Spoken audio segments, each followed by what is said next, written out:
Silver Foxes by M.R. Anglin. Narrated by M.R. Anglin. Chapter 1. The sun set on two fox kits huddled by the remains of a wall in the middle of a sea of rubble.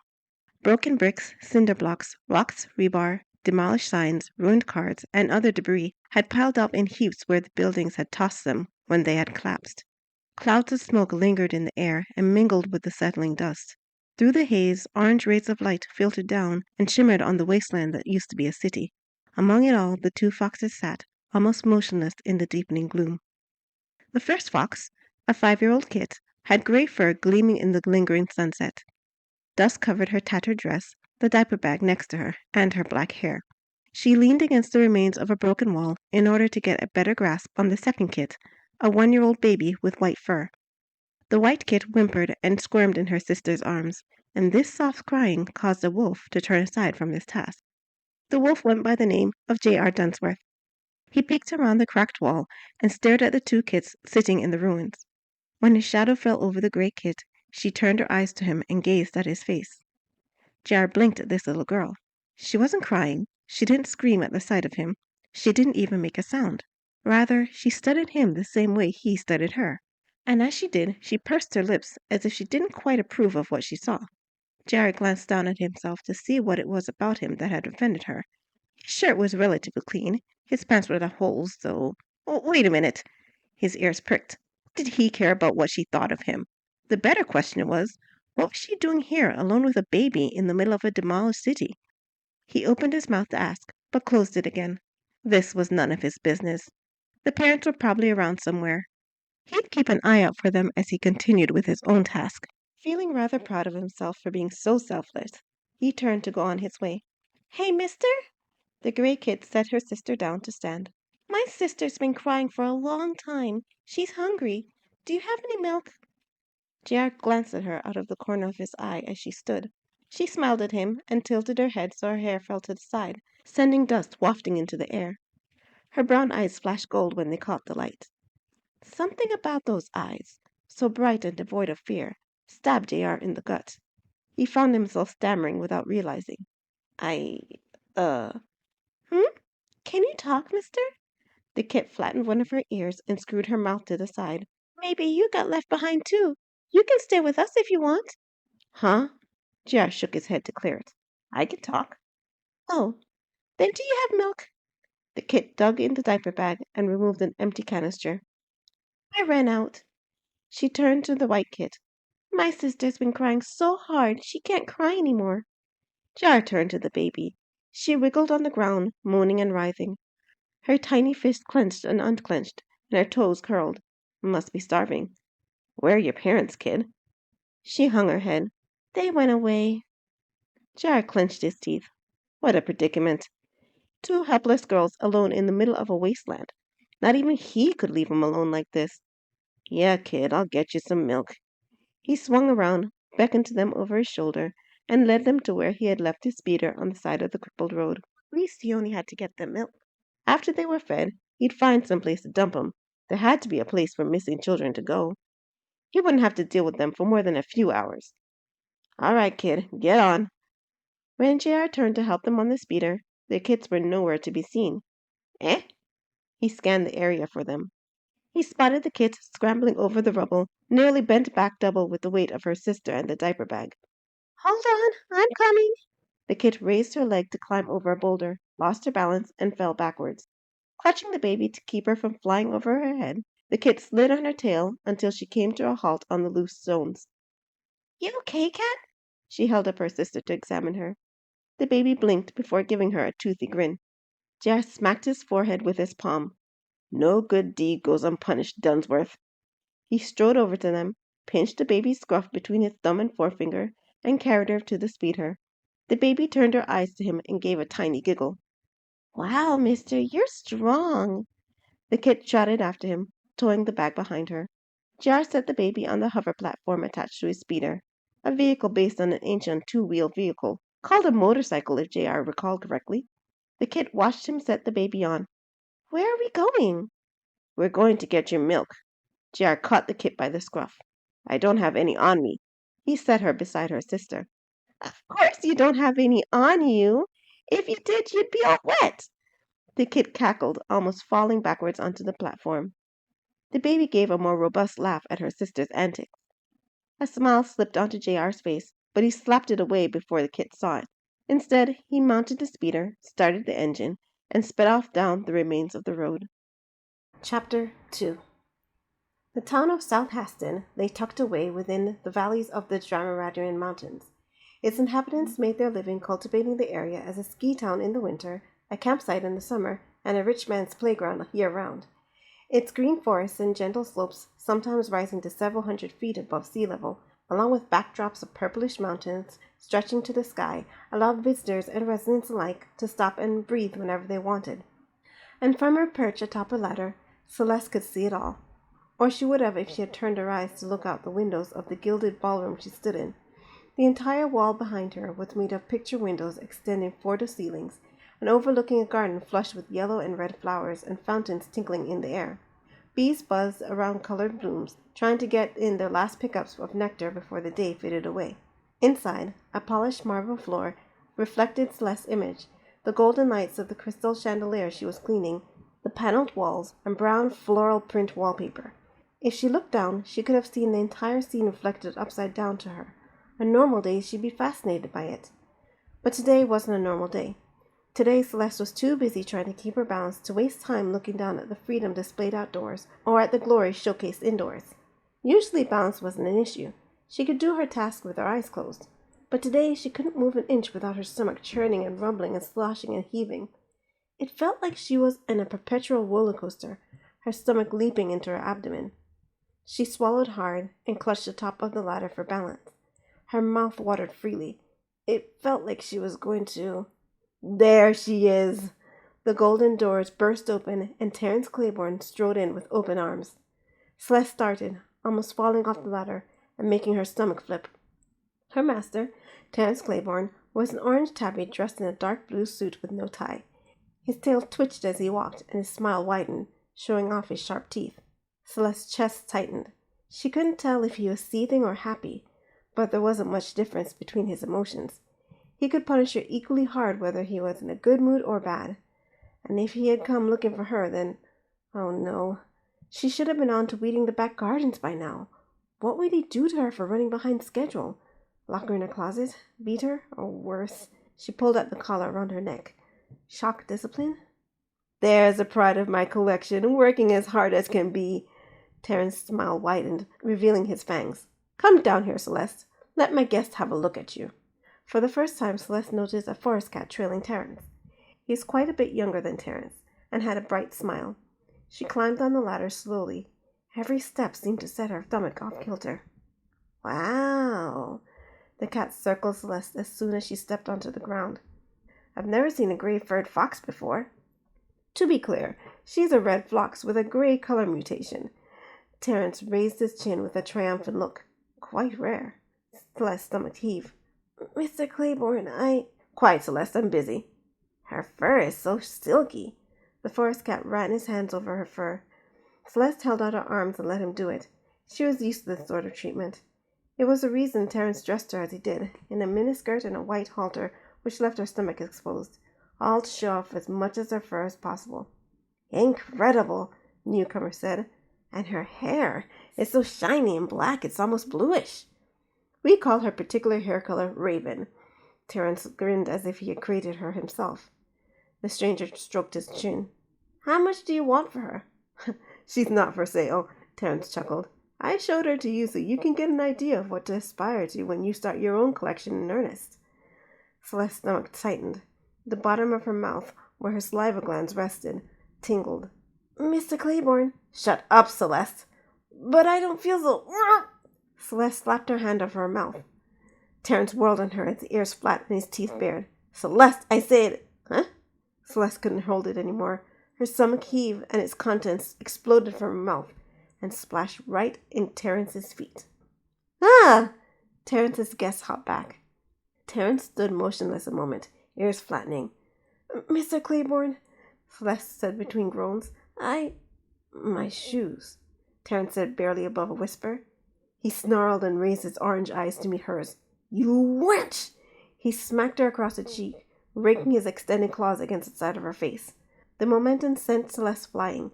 She collapsed on the floor. 4 deep gashes burned her cheek. Trembling, she scrambled away from him, but he wasn't done with her yet. Something worse would be coming, and her impending punishment fled from her mind as her stomach flopped again. She got to her hands and knees and heaved. Ew. The other cat stepped away from the mess she had made. Does this happen often? Not as much as you would think.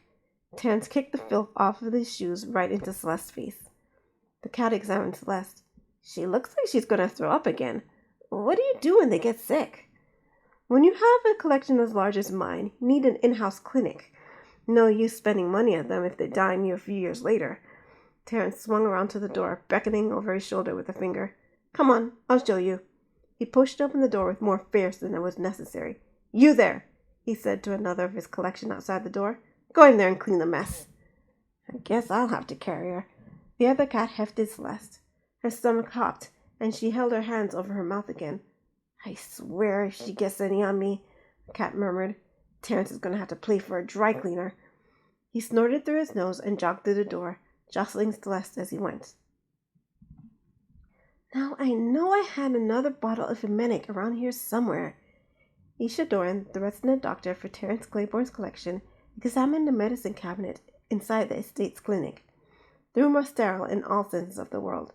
Sterile decor, all white with no decorations. Just stainless steel medical equipment housed inside the proper steel cabinets.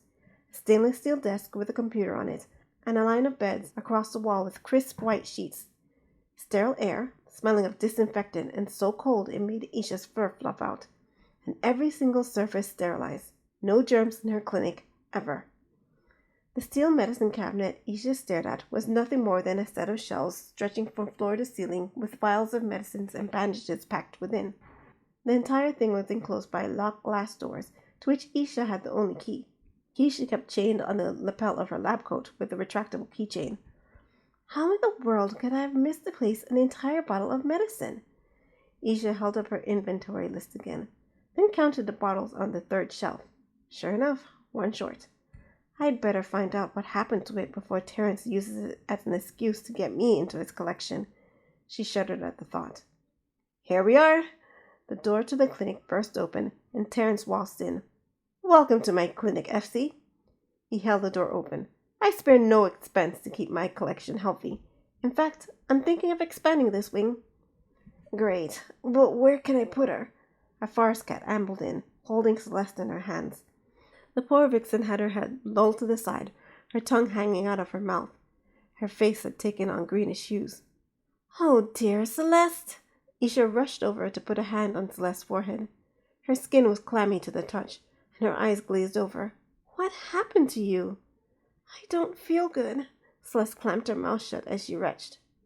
I think she ate something bad. The cat known as FC struggled to get a better grip on her. Started blowing chunks all over the place. Terrence narrowed his eyes. I think she's faking it.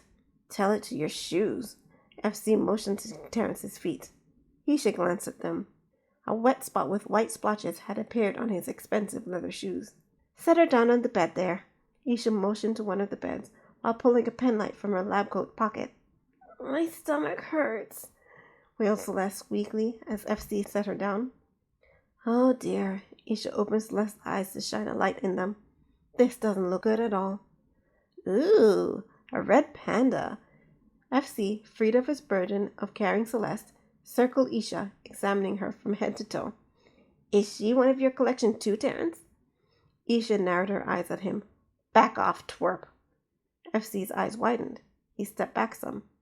I wish Isha was part of my collection, but Dr. Doran is too smart to put herself in debt.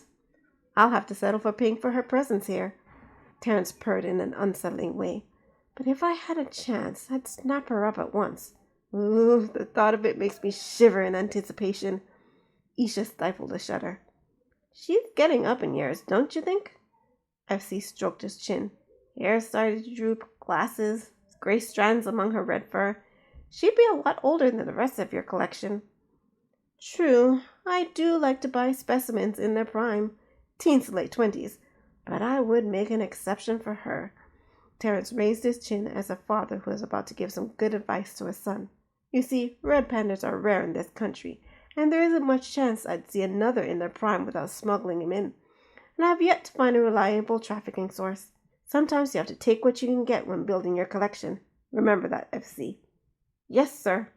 FC gave a mock salute. Isha's fur rose along her neck. The way Terence spoke about people sent disgust rushing up her spine in waves. But she had a salary to earn and bills to pay. If she wanted to stay out of his collection herself, she had to continue on. So she turned her mind off of Terence's disgusting conversation and focused her attention to Celeste. What the? Isha turned Celeste's cheeks to the light. Someone gave her some gashes across the face. She shot a glare at Terence. Terence shrugged. She ruined my shoes. I would think you'd be gentler with her since she's a so-called pride of your collection. And she is. Terence's ears lay fat. But no one disrespects me. Celeste rolled over to her side, her face contorted with agony. It's not like she could help it, Isha muttered, but said nothing out loud. Instead, she picked up a medical scanner. Let's see what else is wrong with you, Celeste. Hold still. Oh. Ugh. Terence, please remove the shock collar. No. Isha rolled her eyes. Must we go through this every time? Why do you need to take it off? SC crossed his arms. It's supposed to keep him contained, isn't it? As I've told Terence time and time again, the collar interferes with the scanner.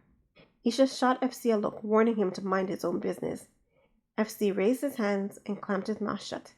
Isha turned her attention to Terence. I can't make an accurate diagnosis with it on. You know that, Terence. What do I care? Terence snorted in Celeste's direction, his whiskers stiffening. This one has tried to escape 5 times last month. She will not have an attempt at a 6th. Isha sighed through her nose. Sometimes dealing with this man wasn't worth her salary. Seeing as though abdominal pain and nausea could be symptoms of anything ranging from food poison to the stomach flu to appendicitis, which can be fatal, by the way, I would think you'd want me to diagnose her properly. Now, off with the collar. Terence turned up his nose and narrowed his eyes. His gaze shifted to Celeste, who whimpered on the bed as she held her stomach. He sniffed. Fine, but first... He stooped to the ground and pulled out a chain attached to the bed. Had this installed since the last time you came in here, Celeste. He attached the chain to her foot. We will not try anything this time, will we? He stroked her hair. Celeste whined and shook her head. Good answer. Terence removed the collar from around her neck. Thank you, Isha said. Now shoo, out. What? Why? FC said. I want to see. Because Terence's presence in my clinic causes my patient's heart rate and blood pressure to skyrocket. Isha snorted at FC. And I don't like you. Now out, both of you. Her attitude stinks, FC muttered as he walked out. I'll be back in the morning to check on her, Isha. Terence pointed at Celeste, his nail extended and catching the light. And if I find out you faked the Celeste, you will be sorry. Out! Isha shoved him out and slammed the door in their faces. Well, he's gone. Thank you, Celeste said, barely above a whisper. No problem, sweetie. Isha picked up her scanner to examine Celeste. The scanner was a flat machine with a screen on one side.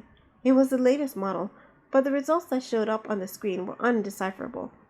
Even with her years of schooling and decades of medical experience, Isha had to turn to a computer to translate the results, which is what she did now. Oh, look at that, she said when the results displayed on the screen.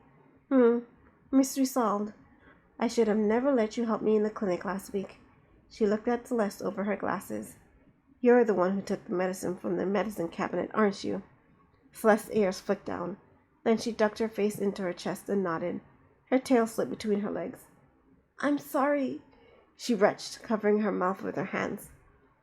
I've heard stories of slaves who tried to overdose on medicine as a way to escape the horrors of slavery. But in addition to trying to abuse a restricted substance, you made another bad choice, sweetie. Isha stroked Celeste's hair out of her face. The medicine you swiped is an emetic. It induces vomiting. You didn't take enough to be life-threatening, but you will be throwing up all night. Celeste opened her mouth to respond, but instead of words, she threw up all over the bed and floor. Ugh, she groaned and flopped all over the mess. Can't have you doing that all night. I wouldn't have a moment's rest if I'm cleaning up after you. Isha glanced at the door. I know what Terence said, but you're in no condition to go anywhere except the bathroom. She pulled the key from a retractable keyring attached to her lab coat and unlocked Celeste's leg. As soon as she was free, Celeste bolted to the bathroom. Isha stood at the door. That will probably be your view for most of the night. There's nothing I can give you to help your nausea. You'll have to bear through it. She turned to the mess on the table and floor. I'll clean up and continue my inventory. I'll have to lock you in tonight, but my room is behind that door on the other side of the clinic, so I'll be with you all night long. You can call if you need anything, and She turned back to Celeste and halted. Celeste looked up with her eyes half closed. And you'll what? Her words slurred together. Isha examined Celeste a moment. And I'll come right out. Thank you. Celeste rested her hand in her arm. You're so kind. She rushed again and thrust her face into the toilet. She vomited. Right. Isha turned away from her. She glanced at Celeste over her shoulder as she went to the closet to get new bedclothes. Now, she wasn't sure, but she could have sworn she had seen Celeste smiling. A triumphant, victorious smile. But no, that was nonsense. Celeste was a slave who managed to get herself sick on vomit-inducing medicine. Medicine Terence would exact retribution for stealing. She had everything against her and nothing to look forward to. What could she possibly have to smile about? Chapter 3. 5 hours. It took 5 hours to drive from Duluth to Justin's Ridge. Far too long for a starving baby, but there was no place closer where JR could stop. Happily, the baby fell asleep pretty early in the trip, but not the kid. She kept blabbering and blathering for 4 hours straight as the sun set and the moon rose. And my mind said we're not allowed to talk to strangers, but you're okay because my friend told us you were coming to take care of us. But anyway, you know what she did? She talked to a guy she didn't know on the street, and I said, my mind, we're not allowed to talk to strangers. And she said... By the time he pulled up to a grocery store in a line of shops, JR was ready to pull his fur out.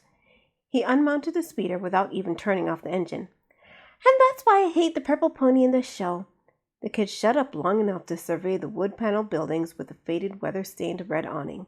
Where are we? A store. JR turned his back to her, hoping she'd get the hint and shut up. Gotta find a way to get rid of her, he muttered. Maybe I can leave her in a stoop somewhere. Here, mister. The kid set her sister aside to climb out of the speeder. The motion caused the baby to wake up and whimper, gearing up for a wail. This is the kind of milk you have to get. She held out a yellow canister to JR. My mind says the other kinds upset Cat's tummy. My. JR scratched his hair. She'd been saying that a lot. She must mean Mommy. Weird accent the kid had. Is that right? He snatched the can from her. And they make her poop stink. Thanks for the thought. JR barged into the store, leaving the kit behind. The bell tinkled as he walked in. The store was built with dark wood, and that, along with an awning shutting out most of the light, made the store look darker than it was under the pale moonlight. Barrels of pickles and apples and pyramids of canned food stood at the head of each aisle. A ceiling fan whirled above, but it moved so slowly JR felt it was more for effect than to cool the place down. A store, all right, but an old one. The place hadn't changed since he was a teenager. All part of its charm. Who's there? A brown dog with fluffy ears and dark brown hair that fell down her back stepped out of an aisle. She had a broom in her hands and wore a full green apron. I thought I locked up. Glad you didn't. I wasn't expecting you back till morning. Melody leaned on her broom. Couldn't find anyone to shack up with for the night? Had a minor emergency. JR leaned out of the aisle to grin at her. But I'd be happy to shack up with you if you're offering. I'll pass, thanks. Melody balked as she returned to her sweeping. I'd like to respect myself in the morning. Your loss. JR shrugged as he wandered down the aisle again. How's the old man? Sleeping. Wasn't feeling well last I heard. He's fine now. Good. JR returned to his hunt. He'd grown up in this town, so he knew the store like the back of his hand, or nearly. He had a firm command of the alcohol, chips, and meat section, learned enough of the produce section to know how to avoid it, and could guess approximately where the milk, cheese, and frozen food section was. But the baby section? This is like a labyrinth. JR glanced down aisle after aisle until, yes, right next to the feminine products. He cringed. Another section he'd never been caught dead in. This is obscene. He kept his eyes straight forward as he passed various napkins that didn't look like any napkins he'd ever seen. He would have never thought it, but he was relieved when he found himself among the diapers and formula. Let's see. Jar studied the empty canister the kid had given him. Rexwim formula Vulpine mix, as gentle as mother's milk, had been printed beneath a picture of a red vixen holding a fox kit to her chest. He glanced at the shelves for a match to the canister. There were several Rexwim formulas in various colors, each meant for separate species. The yellow one caught his eye. Yep, he compared it to his own. Perfect match. But wait. Blue lettering was printed on the bottom. Just mixed with water. Water? He shook the canister. Ah, it's a powder. He sighed and went to grab a bottle of water from the refrigerator. Hey, GR, almost done? Melanie called from the front door. I'd like to lock up soon. Yeah, Jar halted. He glanced at the canister, then towards Melody's voice. He couldn't let her see this. If she did, she'd known he'd gone soft and brought 2 kids home. The story would run all over town, possibly the world. It'd ruin his street cred. No one would ever respect him again. Worse, Melody would never let him live it down. He slipped the canister into his coat and headed to the door. Since you want to lock up, I'll go ahead and leave. Hold it! Melanie pointed as she stepped into the aisle. Don't you dare go without paying. Drat! Jar turned. Look, Mel, I can explain. Explain what? I don't care if it's just water. You are not getting away with anything from this store. You get away with too much already. Melody held out her hand. $1.79, please. Oh, right. Jar dug into his pocket while trying to keep his coat closed and a canister hidden from view. He withdrew a bill and handed it to her. Keep the change. Keep the change? Melody angled one of her ears back. Why are you being so generous all of a sudden? And since when do you drink water? Just thirsty. He backed toward the door. Okay, bye. He darted out and nearly tripped over the kid. What are you doing, kid? He glanced over his shoulder at Melody. She merely shook her head and went back to her business, forgetting to lock the door. Again. The kid pointed. Your picture's on the wall. Huh? Jar turned to where she pointed. A reward poster had been tacked up near one of the store windows. His mouth curled into a smirk at the picture of himself, and he glanced at the list of offenses he had committed. Grand theft, larceny, murder, impersonating the royal plumber. He chuckled when he remembered that job. And the reward? $1.5 million. Hey, I broke $1 million. Wanted. The kid cocked her head as she sounded out the word. Wanted? What's that mean? Oh, Jar scratched his whiskers. How to explain to a kid he was a wanted criminal, a master thief? While he never cared much about others' opinions, somehow he couldn't stomach the thought of wrecking this kid's innocence. Must mean he had a decent streak in him. He'd have to get rid of it once he figured out how to get rid of these kids. Means a lot of people wanted me to hang out. Yeah, wants me for parties and stuff.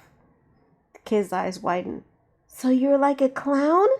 She clapped her hands and bobbed up and down. Do something funny. Ain't the baby hungry? Jar shuffled her toward the speeder. Here, take the milk. Oh, thanks. After taking the canister, she climbed up on the platform and rummaged through the diaper bag for a baby bottle. The minute the baby saw the bottle, she wiggled and clawed at the kid's hand. Wait a minute, Cathra. The kid held the bottle out of the baby's grasp. Let me fix it. The baby, Cathra, J.R. gathered, glared at her sister. She gave an angry yell and pouted, her face turning red. But she did stop clawing. The kid opened the canister, fished around in the powder until she found a small plastic scoop and shoveled 2 of them into the bottle. Where's the water? Jar held it up, proud of his foresight. Here. He opened it and handed it to her. Her tongue sticking out of her mouth a bit, the kid poured the water into the powder with the expert hand of someone who'd practiced the motion a lot. Jar scrunched up his muzzle. At her age, he could barely pour orange juice in a glass, much less pour water into a baby bottle. How long had they been on their own? Cat, stop! Let me mix it! The yelling jerked JR back to the present. The kid once again held the bottle away from the baby, who clawed at her hand to get to it. Wait! The kid gave the bottle a shake. The top flew off and the half-mixed formula splashed JR in the face. Oops. She looked up at him. Sorry, the top wasn't on right. The baby halted in her tracks. She held her hands together and looked up at him with large bluish-green eyes, the epitome of an apologetic angel. JR wiped the formula out of his eyes, snatched the bottle from the kid, and poured more water in. He screwed the top on properly and gave it a good shake before thrusting it back into the kid's hands. "Thank you." The kid handed the bottle to the baby, who snatched the whole thing and chugged it so fast it looked like she would choke herself. "Whoa." JR's eyes widened as he watched her drain the bottle. "She's going to suck the bottle in." The kid nodded gravely. "She didn't eat last night."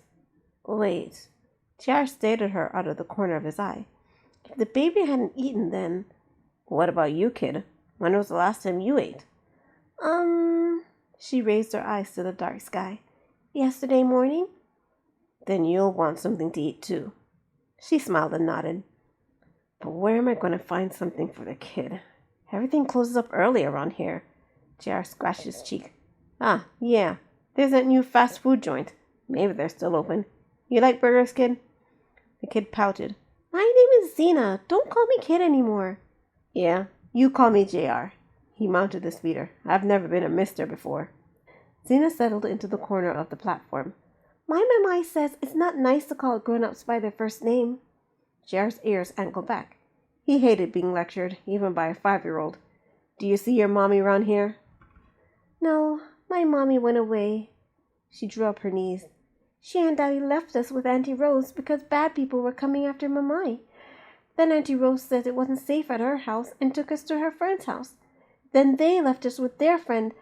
They didn't want us anymore, so they took us to their friend's house and—" She paused and counted on her fingers. "Then the ground shook and all the buildings fell down." "So you were in the city when it collapsed?" Zena nodded, her eyes shiny and moist. "And it's my fault. Mama and Daddy left us because I wasn't a good girl." She drew up her knees and buried her face in them. Her shoulders shook. JR's ears fell back. "Crying?" He didn't know how to handle a crying kid. Hey, stop. Don't cry. You're not a baby, right?" "I'm not crying. I'm not a crybaby." Zena glared at him with such fury that JR flinched. Quite a contrast to the tears flowing down her cheeks. Catherine put down her bottle long enough to pat Zena's arms. "Uncle?" Catherine looked up at her with tears in her eyes. "I don't cry anymore." Zena wiped her eyes with her arm. "If I cry, Cat starts crying too." "Good." JR gave her a grin. "'Cause I hate crybabies." Zena studied his face for a moment before cracking a smile. "So," he started his speeder, "you like burgers, kid?" "I said don't call me kid." "I'll call you what I want." JR took off down the road. "After all, what are you going to do about it?" Chapter 4. The rolling hills of South Haston snuggled in the deep shadow, the moon glinting off chateaux and gleaming off trees and grass on the hilltops. In Terence Claiborne's clinic, moonlight sent long shadows stretching across a cold tile floor and glistened off of Isha's medical equipment. But Celeste didn't see any of it. All night, her view had been the inside of the toilet bowl. The stench from her regurgitated meals made her want to heave again. She wanted to stand up, but she couldn't.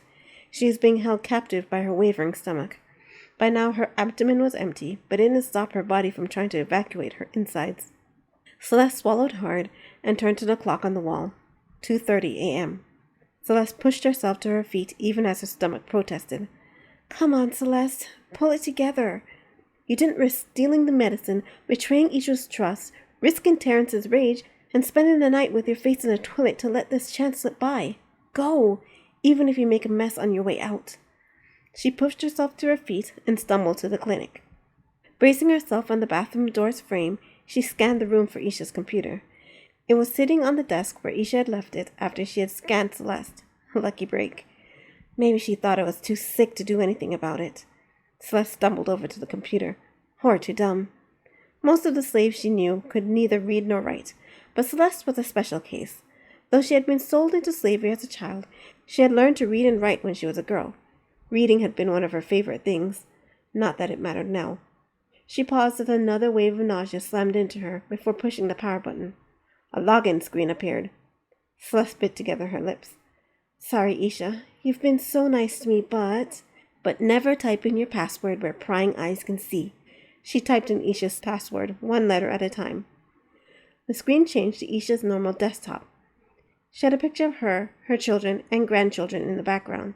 They seemed like such nice people. Celeste opened a program to get rid of it. Oh, please, oh, please, oh, please. Please let this computer be connected to Terrence's slave database. She took a deep breath and clicked on the search icon.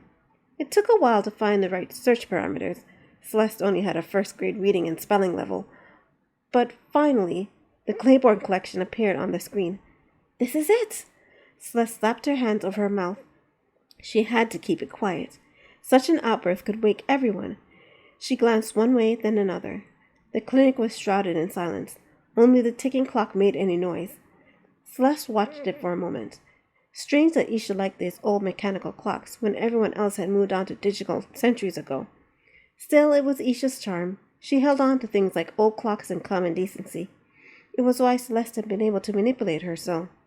She turned her mind away from those thoughts and looked at the screen. There was her profile, all the information Terrence had on her, including her ownership papers and her list price. The price she or someone on her behalf had to pay to buy her freedom. She glanced around before moving a crumpled piece of paper from her bra, an ad she had seen in a copy of Terrence Claiborne's Collector's Monthly magazine. Underneath a picture of 4 well-dressed business people, the copy read, "Are you an owner looking to liquidate your collection? A loved one looking to free your special someone but don't have the cash? A slave willing to work for your freedom? The GFG Corporation has the answer. As part of our Freedom Work Initiative, the Freedom Project, we buy slave for full price in exchange for participating in our Debt Worker Experience program.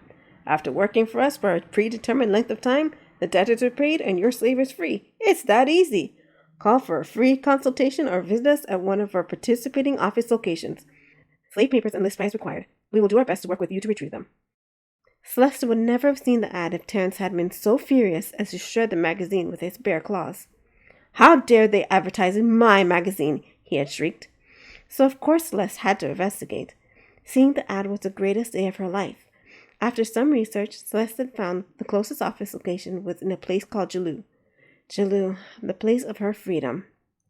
Let's see, my papers are here. Print and... Hey, what is my list price? Oh, $654,785? She flopped back in her chair as her stomach dropped. No one's ever going to pay that much for me. But she still had to try. She couldn't give up her only chance at freedom. She collected her papers from the printer, darted to the clinic door, and yanked on it. Locked. Celeste bit her bottom lip.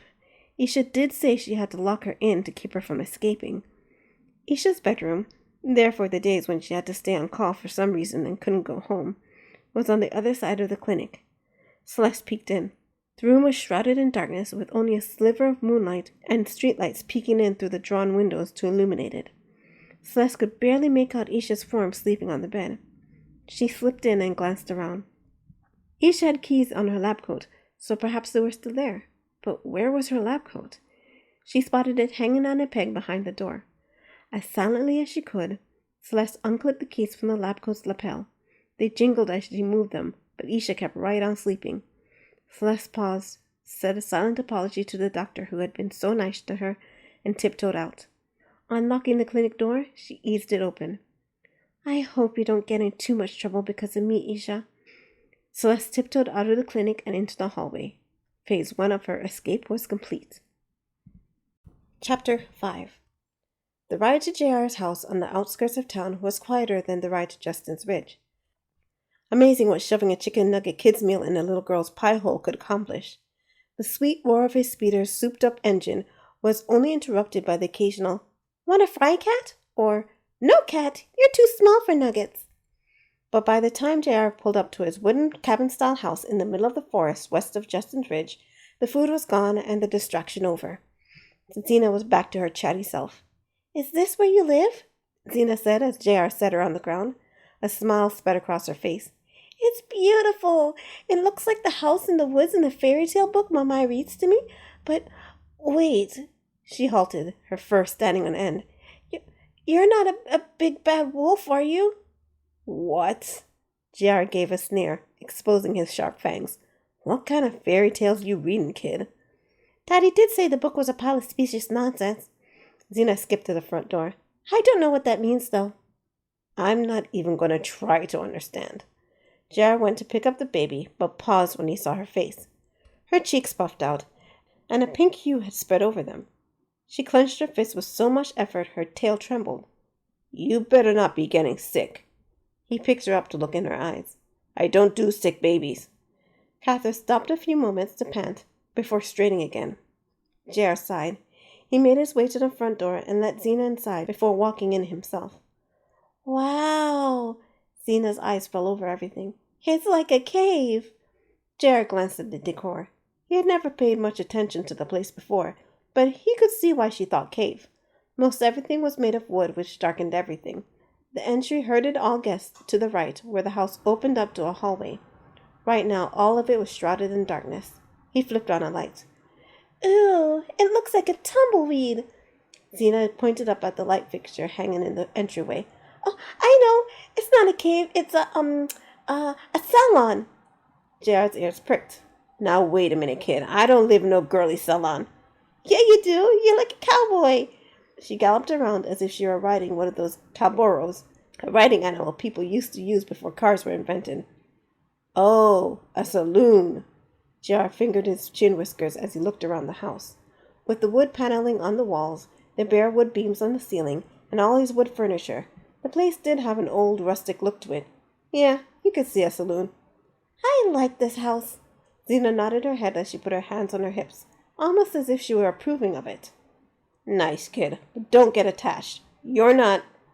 An odor, like rotten meat cooked in sour milk, wafted past J.R.'s nose. Gah! What is that stench? He pinched his nose and glanced around. Nothing unusual. He even looked under his shoes. Did you step in something, kid? Uh-uh. Xena pointed at Catherine. I think she made a stinky. Eh? J.R. held the baby at arm's length. Relief and satisfaction washed over her face. He took a tentative sniff and retched. Oh, that's foul. He held her as far away from his nose as possible. She needs a diaper change. Xena stood with her hand behind her back. Silence fell. She and J.R. stared at each other for a moment. So? J.R. said. So what? Let's get going. Where are the diapers? I don't have any more. J.R.'s ears angled back. Then how are we supposed to change her? Don't you have any diapers in the house? I don't got kids. Then didn't you get any at the store? J.R.'s tail started to twitch. How was I supposed to know we needed diapers? Because you're the adult, duh. The adult is supposed to know. J.R. growled deep in his throat. Fine. He set the baby on the floor. Stay here. I'll go get them. He swung the door open. Xena rushed after him. But Mr. J.R. Stay here. J.R. slammed the door in her face. I've got to find a place to dump them. He marched to his speeder. They're staying one night, and that's all. With a determined nod, he got in his speeder and drove through the woods back to Justin's Ridge. But Mr. J.R. Xena rushed after him but halted when the door slammed in her face. She heard J.R. get on his speeder and drive away. But I don't think you're supposed to leave two girls all by themselves. Catherine shoved her fist in her mouth, falling on her back in the process. He's not a very good adult, is he, Cat? Xena put her hands on her hips. Catherine took her hand out of her mouth long enough to say, a pack. Come on, Cat, don't flop. You can sit up. Xena pulled Catherine up to her feet. Want to try to walk? Whack, whack. Catherine cackled at Xena. Her stench drifted up to her. Ew, Cat. Xena let go of Catherine so fast, Catherine fell on her tail. You really stink. Catherine only clapped her hands and laughed. Chapter 6. Hang on. Melody slipped her robe over her nightclothes as she ran down the stairs, leading from the apartment above the grocery store. The place always looked eerie at night, as if things hid in the shadows waiting to jump out at her. She snarled even as a shiver went up her tail. J.R. had put those silly stories in her head as a pup, and all these years later she hadn't forgotten them. Someone banged on the store's door, hard enough to break the glass. Hang on, I said. Melody tied her robe before swinging open the door. J.R.? She blinked at his massive frame silhouetted against the moonlight. His sharp ears were flat, and his eyes narrowed. What are you doing here? Don't ask. J.R. pushed past her. Hello, we're closed. J.R. murmured something as he scanned the shelves. Melody blew her hair out of her face. Honestly, I was in bed, J.R. Don't you have a shred of... Melody, Everything all right? Came a voice from upstairs, a shaky, frail-sounding one. Yeah, Dad. Melody paused to swallow the lump that rose in her throat when she heard his voice quivering so. It's just JR. Go back to sleep. Then tell him to pipe down, would you? I'm trying to sleep. Her father's voice strengthened as he spoke about JR. As if he listens to me. Melody crossed her arms, but inside she smiled. Her father could never stand to look or sound weak in front of JR. Her father, known to all as Mr. Withers, was the only source of discipline JR had ever had, and he took it upon himself to be an unshakable pillar JR could never break. Aha, here we go. JR snatched a large cube off the shelf. Pasting a grin on his face, he shouted, Pipe down yourself, you old man, I'm leaving. Boy, you better run before I come down here and tan your hide, Mr. Withers shouted, his voice even stronger than before. Melody rolled her eyes. Those two always went on it like that. She glanced at the package in JR's hands. Diapers? JR's grin disappeared. Don't ask. And you better pay for whatever you took, JR, Mr. Withers shouted, or I'll take you over my knee. You ain't too old. Yeah, got it. JR smacked a bill on the counter. Later, Mel. He marched out. Wait a minute, JR. Melody caught the door before it closed behind him. What are you doing with diapers? I said don't ask. JR drove off without another word. Melody stood in the doorway and watched the exhaust from his speeder dissipate in the streetlight shimmer. What was that all about? She let her ears angle back. Why would JR need diapers? Maybe one of his girlfriends finally trapped him into taking responsibility. She tapped her elbow. It might be the most logical of explanations, but it didn't seem right. JR would do anything to escape responsibility. No, it wasn't likely he'd be taking care of a baby. So what were the diapers for? Well, whatever he was up to, one thing was certain. If he needed diapers, he'd probably need wipes, which means he'd be back in a few moments to wake her and her father up again. Or, she groaned, or she'd have to go give him the wipes. Either way, the result was the same. I'm not going to sleep any time soon, am I? Melody sighed as she walked back into the store. Stupid JR.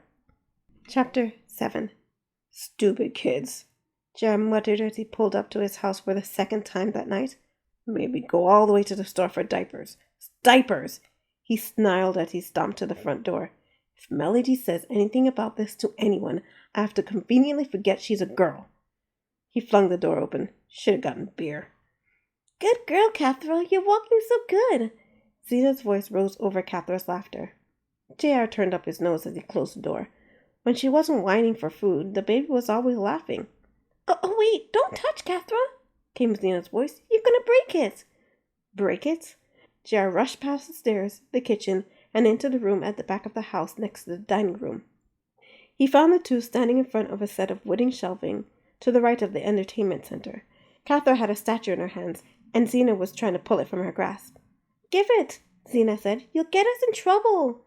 Mine, Catherine said in the most furious baby voice JR had ever heard. Catherine! Zena yanked as hard as she could. Catherine lost hold of the statue and fell on her back, while Zena fell on her tail. The statue flew out of their hands and crashed onto the floor. It splintered into two. Oh no! JR's fur settled. He didn't care about the statue. He didn't even know why he had it, the creepy thing. It belonged to his parents or something. But even though he didn't care about it, it didn't mean he wouldn't yell. The opportunity to scare the pants off that sassy kid was too good to pass up. What do you think you're doing? JR shouted in his deepest, most booming voice. Zena swung around, her eyes as wide as dinner plates. That thing, it falled. It fell by itself. We didn't do it. A lie? JR felt the fur on his tail stand on end. He wasn't a stranger to lies, but it irked him that she would try it with him. He marched up to her, his whiskers stiffening. You lying to me, kid? Zena's tail slipped between her legs. Slowly she nodded, and a whimper of assent escaped her. JR couldn't help the snicker that escaped him. I don't care about that thing, but don't you ever lie to me again. Got it? Okay, Zena said. JR walked to the baby, who had made her way over to the statue. She had her mouth open, ready to chew on it. He snatched it from her grasp before she could. Mine! Catherine reached for it. JR caught her by a scruff. Forget it, you little pooper. You... Oh!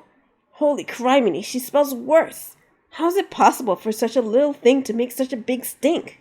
Catherine giggled at him. JR carried her to the couch. I got the diapers. Let's get this over with. He knelt in front of her with Xena kneeling beside him. When he unclasped the tabs, he had to cover his mouth to keep from gagging. What the crap, man? What's this kid eating? JR pulled a diaper out of the pack as Catherine giggled, threatening to put her foot in her mess. What do I do now? Xena held up her hands. I don't know how to change a diaper. Neither do I. JR eyed the mess, hoping there was nothing moving in there. But you're the adult. The adult is supposed to know. Sue me, JR snarled. I've never done it before. Xena tapped her chin. I watched my mama do it. First we need wipies. Wipies? JR's ears angled back. What wipies? Baby wipes. The little wet paper things you use to wipe the babies. Xena paused. Realization washed over her as she gasped. Oh, that's why they call them baby wipes. JR stifled a growl. He had a sneaking suspicion he knew the answer to his next question. Where are the wipes? Didn't you get them at the store? JR pounded the couch with his fist so hard the baby bounced. She giggled and thrust her toes in her mouth. You didn't tell me I needed them. JR eyed Xena. Xena inhaled through her nose. You're not very good at taking care of kids, are you, Mr. JR? The hair rose on the back of JR's neck. He raised his hands to... The doorbell rang. I'll get it. Xena skipped toward the door. Oh, one time my daddy forgot to get the wipes, and he used a wet paper towel. Maybe you can use that. She swung around to answer the door. Wet paper towel, huh? JR scratched his ear as he looked at Catherine contentedly sucking her toes. Not a bad idea. His ear twitched. From somewhere deep inside, a long-forgotten warning stirred itself up in his mind. JR, his mother used to tell him, don't ever answer the door to a stranger. A bad man might come to the door to steal bad little puppies away. Now JR was old enough to question and even throw away the ideas of kidnappers knocking on the door hoping a kid would answer so they could steal them away. At least he would have if he didn't know some of those so-called bad men personally. And some of them might actually do that. And it certainly couldn't be anyone decent coming to visit him at this hour of the night. Kid, don't answer that door! JR scrambled over his feet to get to the entryway, but too late. The door was already open. Chapter 8. Melody pulled her sweater closer around her. It was coming on summer, but nights in these woods still got chilly. She glanced at the wipes she had shoved in a plastic bag before she left home. What was she doing here, walking all this way in the middle of the night? Bringing wipes for JR? Why? No matter how many times she turned it over in her mind, it wasn't conceivable that JR would have a baby in the house. But then, why the diapers? Maybe he got a new artsy girlfriend who wants diapers for an art piece or something. Melody snickered to herself as she walked up to JR's front door. If that's the case, this is going to be one awkward visit. She rang the doorbell. After a few moments of silence, the door opened. Hey, Melody paused. A small gray kid had answered the door. Hi, miss, she said, giving Melody a wide smile. Can I help you?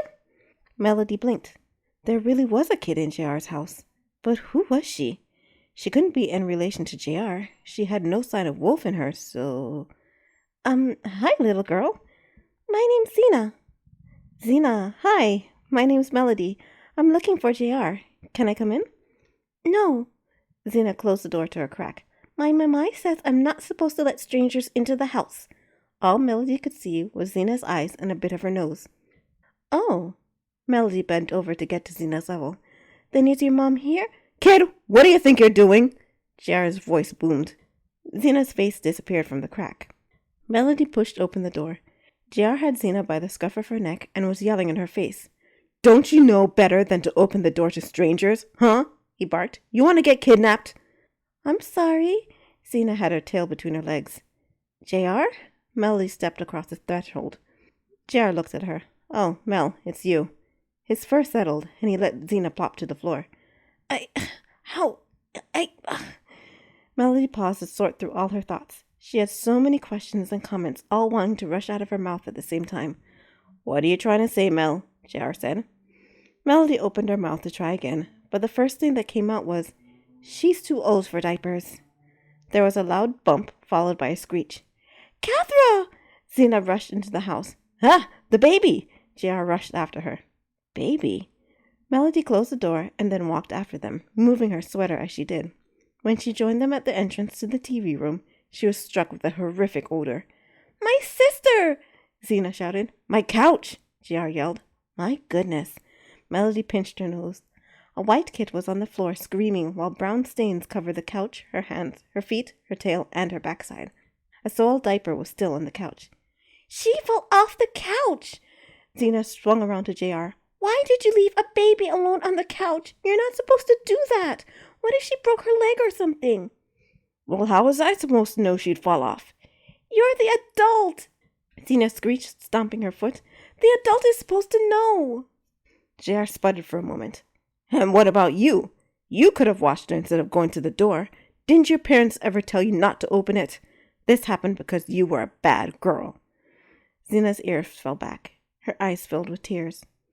Melody watched this exchange without a word. She shook her head and strode toward the baby. There, little one." She picked up Catherine off the floor, mess and all. "Aw, there's nothing wrong with you, is there? You got startled when you fell off the couch is all. Hush now, it's all right." She rocked Catherine back and forth. Catherine looked up at her, sniffed, and quieted. "There you are. No more tears. You had a good time playing in your mess, didn't you? But now it's time for a nice shower and a clean diaper. Wouldn't that be nice? Then you'll be all ready for bed." She carried Catherine toward the stairs. "Come on, Xena, you too. Bath time." Xena sniffed. "Do I have to?" "Look at you all dusty and dirty, and you ask me that question?" "But I don't have any more clothes." "We'll find something." Melody shot a glare at JR as she passed him. "You can clean up this mess." "Are you kidding?" JR swung around to her. "The place is covered in crap." "Then you should feel downright comfortable, seeing as you're so full of crap yourself." Melody thrust her nose in the air as she went upstairs, leaving JR with a stinky mess. Chapter 9. "This is why I don't do nothing for no one," JR growled as he stood fuming at the bottom of the stairs. After he had graciously let those two brats squat in his house, all he got for his pains was numerous trips to the grocery store, dirty looks from Melody, and all his stuff covered in crap. See if he'd do anything for anyone ever again. And the girls? No more. They were out. Out! They wouldn't spend one night here. After they were clean, he'd pack 'em up and drive 'em straight to the orphanage tonight. He'd drop 'em off at the Lost and Abandoned Children office. He'll dump 'em on the side of the road. 10 minutes of fantasizing how he'd get rid of the kids wasn't going to get his house clean, and he was sure Melody wouldn't do it. If he wanted his house to smell somewhat normal again, he'd have to do it himself. He stomped to the kitchen, dug around for some cleaning products at least 5 years old, filled a bucket with water, and got to work scrubbing. He was still cleaning when he heard Melody come down the stairs. I think I'll bring by some upholstery cleaner tomorrow morning." Melody stood by the entrance to the living room. "I don't think you'll be getting those stains out any more than you have." JR thrust his scouring pad into the bucket of dirty water. It made his stomach churn to look at it. "Where are the brats?" "Upstairs." Melody smiled in the direction of the steps. The baby fell asleep right away, but Xena, she was so cute. She was excited when I found one of your old shirts to wear. She really likes you, JR. "Lucky me." JR plopped on the dry side of the couch. "Fantastic." He didn't want to risk waking the baby lest she let off one of those bombs again.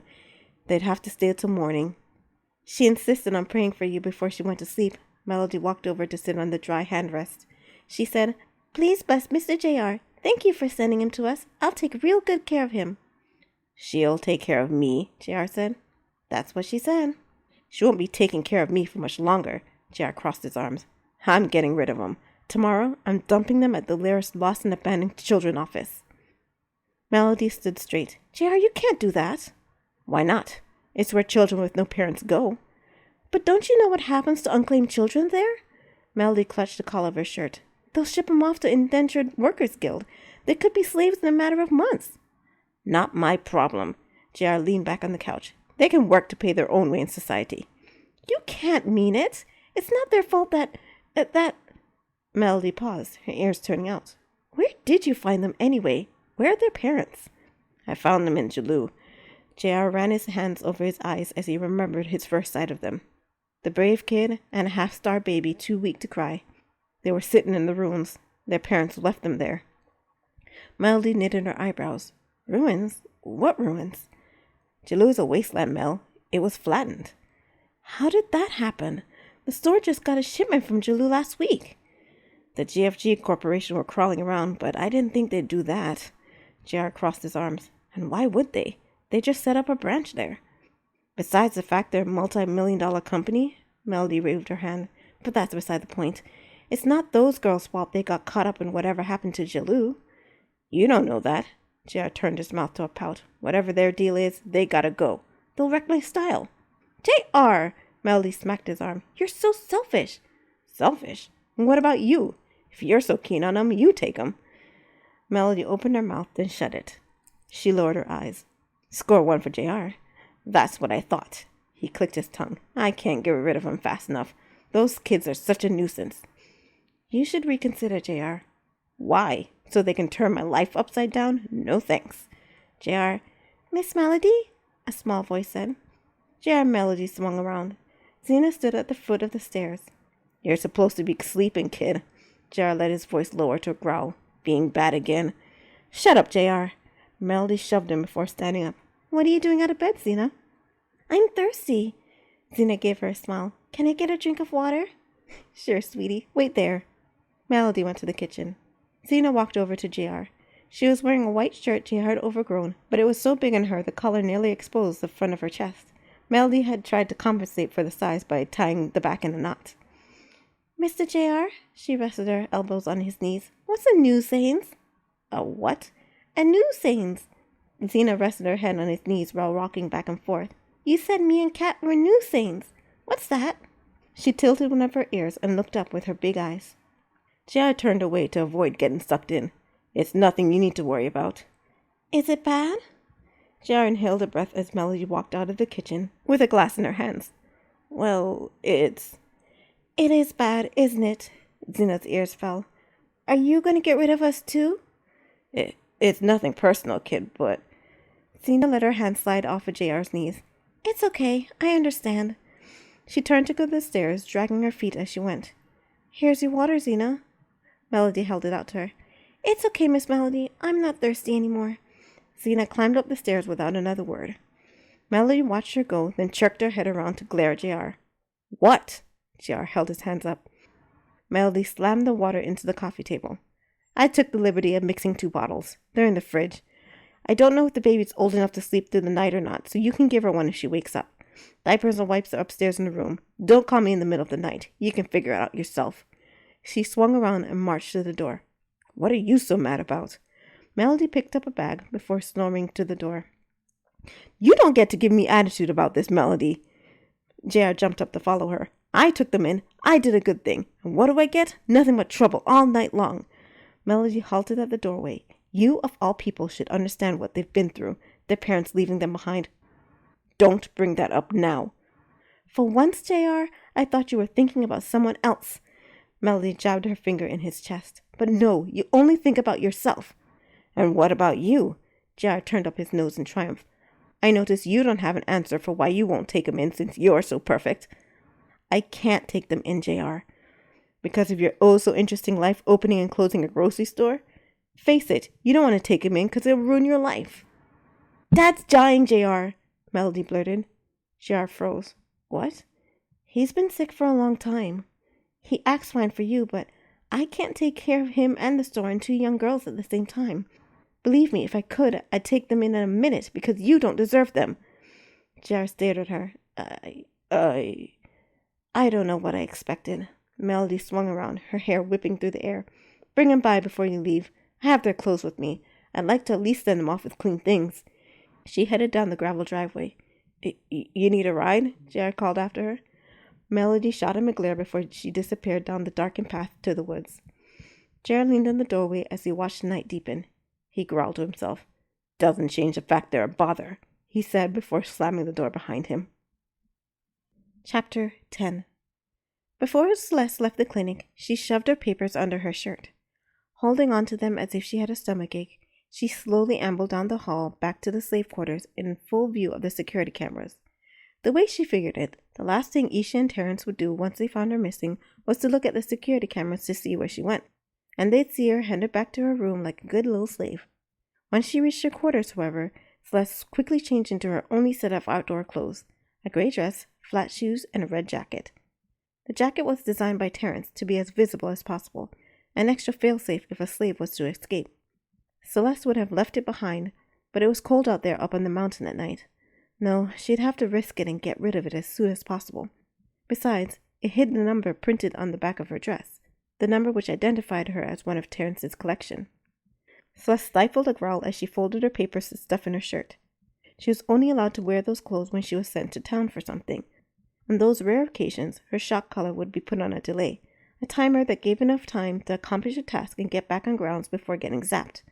Of course, there were times when Terrence would purposely not give someone enough time to make it, usually as a form of punishment. And you never know when or if he would do it. Being the pride of his collection, Celeste had never been on the receiving end of such treatment, but Terrence had made her learn CPR so she could resuscitate his unlucky victims. Celeste shuddered. She had her lips on most of the people in the house. The ones she hadn't were replacements for the ones she and Isha couldn't save. She shoved these thoughts from her mind, eased the door open, being sure not to wake any of the other slaves sleeping in the room. As she made her way down the hall this time, she made sure to keep out of the view of the cameras. Every day for the past month, she'd studied how the cameras moved as she cleaned. She hadn't left any part of this escape up to chance. Only one thing stood in her way now. Terrence's entire complex was protected by an alarm system. When Celeste first started to think about this escape plan, she didn't know how she'd get out without setting off the alarm. But one day, when she was cleaning a window, she saw how the alarm worked. The window frame had a little white thing on it with a wire running from it. The other white thing had been placed on the part of the window that slid open and closed. When the window closed, the two white things touched. When it was open, they didn't, and that was it. At night, all the doors and windows were closed, which meant the white things touched. If Celeste could keep those things touching while opening the window, she could keep the alarm from going off, and she found the perfect window to try it on. In the ballroom was a little space next to the hutch, which displayed the awards Terrence had won for his collection. He had placed the hutch in such a way that it partially blocked one of the windows leading out into the garden. Celeste could slip in the space, open the window, and slip out without anyone seeing. Only one problem: cameras. One of the cameras swept the space as it moved back and forth. By her count, Celeste only had about 20 seconds to get in, pop the white thing off the window, open it, and slip out before the camera saw it. In preparation, she had already glued the white things together with the glue she had swiped from the maintenance closet. Now she squatted by the door out of view of the camera until the right moment. She only had one chance. Now! Celeste darted to the space, pried her nail behind the white thing, and popped it off the window. It remained connected to its partner on the frame. Without daring to waste time looking for where the camera was, she slipped open the window, jumped out, and pressed herself against the wall beneath the window. When she was certain the camera wouldn't be on the window, she eased it shut again. Slinking around the garden to avoid setting off the motion detector lights or alert the guards milling around on patrol, she tiptoed to the door leading to the delivery door. There, though freedom was a short sprint away, she sat in the bushes to wait. The road was filled with security cameras waiting to catch her flight. She'd have to wait until morning for the next part of her plan. But for now, she had done a good night's work. She was outside without her shock collar on. Phase 2 of her plan was complete. After settling down in the quiet gloom, she was aware of her stomach churning. She hadn't felt nauseous the entire time she'd been trying to leave, but now in her relatively safe hiding place, her stomach heaved again, though not nearly as bad as before. Eventually, the effects of the emetic wore off, and she drifted to sleep, hidden in the bushes. Chapter 11. The sun had just risen when JR took the kid and the baby out to his speeder. Zena hadn't said a word all morning, but Kath was giggling and playing with her toes like everything was roses. The two were still wearing the clothes Melody had put them in last night, bare feet and all. Zena climbed into the speeder's trailer, and JR set Cathro on her lap.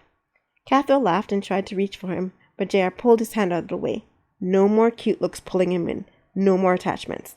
All he had to do was drop them off. "Mr. JR?" came Zena's voice. "What?" JR put on his mirrored shades as he mounted the speeder. "I'm sorry for being a nuisance. I didn't mean to." "Whatever." JR started his speeder. Keep a hard heart. It was time to get rid of this problem once and for all. "Mr. JR?" "What?" "Mr. JR, I know I'm a bad girl, and I'm sorry. You can send me away, but can you please keep Cathro?" JR flipped up his shades to look at her. "What?" "Cathro's not like me." Zena held up her sister as best as she could. "She's a good baby. Sure, she poops sometimes and cries sometimes, but she won't be bad. She's always laughing and everyone loves her. She likes it at your house. Whenever you go somewhere new, she cries a lot, but she went right to sleep here. She likes you, Mr. JR, so please, I don't want her to keep moving because of me. Jared pulled his shades from his snout. Kid, how old are you? 5. 5? Jared turned his gaze to the woods surrounding his house. At 5 years old, he was too busy running around pulling girls' tails and making a mess. He didn't care 2 pence about anyone else.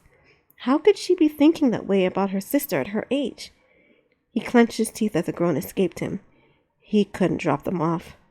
After all, she wasn't like him, whose parents had dumped him on Mr. Withers because they couldn't handle him anymore. She wasn't so bad. He snorted and slipped his shades back on his face. Who said I was getting rid of you anyway? But you said... One of Zena's ears angled down. But then, where are we going? You gotta eat, right? JR started off. Zena's smile stretched across her face. Thank you, Mr. JR. She threw her arms around his neck. Hey, JR snarled at her. Don't be standing up back there when I'm driving. Sorry. Zena sat back down. You hear that, Cat? We get to stay. Cather gave a huge laugh and kicked her feet. JR watched him in the rear view, a grin crossing his face. He quickly wiped it away. Laugh now, but this ain't no free ride, kid. Don't know what I'm gonna do with you yet, but you better shape up and pull your weight or you're out of here. Got it? Okay. Zena gave him the biggest, brightest smile he'd ever seen. Her weight slammed onto JR's shoulder. He knew, he was certain, he would never be rid of those 2 girls for as long as he lived. Chapter 12. Hey, careful. Don't bruise them. You don't gotta tell me. Celeste parted her eyes to the sound of shouting conversations and the roar of a truck running. She sat up. It was morning. The sun had barely risen and tinted the sky as brownish shoulder pink. Oh no. Celeste's heart jumped, even as she kept her voice low. I didn't mean to go to sleep. What time is it? Judging by the contents being hefted out of the delivery truck, it was past 6:30. Terrence's house had a rigid schedule. Every morning, the kitchen staff had to prepare to receive the day's food delivery at 6 o'clock. Feeding so many members in Terrence's collection took a vast amount of groceries. But the truck was a ticket to Celeste's freedom. All she had to do was slip in before anyone saw her. If only there weren't so many people watching. That's it, Joe. We're done here, said one of the delivery guys as he closed the back. Then get in and let's go, Stave. We've got other places to be, said Joe, getting into the driver's seat. Celeste gasped. What? They were done already? No, she had slept too long. Wait a minute, said Stave. Hey, Polly, you didn't sign for the peaches. Polly, one of Terrence's lackeys, who watched to make sure nobody took any food from the kitchen, peeked out of the delivery door. Ah, I know we got it. Go on. Nuh-uh. Stave marched in through the door. Last time I let an unsigned line slide, Terrence claimed you never got the shipment and our pay got docked. Sign it. Fine, fine. Polly disappeared inside with the delivery guy. This was Celeste's chance. She darted to the truck and opened the back. Celeste? The other delivery guy, Joe, approached her. What are you doing? Celeste bit her lip. She had to think of something fast before he alerted someone to her presence. Joe, Ooh, an idea popped into her head. She started to breathe hard and fast and opened her eyes wide. Joe, let me ride in your truck. Terrence sent me into town to fetch something from the store, and I don't think he's going to give me enough time to walk there and back. Ooh. Joe flinched. Punishment, huh? It's one of the cruel things not knowing if and when you'll get zapped. What'd you do? I threw up on his shoes last night. Celeste let tears pool in her eyes, even as she hunched over to hide her neck and missing shock collar. Please, Joe. I don't want to get shocked. Not again. All right, come on. Joe beckoned to her. Hurry before Stave sees you. You can slip out when we stop. You're so sweet. Thanks. Celeste hopped into the back of the truck, and Joe closed it behind her. Celeste grinned. It was so easy to make people think what you want them to. It was a skill she had developed growing up in Terrence's household, a way to keep or get herself out of trouble, or to hide when she didn't want to be noticed. The only one it didn't work on was Terrence. She was too precious for him to overlook. The truck backed up, turned, and bumped down Terrence's driveway. It slowed down as it passed Terrence's gate, then took off down the main mountain street. Celeste ducked back behind one of the crates of food. She might have gotten off at Terrence's property, but she wasn't safe yet. Until she got to South Haston, she wouldn't feel safe at all. Too many people sympathized with slave owners and empathized with the nuisance of runaway slaves. If anyone guessed she had escaped, she'd be sent right back into Terrence's clutches. The truck stopped at its next destination. Celeste crouched further behind the crate as the door opened. She had to wait till no one was looking before she tried to slip out. "You take care of the paperwork this time, Joe," said Stave as he opened the door. "I'll start unloading." He waited, his ear cocked to hear a response Celeste couldn't catch. He burst out laughing. "I know, right?" Then he turned to the truck. Celeste cowered in the back. She couldn't let Stave see her. He had a mean streak as white as Terrence's. Stave picked up a crate full of carrots and carried it inside. Celeste released her breath. With Joe handling paperwork and Stave carrying the crate, she should be able to slip out. She crept from her hiding place and slunk to the open door. "Huh?" Stave appeared in the doorway, blocking her view of the parking garage he had parked in. "What are you doing here?" Celeste stiffened. Wait. Stave narrowed his eyes. "That jacket. You're one of Terrence's, aren't you?" "No, I'm not." Celeste shook her head. She had to think of a lie quick. "Where's your shock collar? If you're stowing away, it should have gone off when you passed the gate." Celeste pressed her lips together. Wait a minute, you're trying to escape." Stave burst into laughter. "Well, ain't this a kick? Can't wait to tell old Terry about this one. Wonder what kind of reward he'll give me." He pulled his phone from his pocket. "No!" Celeste rushed forward before she knew what she was doing. "No, you don't." Stave caught her hand. "You're my meal ticket." "You're not taking me back." Celeste kneed him in the groin. When he doubled over, she grabbed the biggest sack of flour she could manage and clobbered him over the side of the head. He keeled over and collapsed to the ground. Celeste stood there, panting over him with a burst bag of flour in her hands. "I didn't kill him, did I? I can't kill someone with a bag of flour, can I?" Stave groaned. He tossed his head to the side, but lay there. Celeste breathed a sigh of relief. At once her mind kicked back into escape mode. She had to get rid of Terrence's jacket. Her original plan was to dump it after she had escaped the truck, but it would leave the number on the back of her dress exposed. But right in front of her was a better idea. She pulled Stave's delivery jacket off of him and slipped it on. Then she dug into his wallet for money. She needed it to make it out of town. Luckily, his wallet was full of bills.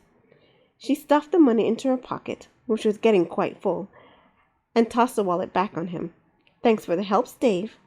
She gave him a kick to the side before darting to the street.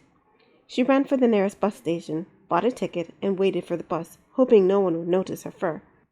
When her bus came, she jumped on without a moment's hesitation. As the bus pulled away from the station, Celeste grinned ear to ear. She had done it. She had escaped. Next stop, Toulouse and freedom. Chapter 13. Melody had never been so furious for so long in her entire life. Not only had JR neglected to bring Zena and Catherine the morning he was going to drop them off at the Lost Children office, but he had ignored every single call she had made. Plus, he had been avoiding her ever since. 3 times she had gone over there, and he refused to answer the door. Not only was he selfish, he was a coward. She growled as she shoved mason jars into a bag for one of her customers. That JR. When she saw him next, he was dead. Melody?" "What?" Melody snarled at Betton Darson, a possum and one of her dear friends. "You're cracking the jars." Betton pulled a jar out of the bag. It had a long white crack down the side. "Sorry, Bet." Melody handed her another to replace it. "What's got your tail in the knot?" Betton handed Melody a bill. "Never mind the bag and I'll do it." "Ugh, it's JR." Melody pounded the button on the cash register. "He's been avoiding me for 4 days now." "Oh." Benton bagged the rest of her jars. "Speaking of JR, have you heard what people are saying about him? They say he's... I don't want to hear anything about him." Melody held up her hand. "I am so mad at him I could spit." "You'll make up soon." Benton scooped up her bag. "It's the sort of relationship you have." "Not this time." Melody handed Benton her change. What he did was unforgivable. "We'll see." Benton turned to leave. Beak of the devil. "Hey, JR." "Morning, Bet." JR held the door open for her. "You're looking scrumptious today." Ben waved her hand in front of her face. "Ooh, you're gonna make my husband jealous." "He better be." JR gave her a toothy grin. "I'm gonna get you one of these days." He clapped his teeth together. "You're so bad, JR. My, I better go before I start getting impure thoughts." Ben fanned herself and muttered, "Andrew's right. How can anyone be so evil and hot at the same time?" Melody rolled her eyes. Benton couldn't whisper if her life depended on it. Bye, Melody. Benton halted mid-sentence, her eyes drifting downward on something behind JR. Oh, what? Don't bother. JR waved her off. Melody didn't get a chance to see what stopped Benton's stream of gossip and banter. As soon as JR looked at her, she turned her back on him. What's wrong with you, Mel? You've got on a face like a sour milk. As if you don't know. Aw, you're not mad I didn't return your calls, are you? JR rolled his eyes. Didn't know you were so clingy. Well, hello there, little ones, Benton said, her voice carrying over Melody's rage. What you following JR around for? Where are your parents? Silence fell for a moment before a small, clear, high-pitched voice yelled, Stranger! Stranger! Stranger! Melody swung around. Zena stood at the door to the grocery store, holding Catherine's hand as she toddled along. Zena was pointing at Benton and continued yelling like a siren, Stranger! Stranger! Stranger! Benton, for her part, kept trying to hush Zena, even as everyone in the store stared and snickered. Knock it off, kid. JR leaned down the counter. She ain't no stranger. Oh, okay. Zena smiled at Benton. Sorry, miss. Hi, Miss Melody. Zena? Melody rushed from behind the counter. What are you doing here? Hi, baby. She picked up Catherine. Aw, you smell so nice today. We took a bath. Zena swayed back and forth, her fur catching the light. I see. Your fur looks so shiny and clean. Melody sighed. Why is it that kids have the best fur? Look at how beautiful it is. Can't get my fur that shiny no matter what beauty products I use. JR shrugged. Benton stood at the door. Isn't anyone going to tell me what's going on? Where'd those kids come from? Melody, what's all the racket down here? Mr. Withers, a brown Manchester terrier, ambled down the stairs into the store. His ears drooped at the end, and gray speckled his fur. Quite a change from the strong dog pictured in all the family photos upstairs. Still, he was dressed in the green apron he required everyone who worked in the store to wear. Dad, you should be in bed. Melody rushed over to catch his arm and help him walk. Ah, get off, I ain't an invalid. Mr. Wither turned his nose up at Cathro, still in Melody's arms. Who's this? This is Cathro. Melody bounced the baby. And over there is Zena. Hi, mister. Zena grinned over the counter, though she was barely tall enough to see over it. Mr. Withers bent over to look her in the eye. And why are you making so much noise? A stranger was trying to talk to me. Zena pointed to Benton still at the door. What you doing hanging around with the door half open, Bet? Mr. Withers shook his head. You weren't raised in the barn. I want to know what's going on here. You got preserving to do today, don't you? Get going, Mr. Withers sighed. You'll hear the whole story by night's end, most likely. Benton pouted. I wanted to be the first. Go on with you, Mr. Withers shooed her out. Fine. Talk to you later, Mel. Benton walked out, looking at JR through the window as she went. Mr. Withers shook her head. Got a bigger mouth than a gator. Now you two. He turned his attention to Zena. What's your story? What'd you come here for? We came to go shopping, Zena said. JR snorted through his nose. The kid's always whining about something. We need clothes. We need shoes. We need toys. Ugh. Today she's whining about groceries. Because there's never any food in the house. Zena put her hands on her hips. Sounds about right, Melody said. JR turned up his nose. I feed you, don't I? My mamai says too much fast food isn't good for you. Enough with the mamai crap. It's mommy. Say it right. JR shook his head. Never seen such a health-conscious kid before. Care to help me out, Mel? Not sure what all we need. I can do it. Zena held up a piece of paper. I made a list. A list? JR snatched it from her. Is that what you were scribbling all morning? Don't grab. Melody pulled it from his grasp. It was filled with words written in giant, uneven letters. Did you write this all by yourself? So we wouldn't forget anything. The adult's supposed to remember, but... Zena beckoned to Melody. But Mr. JR is not a very good adult, she whispered in her ear. Melody snickered. What did you say? JR said. Zena gave him a huge grin. Nothing. JR narrowed his eyes at her. Are you lying to me again? Zena's eyes grew wide. She bit her lips together, then turned to Melody. Can we go shopping now? Sure. Melody set Catherine in the cart. What's on your list? Let's see. Zena hopped on the back of the cart and looked at her list as Melody pushed. We need eggs and milk and cereal and, milk for Catherine. And we need candy and cheese and crackers. Oh, I didn't put on the peanut butter and jelly. So you like peanut butter? Melody said, making faces at the baby as she pushed.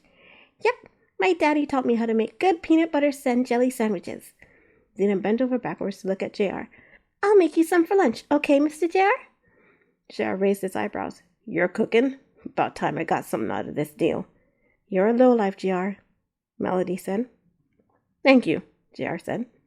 Melody rolled her eyes in disgust and pushed the cart to leave him behind. Chapter 14. JR watched Melody push the cart and the two girls away. He collapsed against the counter with a sigh. This was the first time in 4 days he had gotten any peace. The kid would not shut her yapper. Yep, that's the look most first-time parents give me. Mr. Withers leaned on the counter so his face was next to JR's. I ain't their dad. Mr. Withers chuckled. So how are you feeling, old man? JR lifted his head. Melody says you were real sick. I'm fine. Melody's a warrior, like her ma. Mr. Withers stretched his back. True, I would have been back on my feet days ago if I was a younger dog, but bah. He shrugged. So what's the story with the kits? Mr. Withers leaned his elbows on the counter. Where'd they come from? I found them in a pile of rubble that used to be Jalou.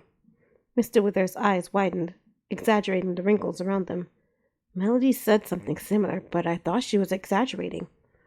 Must have happened right before I got there. It was still smoking. What were you doing there? Had a job, JR said, and left it at that. Neither Mr. Withers nor Melody approved of his line of work, and judging by the way Mr. Withers grunted, he still didn't. JR labeled himself a master thief, able to liberate anything from anywhere without anyone realizing it was missing. In fact, his trip to Jalou had been to retrieve a priceless holodisk from a bank vault. But the bank, buildings, everything had been leveled. JR had been about to search through the bank ruins to find the disk when he had met Zena and Cathra. What do you think happened? Don't know. I can't think of what could level an entire city. JR stroked his chin. We're not far from Jalou. If a bomb went off, we would have heard or seen something. And there's been nothing about it on the news. Plus, how did the kids survive?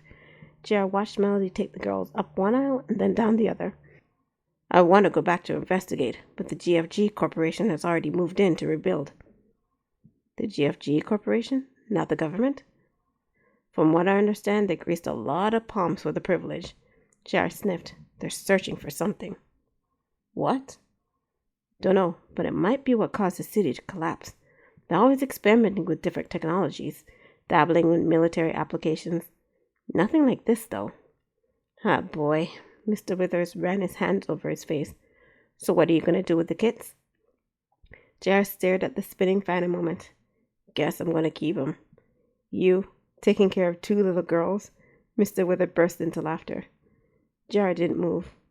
Anyone would have told me that last week, I would have laughed and punched him. You're serious, then? Mr. Withers' smile faded. You're going to keep them? Don't got a choice. What do you mean? Because the kid, I don't know. JR felt his fur rise. She has this power over me. What? Before he could answer, JR felt a tug on his coat. When he looked down, he spied Zena holding up a box of cookies. Mr. JR, can I get this too, please? She grinned so wide it made her squint. JR knew it was a mistake to look into her adorable wide brown eyes. He'd get lost in the innocence of the gold flashes and her bright smile. He knew it, but he did it anyway. Before he was aware, he found himself saying, Sure you can, kid. Get whatever you want.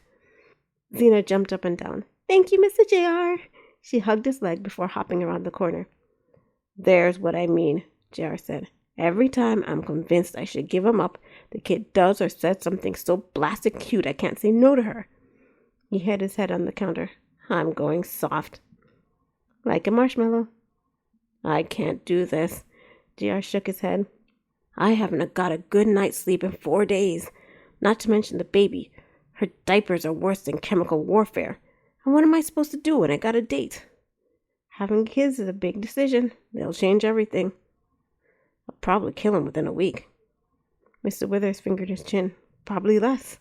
I'm not like you, a responsible adult who has successfully raised a beautiful daughter and straightened out a delinquent kid. Not sure about how straight the delinquent kid is. Mr. Withers eyed JR. But what are you getting at? Can you take them? For a little while, please. No. Mr. Withers faked a cough. I'm a sick old man. I'm too frail to handle kids.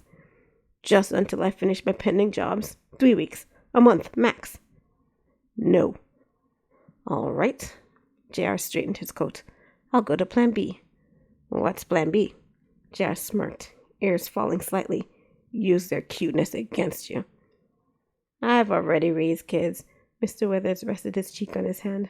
I'm immune to cuteness. Plan C? Bribery. Plan D? Blackmail. Plan E? Threatening. Mr. Withers laughed out loud. I've known you since you were a pup. I'm not afraid of you, and I can still take you over a knee. Plan F? Merciless begging. JR dropped to his knees. Plan G? JR raised his hands. That's all I got. Then you're out of luck, Mr. Withers said. These girls are so cute. Melody approached, pushing a cartload of groceries. Catherine kicked her feet and burst into laughter every time her heel hit the grocery cart. Melody stopped to look down at JR. What are you doing on the floor? Unsuccessfully asking your father for a favor. JR stood to brush his knees off. What's all this? Essentials. Melody unloaded the cart for Mr. Withers to ring up. And you're paying for all this. This is robbery of a kind even I would never stoop to, JR muttered. Melody snickered. Hey, where's the kid? JR looked around, but Zena was nowhere to be seen. Over in the corner. Melody pointed with her chin. She wanted to draw, so I let her open a pack of pens and an activity book. JR stiffened his whiskers. Guess I have to pay for them too. It's on me. She was so cute when she asked with her big old brown eyes. See, Withers, it's not just me. JR glared at Zena, lying on her stomach drawing. Look at her sitting there, plotting her next move. She knows what she's doing. It's a setup. You've been a fugitive for too long, JR, Melody said. You're getting paranoid. $274.59, Mr. Withers said. For groceries? You live off nothing but alcohol and crackers, Melody said. JR grumbled as he removed his wallet and handed him the money. Done! Zena skipped over to JR. I made something for you, Mr. JR. She held out her drawing to him. JR looked at it. 3 stick figures, each with ears and a tail, stood in front of a square and triangle house. A swirling smokestack ascended from the non-existent chimney. Above it all was a thing with wings. Criminy, kid. I already said you can stay. This is overkill, ain't it? Uh-huh. Zena's ears fell. You don't like it? Jared glanced at his companions. Watch this. After this, you'll see she knows exactly what she's doing. He picked up Zena and set the picture on the counter. Tell him what it is. Zena pointed to the stick figures in turn. That's you, and that's me, and that's Cat. Then she pointed to the things with wings. And that's an angel. He's happy because you're going to take care of us. She smiled so that her nose crinkled. Melody covered her mouth and squealed, That's so adorable. Mr. Withers turned to hide his laughter. Do you like it? Zena looked up at him with her wide eyes. Yeah, kid, it's nice. Zena threw her arms around him. Jar looked at Mr. Withers and mouthed, And that's why I'll never be able to get rid of her. Then he set Zena down and walked out with the groceries still in the cart. Chapter 15. I do not want your excuses, Squall. I want results. Max's voice echoed across the rubble. Perched atop a pile of rubbish that must have been 20 or 30 feet high, the Red Fox had a good vantage point to watch a squad of his men picking through the ruins of Jalou for the 30th time. To his right stood a surveyor, pointing his instruments to measure the landscape. I know, sir, but they kept moving it. It wasn't my fault, said the black ferret standing in front of him. Max rolled his eyes and allowed them to wander across the ruined landscape as the ferret yammered on with a boring and pointless excuse. It was all the same to him. At the end of the day, all his excuses meant he had failed. Max pulled his yellow hard hat off his head and smoothed down his red hair. I don't know if I can handle this incompetence anymore, he said, causing Squall to stop talking. How hard could it be to pick it up? I practically gift-wrapped it. He took to massaging the bridge of his nose. Sir, Squall fiddled with the tail of his orange construction shirt. Everyone, even Max, had to wear the vest and hard hat in these ruins. I can do the job, if you give me another chance. Max glared at Squall. Another chance? You've had 3 weeks of chances, and you know what? Get out of my sight. I can't handle you right now. Squall whimpered, but turned to scramble down the rubble pile. Max blew her breath out of its mouth. Squall had been the latest recruit to his board of advisors, a fancy term referring to those people closest to him in his company. They were the only ones who knew he was looking for something here in Jaloo, and most of them didn't know what they were actually looking for. But Squall knew. He knew, but after his failure, Max couldn't trust him again. He certainly couldn't trust him to keep it secret. This is so annoying. Max drew his gun from his jacket holster, aimed it at Squall's retreating form, and pulled the trigger. A white laser streaked through the air and struck Squall in the back of his head. He dropped where he stood. Max exhaled a loud breath while cracking his neck. Yeah, that made me feel better. Hey, Jordan, Janae! He looked to a leopard and a black panther standing about halfway down the rubble. He beckoned to them as they turned. "Sup, boss?" Janae got to Max first. She walked with a smooth, almost oily motion that reminded Max of a snake. Jordan stopped to examine Squall's body before joining Max. "What's happening?" "I'm going to have to write a nice obituary for Squall." Max pointed at the body with his chin. "Couldn't retrieve the package, huh?" Jordan sniffed. Janae chuckled. "You should have sent Jordan or me." Max ignored her. "I'm thinking about something like, he was a good worker, an invaluable member of the team, yada yada, blah blah, but his most tragic death was caused by a..." He motioned to Janae to fill in the blanks. "Where'd you get him?" "Back of the head." Max tapped the spot on his own head. Jordan squinted at Squall's body. "No blood there." "The gun was set pretty high." Max sniffed, cauterized the wound. Janae scanned the rubble. "There's a lot of unstable debris that could..." She rapped her knuckles on her head. "Conk him on the head." "Ah, perfect." Max clapped his hands together. "Another unfortunate victim of Jaloo." "And people will go for that?" Jordan asked. "There's a laser burn in the back of his head." Janae shrugged. "As long as we don't give him any reason to run an autopsy, we can hide the burn." "Great." Max pointed his clasped hands at her. "Take care of it for me?" "Will do, boss." Janae winked at him as she descended the rubble. "Oh, and Janae, make sure all our permits are in order," Max called after her. "I want us to be the only ones doing restorations on this town." Janae paused halfway down the rubble. "Is the government going to be okay with it?" "As long as the paperwork is in order and I'm footing the bill, no one will care," Max shouted. "So make sure it's done right." "Yeah, boss." Janae pointed to the air as she descended the rubble towards Squall. "What a mess." Max surveyed the damage once again. Everything for miles around had been flattened. Jordan shook his head. What happened here? No idea. Max massaged the bridge of his nose again.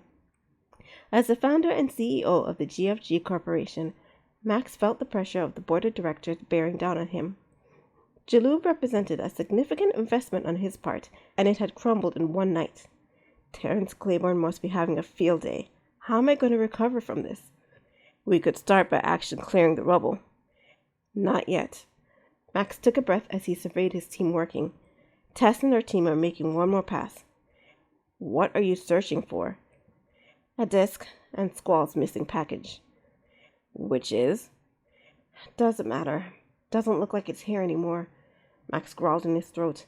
"Squall wasn't already dead, I'd kill him." "All this is doing nothing for our timeline."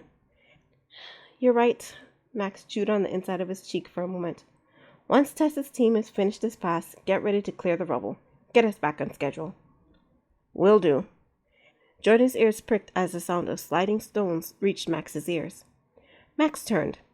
A gray vixen clambered up the pile of rubble towards them. As she scaled the top, her foot slipped on the loose stones. Max caught her before her face smacked in the dirt. "Oh, thank you." The vixen looked up at him with the biggest green eyes Max had ever seen. Max set her on her feet as he let his eyes rove over her form, ears to tail. He had never seen a vixen with gray fur in real life. Pictures of them, sure, but all the foxes he knew had red fur like his. And her chin-length hair was so black it almost looked blue. She wore a dress that did nothing for her shape, a jacket belonging to some food delivery place, and flat shoes not meant for walking very far. He could imagine the blisters she must have had on her toes. But all told, not a bad-looking girl, if he cared about that sort of thing, which he didn't. "Who are you?" Max turned his eyes away from the vixen. She stood straight. "My name's Celeste." "Uh-huh." Max didn't spare another glass. "And what are you doing here?" "I..." "Ugh, forget it. I don't need to know." Max waved her off. It's not safe here. Need a hard hat and safety vest to be in this area. I will leave, but can you help me? Celeste spun in a circle. I think I'm lost. I'll say you are. But wait. Max turned to her. How'd you get past the roadblock I set up around the whole town? Celeste twirled her fingers in her hair. It's a long story, but it involves hitchhiking, batting my eyes, and getting some poor sap to do me a favor. I sure hope that angry bat that rushed at him wasn't his wife. She gave Max a sly sort of smile. Max couldn't help the snicker that escaped him. It's kind of funny. I thought so too. Celeste held her hands behind her back. What are you looking for then? The GFG Corporation's office. One's supposed to be in Jalou, but this can't be the right place. The GFG Corporation? Max pointed to a pile of concrete toward the east. It's right around there. Huh? Look around, girl. The whole place is destroyed. Everything. My offices, my employees, all gone. This was supposed to be my town. Whoever did this is going to pay. But this can't be Jalou. Celeste seemed to shrink as she looked over the rubble. I have to get to the GFG. I have to. What do you want with them? Looking for a job? Oh, no, sir. Celeste turned her back to him and turned back with a piece of paper in her hands. I want to join the Freedom Project. Max took the paper. It was one of the ads he had run in a magazine. He lifted a scrutinizing eye to her. You're a slave? Yes, sir. Max sighed. Sorry, but I think we're going to have to suspend the initiative for a while. But you can't. Do you see this? Max opened his arms to indicate the rubble all around him. This represents millions of dollars my company just lost, and millions, possibly billions, we're going to need to restore and repair this place. Something has to give. But I can't go back to Terrence. Celeste clutched the collar of her dress. He'll kill me for running away, or something worse. Terrence. Max's ear shot up. Terrence Claiborne? The collector? Celeste nodded.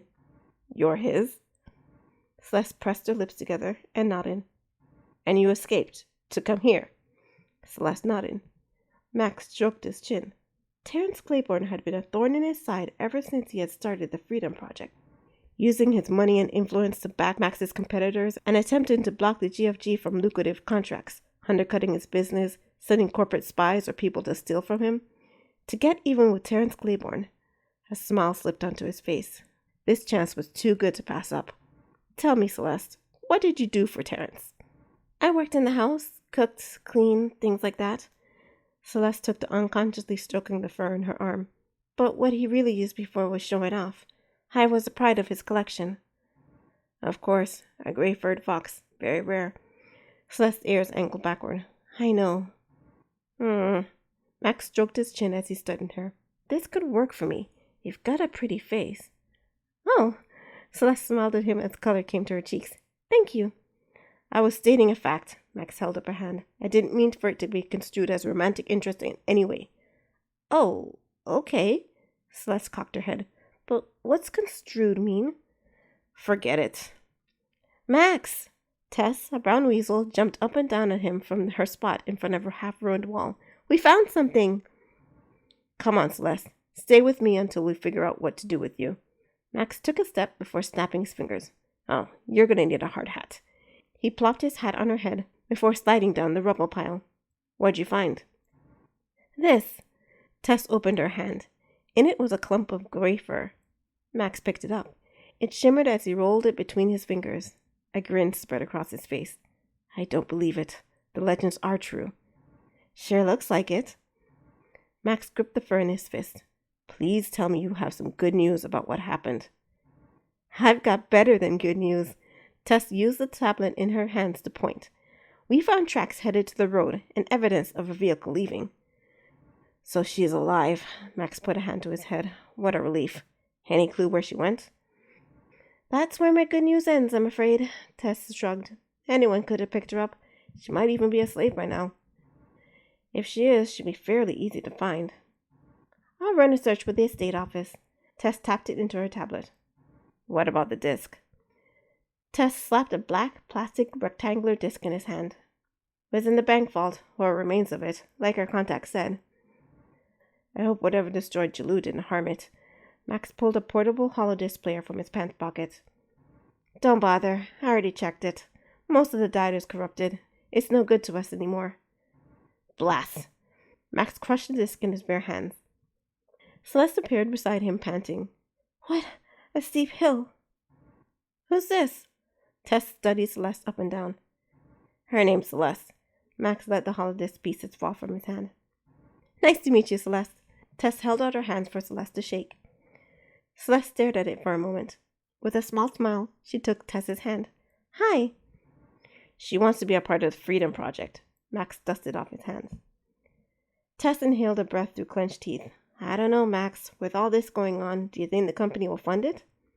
I'll pay it for myself if I had to. She says she's Clarence Taborn's pride. If it's true, she's worth her weight in gold. Celeste snorted through her nose with her mouth pinched, though she said nothing else. Should be easy to check. Tess tapped on her tablet and swiped the screen a few times. Looks like you're right, Max. She was on the cover of his magazine 2 months ago. She hit the button, and a holographic display of Collector's Monthly magazine appeared in the air. Celeste was on the cover, her fur brushed to a shine, and her hair smooth in place. Celeste gasped. So that's why he had me take all those pictures. She is very photogenic. Max examined the photo. Photogenic? Celeste looked from Max to Tess. Is that good? Tess smiled at her. It's very good. It means you take nice pictures, and it's true. Look at these. You look lovely. Celeste put a hand to her heart. Thank you. But you've got to be expensive. If you're Terrence's pride, I can't see you setting your list price very low. Tess tapped the button and the picture disappeared. Are you sure you want to use your own money to do this, Max? The money isn't a problem for me. Max stroked his chin. But getting access to her papers will be next to impossible. I have my papers. Celeste turned her back on him to reveal crumpled papers when she turned back. You came prepared for everything. Max smoothed them out to examine them. He inhaled a breath through clenched teeth. 650,000. Tess whistled. Steep. Worth it, though. Max grinned. She'll be the new face of the Freedom Project. Can you imagine what will happen when everyone sees that even the pride of Terrence's collection can be freed by us?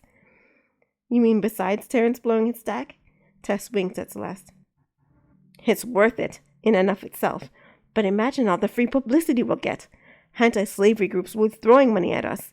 Max rubbed his hands together. And if I can play this right, I can get other companies to sponsor it. It'll be a gold mine. It will subsidize the rebuilding of Jalou. The company won't lose another dime. Considering everything goes according to plan, Tess said. Everything goes according to my plans eventually, Tess. Max straightened his jacket. Take Celeste down to the estate office right away. Once she's taken care of, I'll have our PR girl set her up with the photographers and marketers to get a new Freedom Project campaign running. On my way. Tess turned Celeste around. Come on, you're going to love working for us. Her voice faded into the distance. Max turned as Tess and Celeste walked away. So far, everything had turned out okay today. He had managed to turn everything around. Perhaps he hadn't needed to kill Squall. He paused to mull it over. Actually, yeah, he did. Chapter 16. Jar heard the wood settling. It was a homey, comforting sound, a sound he had never noticed before. Noises like this, what J.R. called quiet noises, were things he had come to treasure with the kid and the cat around. Over the last 3 weeks, they had completely overtaken the upper floors. Toys were all over the ground, kid shows on TV, baths every day. There was no end to it. But he was its own man in his basement. He had converted it to a workroom and gym separated by a drywall. In his workroom, he kept a workbench, some tools and scanners scattered here and there, and some books and other equipment tossed on the shelves. His gym was covered in gymnast mats. A weight set sat in one corner, and in another hung a punching bag and a heavy bag. Right now, he sat hunched over his workbench and tinkered with a gadget he had gotten. It was a square metal box that had an ammeter built into it to detect the flow of electricity. A light bulb was screwed into the top.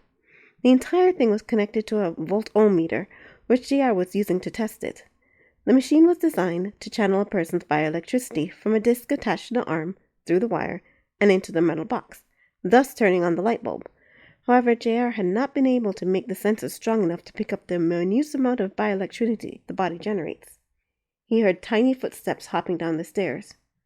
I said you weren't allowed down here, kid. Zena's face appeared in the doorway. You said I couldn't come down here without you, and you're here now. She skipped over to him. Where's your sister? She's sleeping. She sleeps a lot.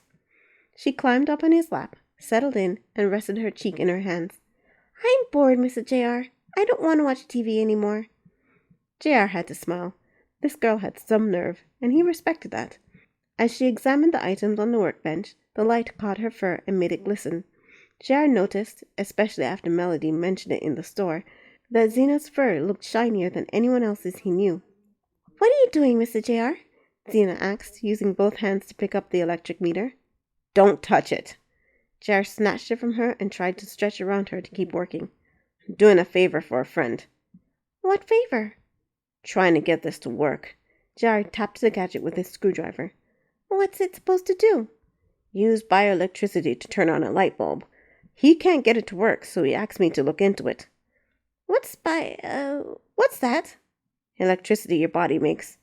Oh. Zena examined the machine. Why can't he work it? I don't know. JR chewed on the end of the screwdriver.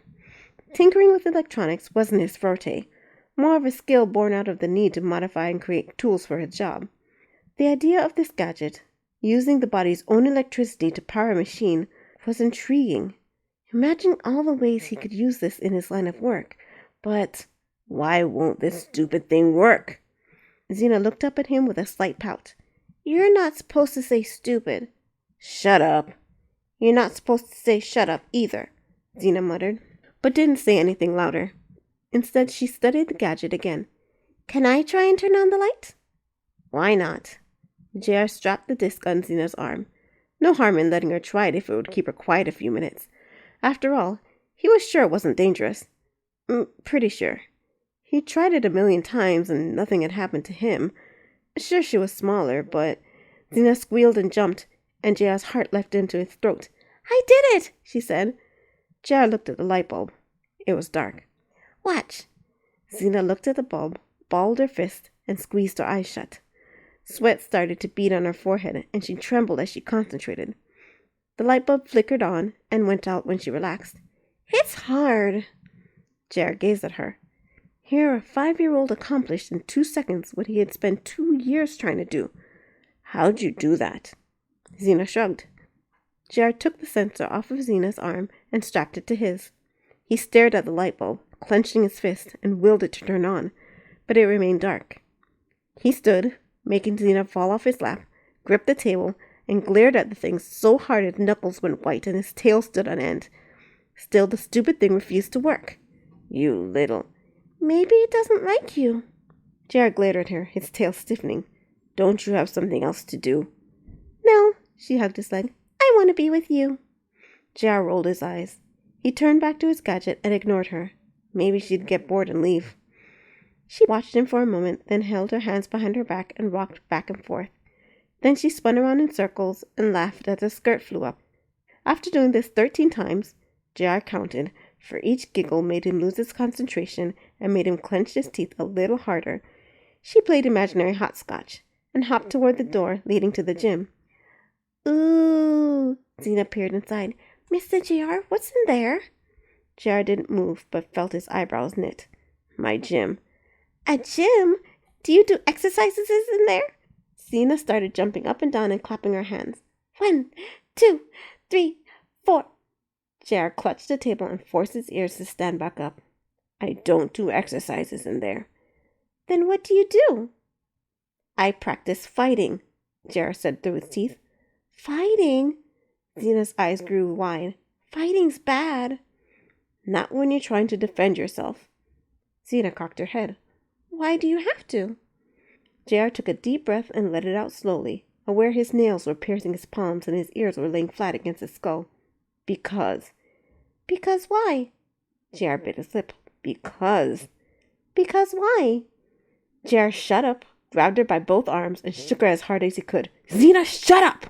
He released her so hard she had to take 2 steps backwards to regain her balance. When she did, she gazed at him with wide eyes. Zena's mouth screwed up into a pout. You're so mean! She shoved him as hard as she could before turning her back on him and plopping cross-legged on the floor. JR snorted through his nose. She might have been mad, but at least she was quiet. Maybe now he'd be able to get back to work. With a sigh, he sat back in his chair. But in all his life, JR had never been able to stand being in the same room as an angry female, even as one as small as Xena. Her anger kept buzzing at him like an angry bee. He couldn't stand it anymore. Would you stop pouting? No, you're mean. Would someone mean get you all that candy upstairs? You yelled at me. I didn't even do anything. Because you're too loud. You're asking too many questions. I want some quiet. Xena peeked over her shoulder at him. You don't want me to ask questions? Just be quiet, okay? JR put a finger to his lips. Shh. A smile broke through Xena's pout. Okay. Thank you. JR turned back to his project. Xena sat where he left her, playing with her toes and not making a sound. Perhaps now he could finally get some work done. He picked up his gadget and started to open the casing. Oops! Xena clapped her hands over her mouth. Sorry. JR turned his attention back to the casing, but felt the unasked question buzzing through the air, crashing to his mind over and over, like a fly trapped in a screened-in porch. What, kid? But you don't want me to ask? JR gripped the screwdriver. Just ask. Can I go in your gym? JR flung the door open. Don't touch the weights. He watched her run in and then went back to his gadget. He moved the casing and examined the multicolored wires crisscrossing each other. Perhaps one of them needed to be replaced with something more conductive. Maybe an alloy. Take that, you meanie. JR pricked his ears and looked up. What had come over him? Go away, you! Xena's voice floated out of his gym and circled the air around his head. He rolled his eyes and tried to turn his attention back to his project, but Xena's voice flew through the air and burrowed into his thoughts until she was all he could hear. He laid his head on the table and covered his ears with both hands. Still, Xena's voice came through. JR threw his hands into the air. She doesn't shut up. Take that, Xena shouted. You leave Mr. JR alone, you bad man. JR lifted his head. He rose and peeked into the gym. Xena lunged at the heavy bag with all her might, but the kickback knocked her onto her tail. Mr. JR is my friend. Go away. She jumped up and gave it a punch that didn't even make it move. No, you're doing it wrong, JR set her aside. Here, let me teach you. This is how to punch. I know how to punch. Xena punched him in the leg. That's a sissy punch, kid. You want to punch like this. JR took a stance and gave the heavy bag a punch that sent it swinging almost to the ceiling. He had to catch it to keep it from smacking him in the face. Wow, Xena said, her eyes flashing gold in the light. You're strong. You can do it too with proper training. Stand like this with your legs apart. JR positioned her feet. Now put your hands in the air like this and bring it back. Good. Now do it faster. Good, faster, good. Now do 10 of those. Can you count to 10?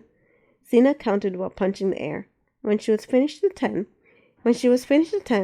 he told her to turn around and punch 10 times with her left hand. When she had finished, he told her to punch with the right side again. My arms are hurting. Xena let her arms flop to the side. Means it's working, JR said. Xena continued 2 more sets before turning to him with her lip thrust out. Can I stop now? Sure. It hurts. Xena rubbed her arms. Do you do that all the time? Every day when I wake up. Xena studied him. Can I do it again with you tomorrow? I thought you didn't like it. It hurts, but I get to play with you. I like to play with you. So can I please? Xena clasped her hands and looked up at him with wide eyes. Please? JR allowed himself a chuckle. I'll get you tomorrow then. Yay! Xena grinned so wide she squinted and hopped up and down. Then she skipped out of the gym and up the stairs. The kid's not so bad, JR said as he watched her leave. And I found a way to relieve some of that extra energy she has. With one last punch to the heavy bag, he walked to his workroom and went back to work.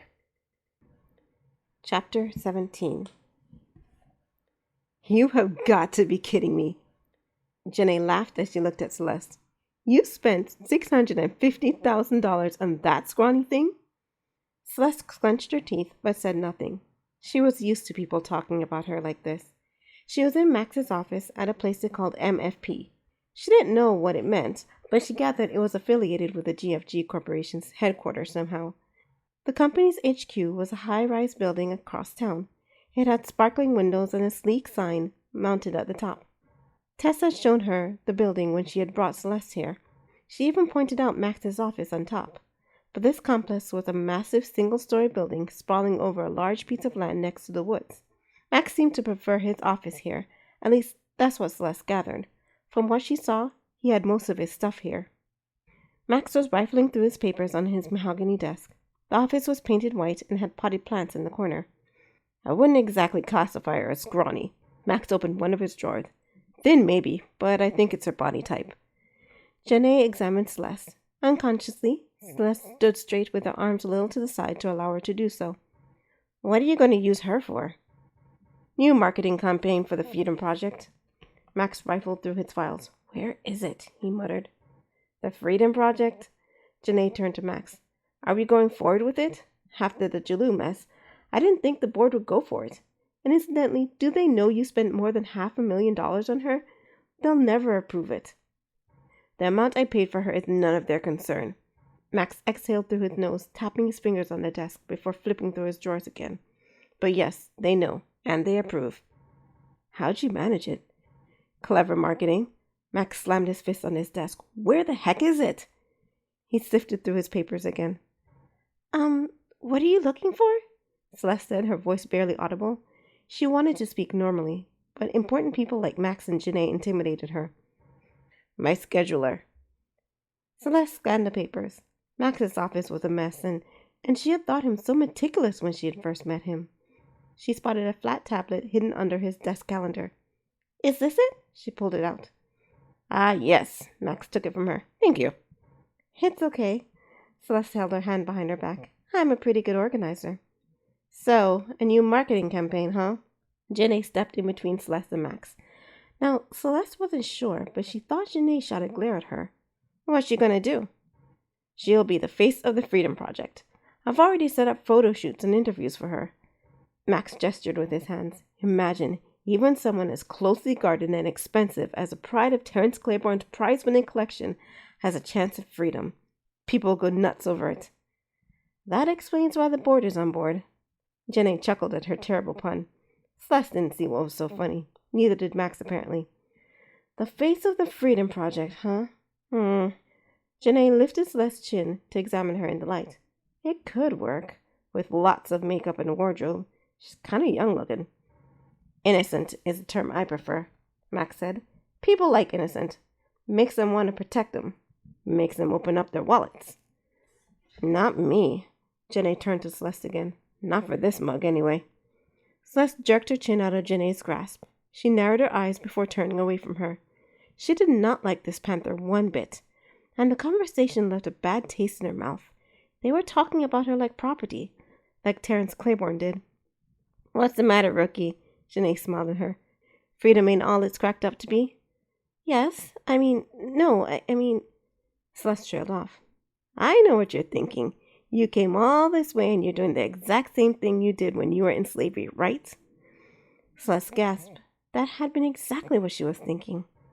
Reality doesn't always add up to our image of expectation, Janae shrugged. But think of it this way. You're not doing this because you have to. You're doing this to earn your freedom. You have a choice. Once you pay Max back, you can leave and never come back here again. Which reminds me. Max pulled a file out of his drawer. He set a piece of paper on his desk. Signed, Celeste. You know how to write, right? Janae said. Celeste responded by snatching a pen and writing her name on the line Max pointed to. The document you signed was an agreement. Max slipped it back into the file folder he had gotten it from. You're agreeing to work until you pay off your debt. The rest of these are your papers, including your certificate of freedom. He opened the folder so Celeste could see it. The certificate had blue lettering in the letterhead and a gold embossed seal. They're free and clear, but I'll keep it in here until you pay off your debt. He set the papers in a vault in the wall. Celeste watched in dismay as he shut the vault on her freedom. Why can't I get it now? Because it's collateral, Max said, and when he saw Celeste cock her head, continued, Think of it like a car loan. I'm holding on to the title until you pay off your debt. Until then, you can do what you want with your freedom. You could even quit the company and go work for someone else for all I care, as long as you make payments on the debt. Once the debt is paid, you get the certificate. Simple. I see. Celeste watched Max twirl the lock for the vault. Her freedom would be safe enough in there, for now. Though it would be difficult to do your marketing campaign without her, Janae said. Good point. Max turned to Celeste. Better stick with me then. He winked at her. This time Celeste definitely caught Janae's glare. Of course, the real problem is, how are you going to pay back all that money? She leaned on Max's desk, blocking Celeste's view of him. How long is this campaign going to run, Max? Don't, please. Max eased Janae off his desk. I anticipate the excitement over her will die down in about 6 months to a year. Not exactly a long time to pay it off, Janae said. What will she be doing after the campaign? Not sure. Max leaned on his desk. What are your skills, Celeste? Skills? Celeste didn't think she had any. I clean for Terrence.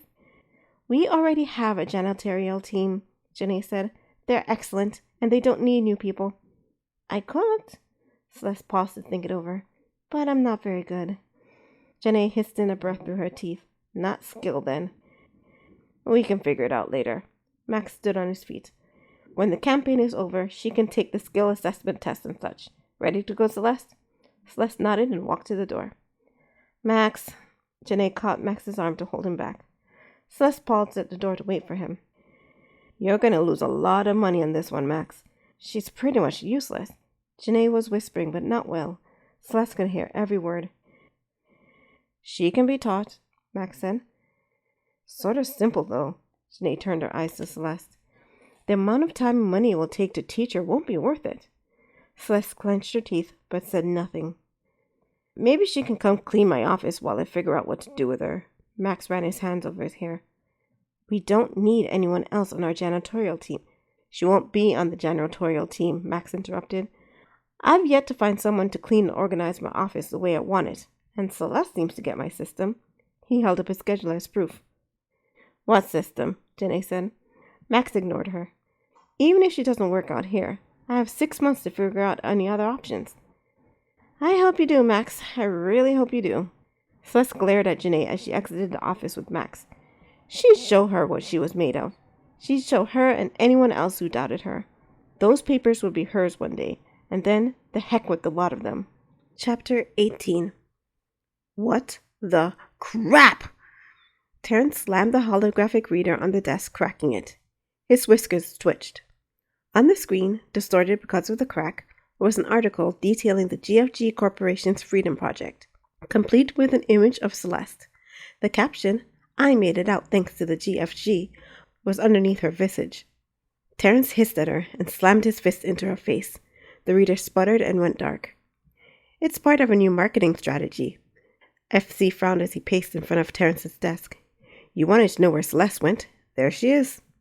This is Isha's fault. Terrence slammed his palm on the desk. I knew something was funny when she said she had a family emergency the morning after Celeste got sick. I would have known something was up sooner if I hadn't seen her go back to her quarters on the surveillance tape. That slave girl played you good. You gotta do something, Terrence. Like what? Isn't she yours? FC's whiskers twitched. Go get her back. According to the law, as long as someone pays the list price for the slave and gets the proper paperwork filed, she's free. Terrence yelled. I can't fathom how they got their hands on her papers. I didn't think anyone would pay over $650,000 for the wench. Maximilian Descartes sure did, and he's ruining everything. FC's tail bristled. Their faces are all over the place. TV, magazines, newspapers, and this thing is gaining traction. Hundreds of slaves are running away thinking if she can do it, they can too. And the GFG is getting corporate sponsors. They're getting such good publicity over this. Other companies want a piece of the action. This has to be stopped. Oh, he'll be stopped all right. Terrence narrowed his eyes. I will personally ruin him and his company, no matter how long it takes. And when I do, nothing will spare that gray wench from my wrath. Nothing. Chapter 19. GR glared at his opponent standing across the meadow from him.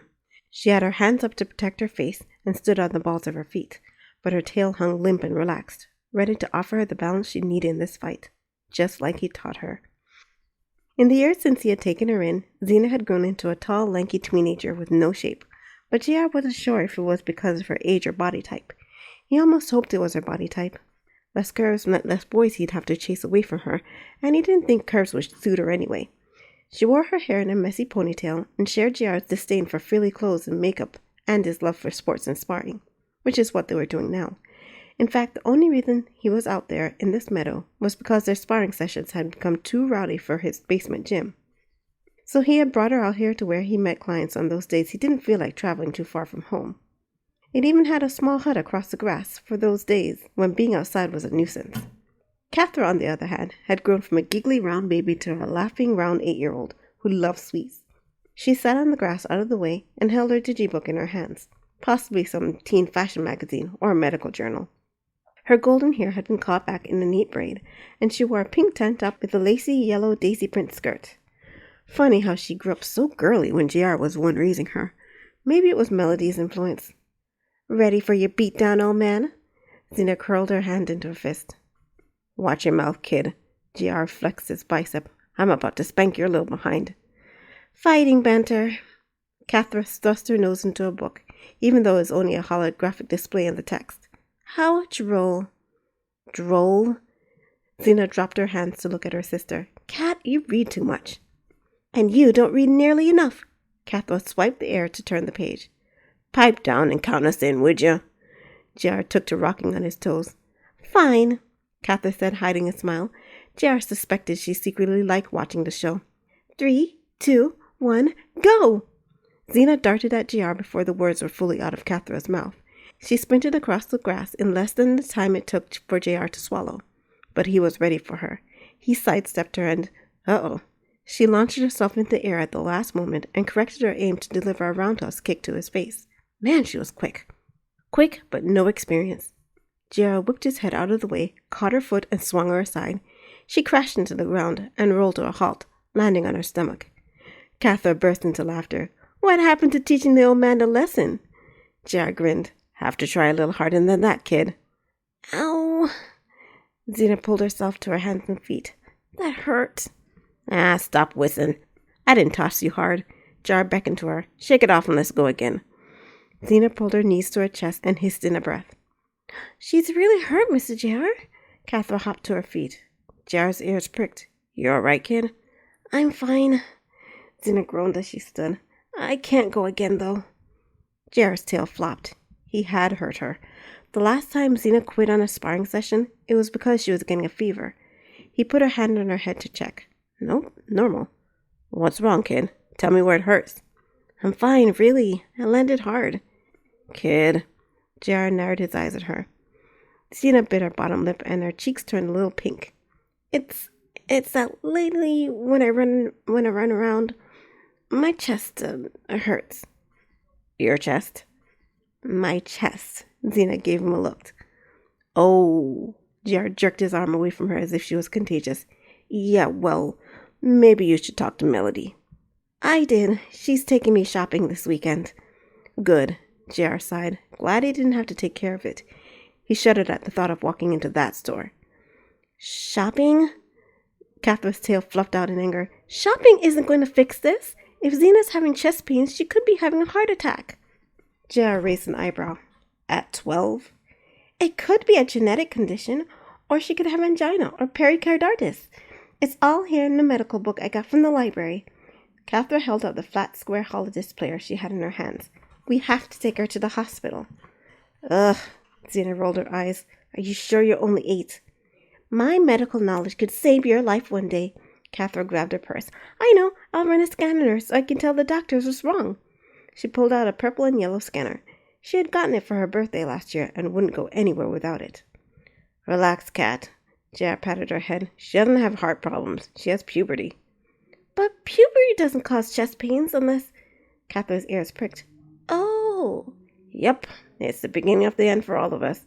JR nodded gravely while winking at Catherine. "She'll be a teenager soon, which means she'll become all moody and irritable." "She's moody and irritable already." Catherine turned her nose up. "What's going to change?" "Shut up, you two." Xena's face surged red. "Stop talking about me like I'm not here."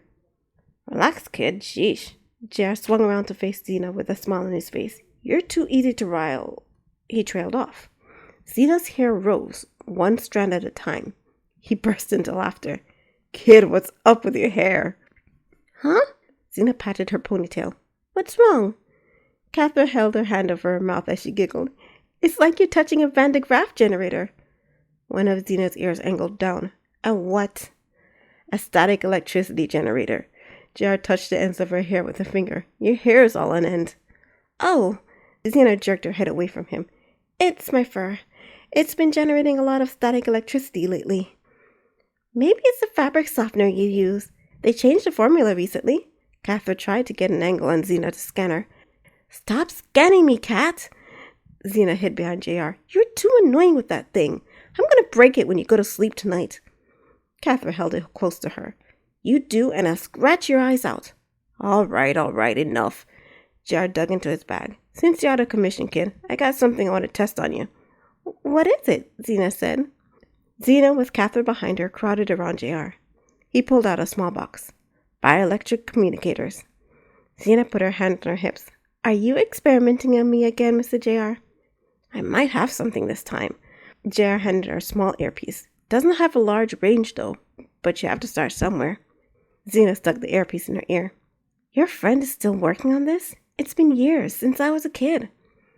JR stopped himself from reminding her she was still a kid. Research takes time. You're shoving it in kind of far, ain't you? I can barely see it in your ears. I have to, or it will fall out, Xena said. My ears are bigger than yours. Do I get one? Catherine bounced up and down on her toes. I only got the one, but you can try it after me. JR put his earpiece on. Okay, all you have to do is think about transmitting a message to me. Xena closed her eyes. Can you hear me, Mr. JR? Her voice rang in JR's brain. No way. JR swung on to face Catherine. Did you hear it? No, what? Catherine said. I heard her, JR said, in my head.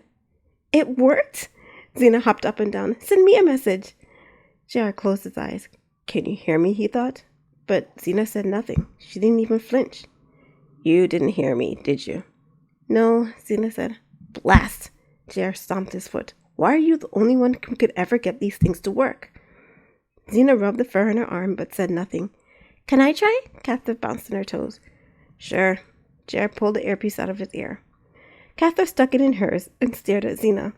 She stared and squeezed her eyes shut and groaned with the effort. I heard her! Xena clapped her hands. She said, come on, work. Yeah, but I think I said it out loud, Catherine said. I didn't hear you.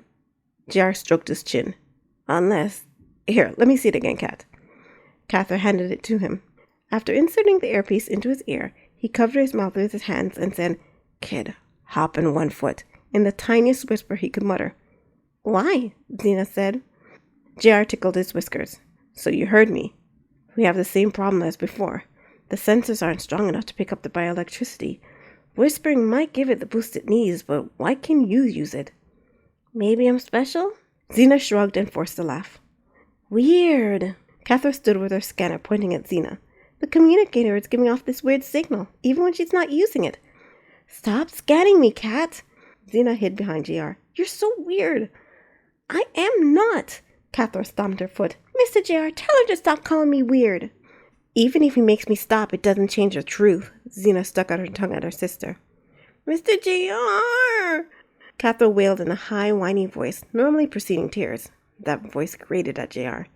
Enough, you two, JR trailed off as his ear twitched. He was picking up something, the rumbling of an engine coming up over the hill separating them from the road. But who had come all the way out here?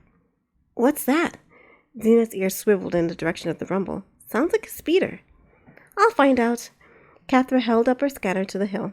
Let's see. Female, genus, canis. Probably Melody. JR threw his towel around his shoulders. On a speeder? Xena pointed out. Oh! Catherine's ears stood up. Species lupus. Subspecies lupus. It's a wolf. But we don't know any female wolves, Xena said. JR furrowed his brows. They didn't, but he did. Several, actually, but none who would want to visit him out here, if they knew where he was. None except... Oh, no. Stay, JR said to the girls before he trotted over the hill. A brown wolf, dressed in a red dress that showed more cleavage than fabric, had draped herself over his speeder. JR shook his shoulders loose and ambled over. She fixed her violent eyes on him as he approached and smiled in a way that exposed all her fangs. Hello, JR, she said in a voice as smooth and luxurious as a finely distilled whiskey. Long time no see. Chapter 20. Vix. JR stood so that he was the only thing in her field of vision. You're looking as tantalizing as ever. He let his eyes run over her dress. It hugged her curves in all the right places. She was in many respects JR's ideal of beauty. Slightly muscular arms and legs, long shiny hair, pouty lips, curvy figure. Though her chest seemed larger than her body type allowed, JR didn't recall that aspect about her. He would have remembered. I see I caught you in the middle of a workout.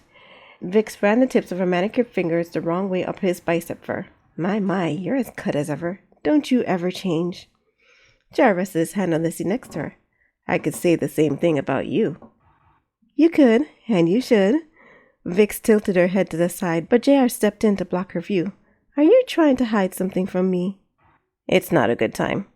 What's the matter? You got clients? I'm entertaining 2 females over there, if you must know. Her ears flattened. Excuse me? Jealous? Vix's laughter rang out among the shifting grasses rustling in the spring breeze. Not hardly. I wasn't the one who disappeared off the face of the planet after a breakup. Who knew you couldn't handle rejection? Getting dumped by you doesn't bother me, JR shrugged, 'cause I know why you did it. Oh, do tell. You are starting to fall for me. JR leaned in close to her, letting his grin extend. You couldn't handle it, so you got out. Simple. Vix's grin faded into a frown. You are so conceited. It's not conceit if it's true. Vix rolled her eyes. So what are you doing here, Vix? Can't a girl swing by an old flame to rekindle the magic? I know you. JR crossed his arms. The only reason you'd come all the way out here to the sticks is if you're in trouble or because of money. Which is it? Vix pouted, her rose-tinted lips sparkling in the morning sunlight. But then she smiled. Money. Thought so. I got a job for you, but I haven't seen you around lately. I've been trying to find you for weeks now. You didn't retire, did you?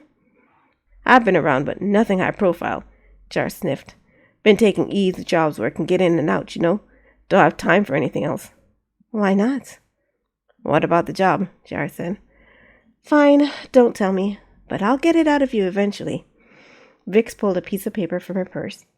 The GFG Corporation is developing a brand new security device that will revolutionize the industry, and my client wants us to nab it. She held the paper out to him between 2 fingers. GFG, huh? JR took the paper. No wonder you need my help. Their security systems always kicks my tail. Vix tossed her hair. I don't know how you do it. No stupid computer is going to keep me out from where I want to go. JR read the contents of the job. Terrence Claiborne's your client? What's he going to do with a prototype security system? Use it to keep his collection? Sell it to the GFG's competitors? How should I know? Vix flicked the paper. My only concern is getting the job done. He must be paying you a lot if you're willing to split it 50-50. Vix sputtered. 50? No. We'll split it 80-20. JR raised an eyebrow. Okay. How about 70-30? JR pressed his lips together. Vix growled. 65-35, and that's my final offer. Fine, but only 'cause you're so cute. JR flashed a toothy grin at her. You golden-tongued rogue, you. Vix tucked her hair behind her pointed ears. So when should I... Who is that? Huh? JR swung around. Xena stood beside him, staring at Vix in wide-eyed awe. Her mouth hung open, fit to catch flies, as his mother used to say. Kid, what are you doing here? JR tried to shove her back. I told you to stay. But she sidestepped him. Wow. She blinked as if clearing fog from her eyes. You're beautiful. Vix started, but then smiled. Whoever she is, she's got good taste. And what's your name, sweetheart? Xena? Her eyes wandered down to Vix's chest. They lingered there for a moment longer, before turning to her own. Vix chuckled.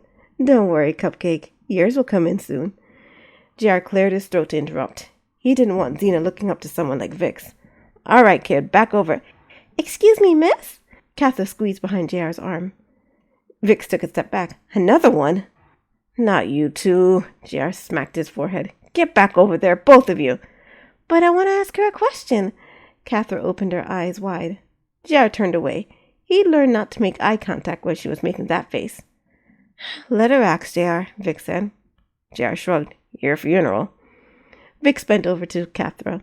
What do you want, cutie pie?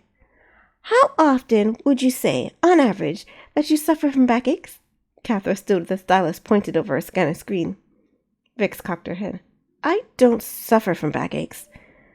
Cathra studied her for a moment. Impossible! You must be incapacitated most of the time. What? Vix turned to JR. Don't ask me, JR said. According to my books, women with large, Cathra paused to search for the right word. Chests often suffer from back pains because their back muscle can't handle the strain, and yours are substantial. Excuse me, Vix said. Enough, Cathra. JR shoved her behind him. But Mr. JR, I'm curious. Cathra turned her big eyes to him. It's your job as the adult to encourage and facilitate my quest to satisfy my scientific curiosity. Take your scientific curiosity and get back over there. Pack up your stuff. We're leaving. JR shoved her to the hill. You too, kid. Aw, I never get to meet your friends, even though you have to meet mine, Zena grumbled. She caught Cathra's hand and pulled her along. But I'm not done scanning her, Cathra said, dragging her feet. Get out of here. JR kicked the ground, sending glass flying. He watched them climb the hill. Sorry about them. So, Vix raised an eyebrow at him.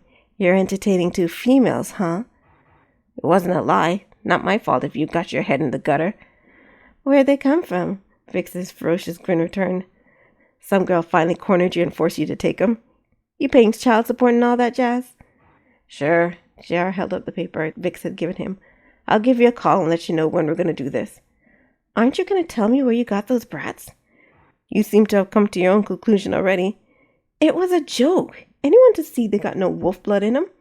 True. Then where'd you get them? Some things are better left unsaid. Zena and Cathra appeared over the hill again with all their things. They loaded them onto JR's speeder and got onto the platform. I'll give you a call. JR mounted his speeder. Wait a minute. Vix caught the handle of his speeder. You're not going to tell me? Bye, Vix. JR took off, knowing she'd let go before she got hurt. JR, don't you leave me in the dark!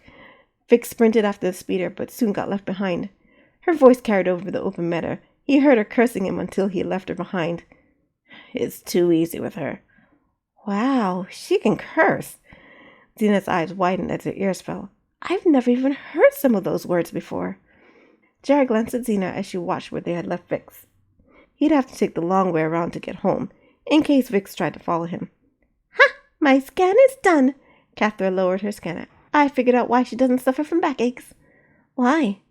Zena turned to her sister. My scans show extensive surgery in the chest region. Cathra gave a mischievous grin. Fairly recent. Zena gasped. They're fake? The two dissolved into giggles. Does it even matter that I'm here? JR bellowed. They clapped their mouths shut. Sorry, Mr. JR. Zena hugged her head and Cathra concurred. JR nodded. Finally, he had the upper hand as the adult here. It's about time he got some respect. A snicker escaped him. The two girls looked up at him. No, he couldn't lose it. Not here. They would never. Another snicker jumped out of him, followed by a chuckle. He burst into laughter.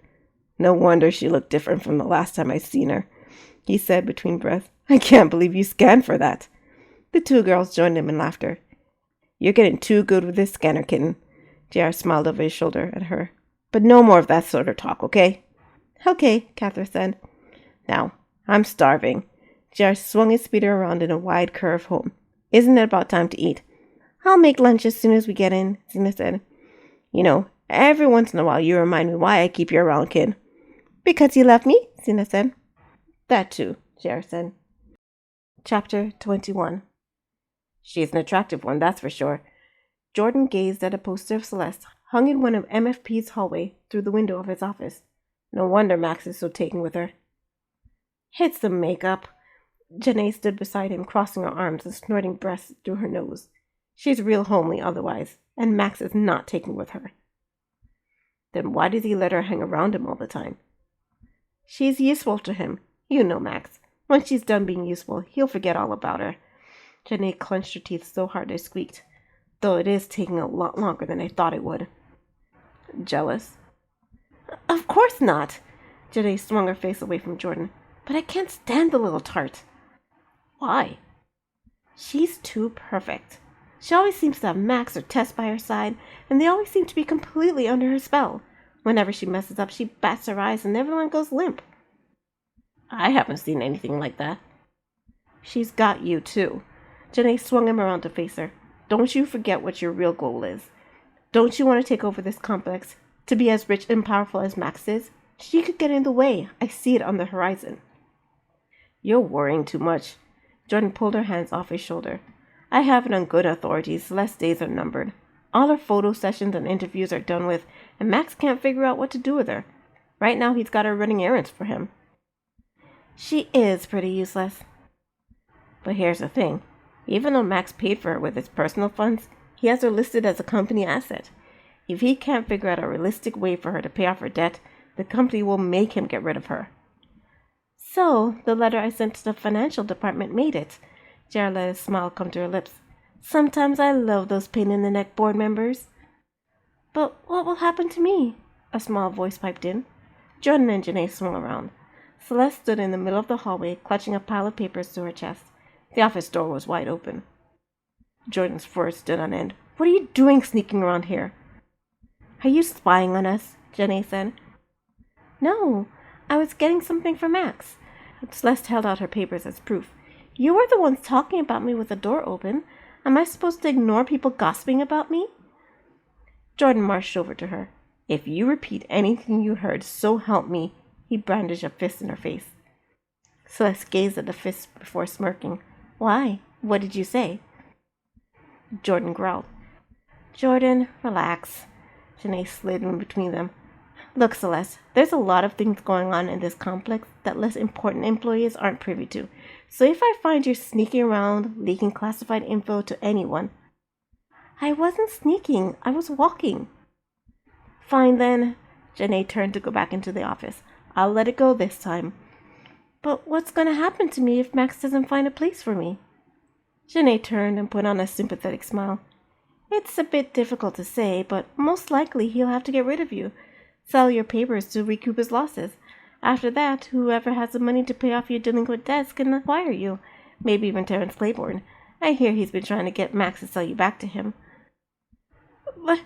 But he can't. Max signed the paper too, right? It's like a contract. Here's the thing, Celeste. Janae put a hand on her shoulder. Usually the Freedom Project runs more smoothly than this. We normally find a place for you before we make the investment. But you are an impulsive buy. Max has to get his money back somehow. Celeste's ears fell, and all her fur rose. I can't go back to Terrence Claiborne. Your best move may be to go to a different company and get a better paying job. Janae tapped her chin. Oh, but wait, you don't have any skills, do you? What am I going to do? Celeste started to tremble. Maybe you can talk to Max about it. Janae walked away from her, but I'm not sure what good that will do. Janae heard Celeste scurry away. She smirked. You are good, Jordan said, and bad. Thank you, thank you. Do you think she heard anything incriminating? She wouldn't have interrupted us if she had. Janae glared in the direction Celeste went. But we need to keep an eye on her until she's out of here. I don't like the way she was able to sneak up on us like that. Jordan shuddered. Creepy. But if you're right, she won't be along for much longer, Janae said. We just have to make sure Max gets rid of her. Right, Jordan said. Chapter 22. Celeste clutched Max's papers to her chest as she scurried down the hall to his office. Max was going to sell her? No way. She'd done everything he'd asked of her. Ran his errands, cleaned his office, become the new face of the Freedom Project. She'd even ventured to remind him of things he wanted to do and meetings he wanted to schedule. He couldn't get rid of her now, could he? She slowed to a stop right outside his office. Maybe he could. After all, he had her papers as collateral, she thought the term was. And if she didn't make enough payments on her debt, she bit her lips together. In order to stay, she had to do something to become invaluable to him. But what? She took a deep breath as she opened his office door. She had to play it cool. Something would come up. It had to. I have your papers, Max. She stepped in. The office was empty. Max? He must have left. Celeste sighed. Max was always sending her for things and then disappearing by the time she got back. He never confided anything in her. And why would he? She was a slave girl. Even the papers in her hands were sealed and classified, not for her eyes. She gazed at the vault holding her freedom papers. When she was free, really free, then people would confide in her. Then she'd be important. Until then, she had a job to do, as insignificant as it was. She set his papers on his desk, then organized and polished it, glancing at his desk calendar as she worked. Oh dear. It seemed he forgot to update the time of his next meeting. It got changed from 8 to 7. Max always remembered these changes eventually, but usually at the last minute with lots of scrambling and fussing. He liked to be on time to things, early even. She hated seeing him so rushed. With a glance at the door, she uncapped a pen and marked the change on his calendar, as close to his handwriting as she could. As she put the pen back in its place, she sighed. She didn't want to leave this place, even if she didn't have to go back to Terrence. It had become like home to her. She knew everyone, and she was safe here. What was she going to do if Max made her leave? You saved my tail, buddy. Max walked into his office talking on his phone. Thanks a mil. And did you happen to take a look at the communicator schematics? I know you're no expert, but you do use a variety of devices in your line of work. So I figured you'd know somebody who... Yeah, it's a problem I keep having. Bioelectricity is not strong enough to power it. And my scientists say it's possible. Any ideas? All right, well, keep brainstorming, will you? Talk to you. Celeste watched Max dump the contents of his briefcase onto the desk. Papers spilled out everywhere. Another thing she'd have to organize later. She shook her head. He wanted everything in place, but never found the time to put them there. Well, putting them there was her job, for now. Max, can I talk to you? In a minute. Max flopped in his chair. First, call Tess, and get me some coffee. It's gonna be a long day. Okay. Celeste walked out and used his secretary's phone to call Tess. Come to think of it, she hadn't seen Max's secretary in a long time. Maybe she got fired. And if she could be let go, there wasn't much hope for Celeste. She gulped, fixed Max's coffee, and returned to him. He had his nose in papers when she set it on his desk. Max picked up the coffee without looking up and heaved a sigh as he took a sip. Okay, Celeste, what do you want to talk about? Celeste took a deep breath. Are you going to get rid of me, Max? Max set his mug on the desk. Why would I do that? Celeste set it on a coaster. My interviews are over and I'm not sure what my job is. I know you spent a lot of money to buy my freedom. I heard if I can't work off my debt fast enough, the company will make you get rid of me. Who told you that? No one in particular, Celeste shrugged. It's a rumor I heard. Max narrowed his eyes at her. If you're trying to justify me keeping you around, lying to me is not the way to do it. Celeste started. Her ears lowered. Jordan and Janae, I heard them talking. Ah, Max leaned back in his chair. They're half right. I'm having trouble finding out what to do with you. The skills test we ran didn't reveal anything useful, and yet... He trailed off, playing with his whiskers. Celeste hung her head. So she was on her way out. But don't worry, Celeste. No one's going to make me get rid of you. Max picked up his papers again. If I let them do that, I'd have to admit I was wrong. And I make it a habit never to admit I'm wrong. If I get rid of you, it'll be because you can't hack it. So there is a situation where you get rid of me. No one in this company is safe, Celeste. If they don't do their job properly, they won't have one. All you have to do is do your job well. But what is my job? Celeste wanted to say, but instead she nodded. Yes, Max. Good. Yo, Max! Tess walked in, smiling at Celeste as she went. Since when do you have her making your phone calls? Since yesterday. Max went back to his papers. I've been getting her to do new things, seeing how far she can go and how fast she can learn. So she's been running the office? And keeping me on schedule to boot. Max turned his eyes to Celeste. Don't think I haven't noticed your sad attempts at forging my handwriting. Celeste flinched. Ah. Tess grinned at Celeste. Explains the terrible memos. Not much of a typist, are you? Celeste held her hands behind her back. Never had a chance to learn. Max stroked his chin. Make a note, Celeste. You need typing and grammar lessons. Okay, Celeste said. Oh, and did you call the board to set up the meeting you wanted to have with them? Thanks for reminding me. Can you take care of it for me? Yes, sir. Celeste darted out of the office and sat at the secretary's desk to make the note. So he had noticed her efforts after all. This was fantastic. Now was the time to show him how useful she could be. Chapter 23. Max watched Celeste walk out of his office. She had changed so much in the years since they had first met, the most notable being her hair. She had let it grow past her shoulders, a style that suited her more than her shorter hairdo. She also carried herself with more confidence, though she still wore those horrible sacks she called clothes. They hung on her all wrong and did nothing for her shape. Honestly, she was going to have to do better if she was going to continue working for him. "So, Max, why'd you call me here?" Tess leaned against his desk. "Don't, please." Max gave Tess a gentle nudge. "Sorry." Tess stood on her own feet. "I found another copy, possibly the only other copy in existence. Had to pay a pretty penny for it." Tess chuckled. Imagine, a book of fairy tales holds the key to unraveling the greatest scientific achievement in history. Bioelectrical components could revolutionize the way we do everything in this country. Besides our missing subject, that disk is the best source of information on cracking the code we can get our hands on. Max sat at his desk. "Expect your research department to get real busy dissecting the data." "I can't wait." Tess put her weight on one foot. "When are we expecting it?" Importing that particular disk was not entirely legal.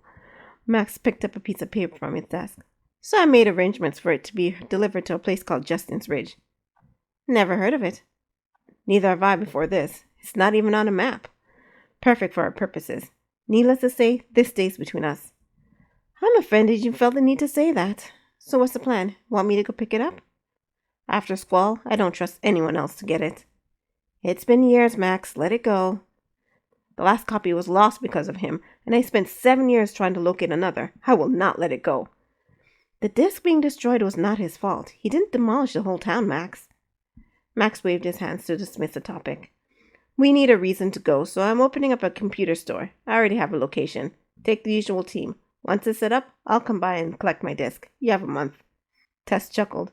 "I'm surprised the company hasn't shut down all your personal business investments by now." "I make enough overall profit to warrant it. Besides, they usually don't know what I've done till after it's over." "Eventually, they'll insist on more oversight, Max."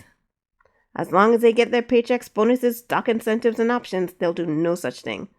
I do everything possible to make sure everyone in this company is taken care of. It's essential to my future plans." "I wonder if you'll be able to pull it off."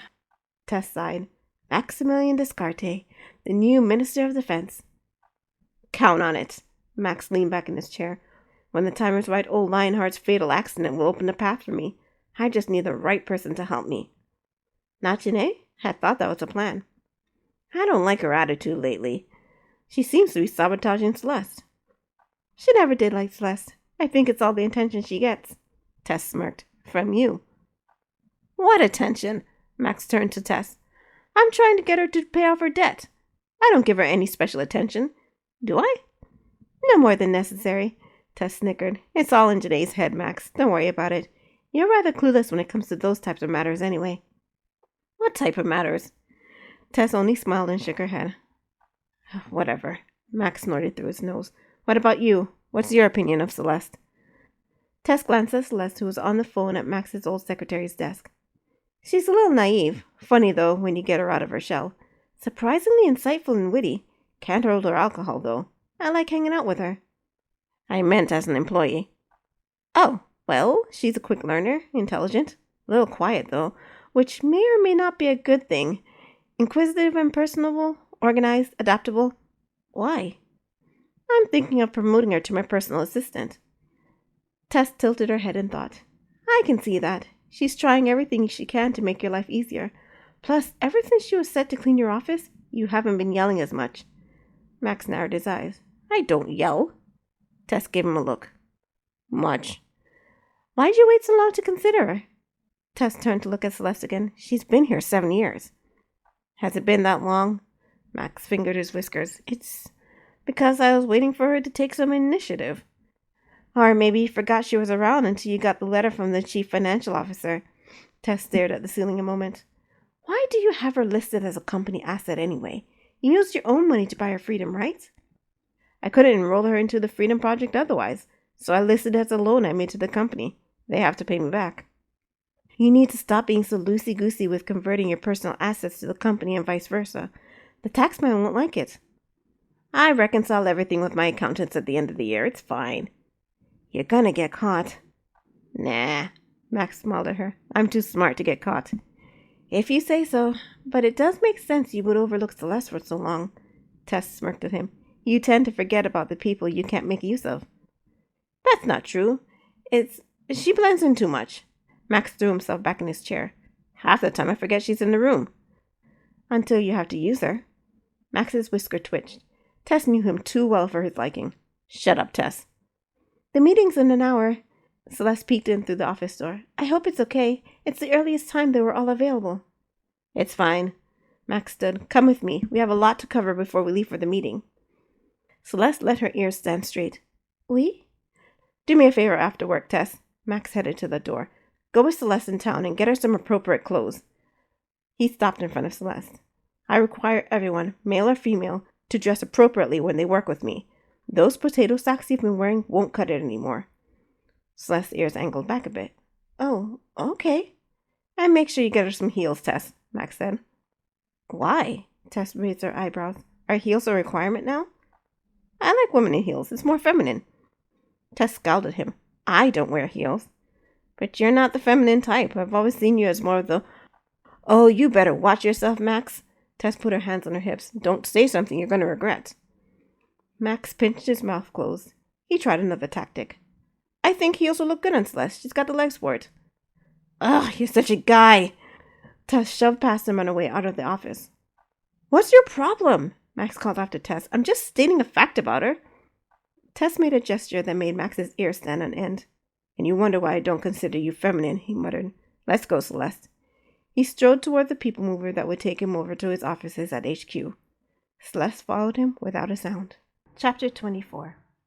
What kind of business do you do again? Xena stood at the door to JR's bedroom with her arms crossed like some kind of cop. Don't worry about it. JR stuffed a shirt into his duffel bag. At least she wasn't trying to be cute. A cop attitude he can handle, but if she tried to be cute, he still hadn't come up with a secure defense against it. Xena gave a growling grunt before she stepped in and pulled out his shirt. Is this even clean? Dunno. JR tossed a pair of pants on the bed. They're in my drawer. No use trying to pack now that the kid was involved. She'd pulled them all out to fold them. She took a tentative sniff of the shirt. Ugh, it's filthy. You put it in my drawer. Because you toss your clean clothes in with your dirty clothes after I do laundry. Xena tossed the shirt over her shoulder. It landed in a hamper she had bought for him. To date, he'd never used it. I'm not your mom, you know. I shouldn't have to do this. You're supposed to be the adult around here. She fished a clean shirt out of his drawer. So you say. Jar stuffed a box of working tools in this duffel bag when she wasn't looking. No one's asking you to keep house, you know. If I didn't do it, we'd live in a pigsty. Xena folded his shirt and set it in the bag. Besides, who else is going to take care of you? Jar tousled her hair. Stop! Xena shoved his hand off, though her mouth was set in a grin. So, when are you going to come back? 3 weeks ought to do it. Jar glanced around the room to see if he needed anything else.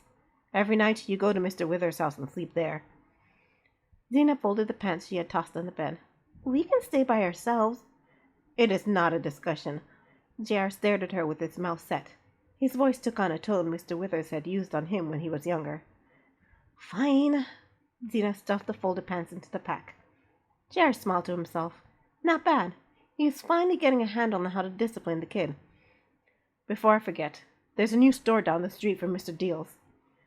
I can't wait to go into it, Xena said, lifting her head. All the newest holodiscs are in there. I hope Mr. Deal's doesn't go out of business, because this place is so cool. You are not allowed in. Why not? Because I said so, JR said. I don't want you to go near it. Got it? Tell your friends, too. Right. Xena sat on JR's bed. You need money for anything? JR set his shoes on the bed. Why are you putting your shoes on the sheets? Think of what you step in. Xena slipped the shoes into a plastic bag before shoving them into the pack. And there's no food in the house. Again. JR tossed her his wallet. Buy food. The rest is for emergencies only. Got it? Okay, sheesh.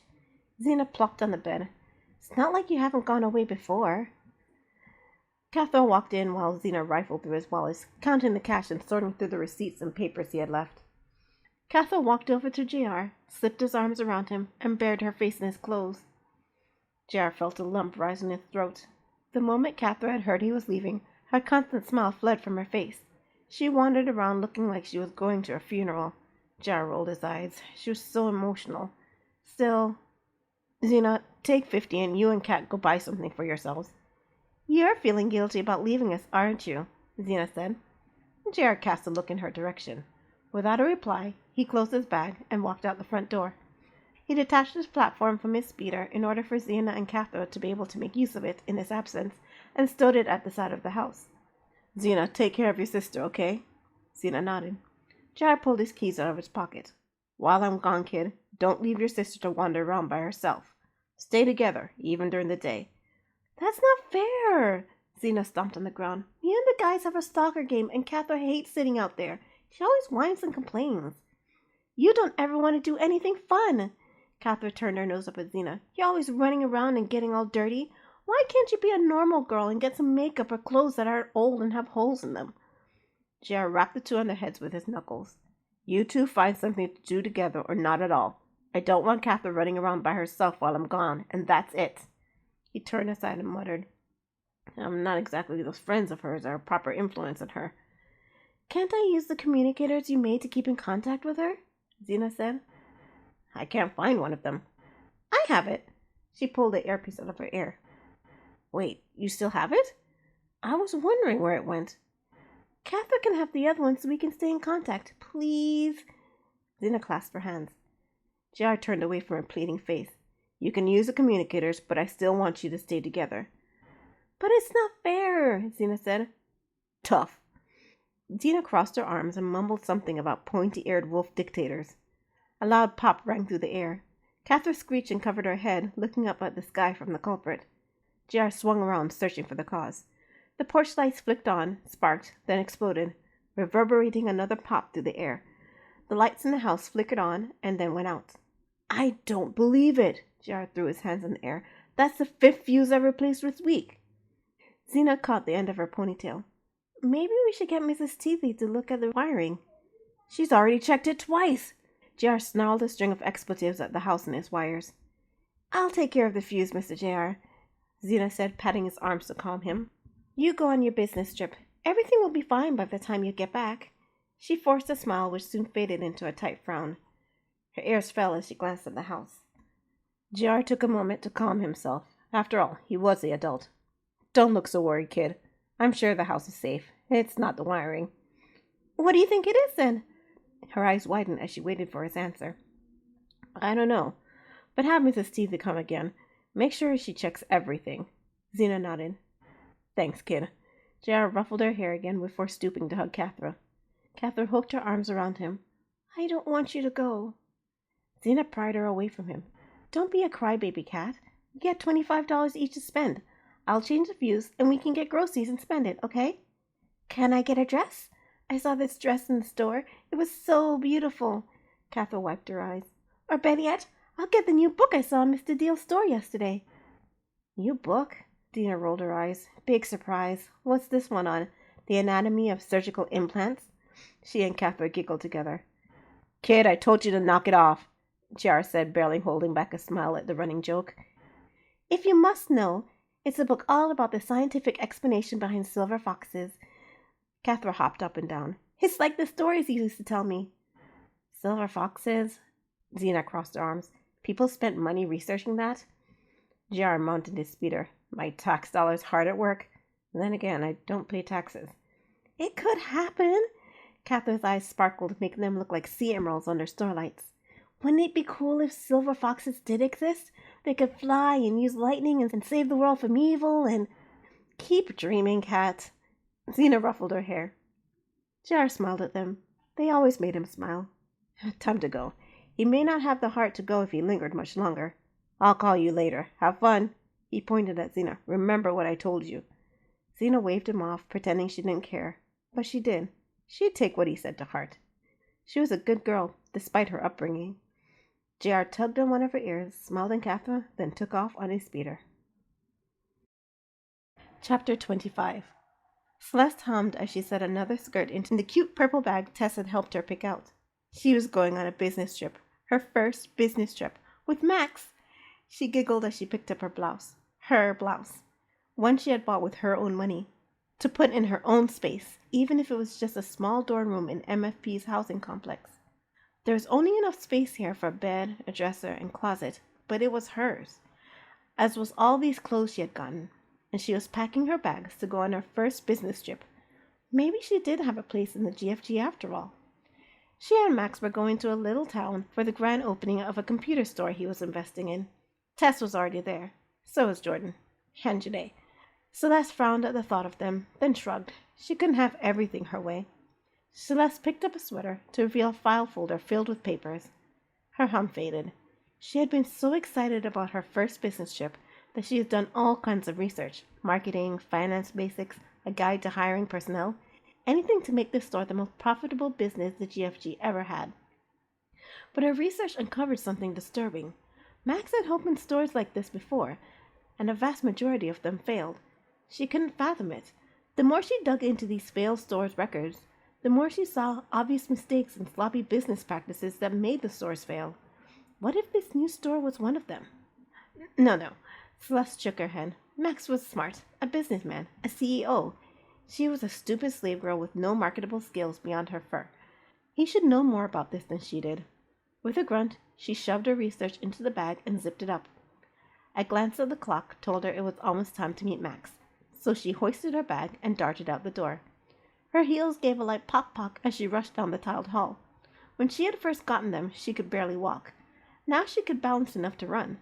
Not bad for a stupid slave girl with no marketable skills. There you are. Max met her at the door to his office. I'm not late. It was almost a question, but Celeste was sure she was on time. You're not. Max took her bag from her and led her to the elevator. But I like to be early. They rode the elevator down to the complex parking garage. Max strode out as soon as the doors opened. Celeste crept into the garage. The entire thing was made of cement, and yellow lights overhead banished the darkness in spots, but only barely. Between islands of light were pools of darkness.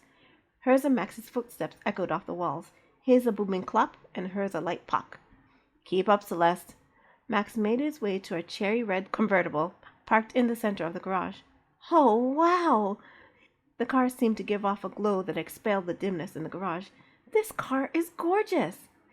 I paid entirely too much for it. Max ran his hands over its smooth paint, but it was worth it. It has wheels! Real wheels! Celeste stooped to examine the black tires.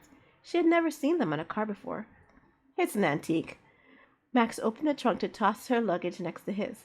Not as fast as hover models, but man, can you feel the engine's power surging through you through the steering wheel. Makes you feel alive. He shut the trunk, causing a thunk to echo across the garage. Hop in. Celeste got in. Seatbelt? I drive fast. Max slid into the driver's seat. Celeste strapped herself in. Here. Max handed her his phone. Call Tess and let her know we're on the way. Celeste dialed the number. It rang and rang until it went to voicemail. She's not picking up. Ah, shoot. Forgot about the time difference.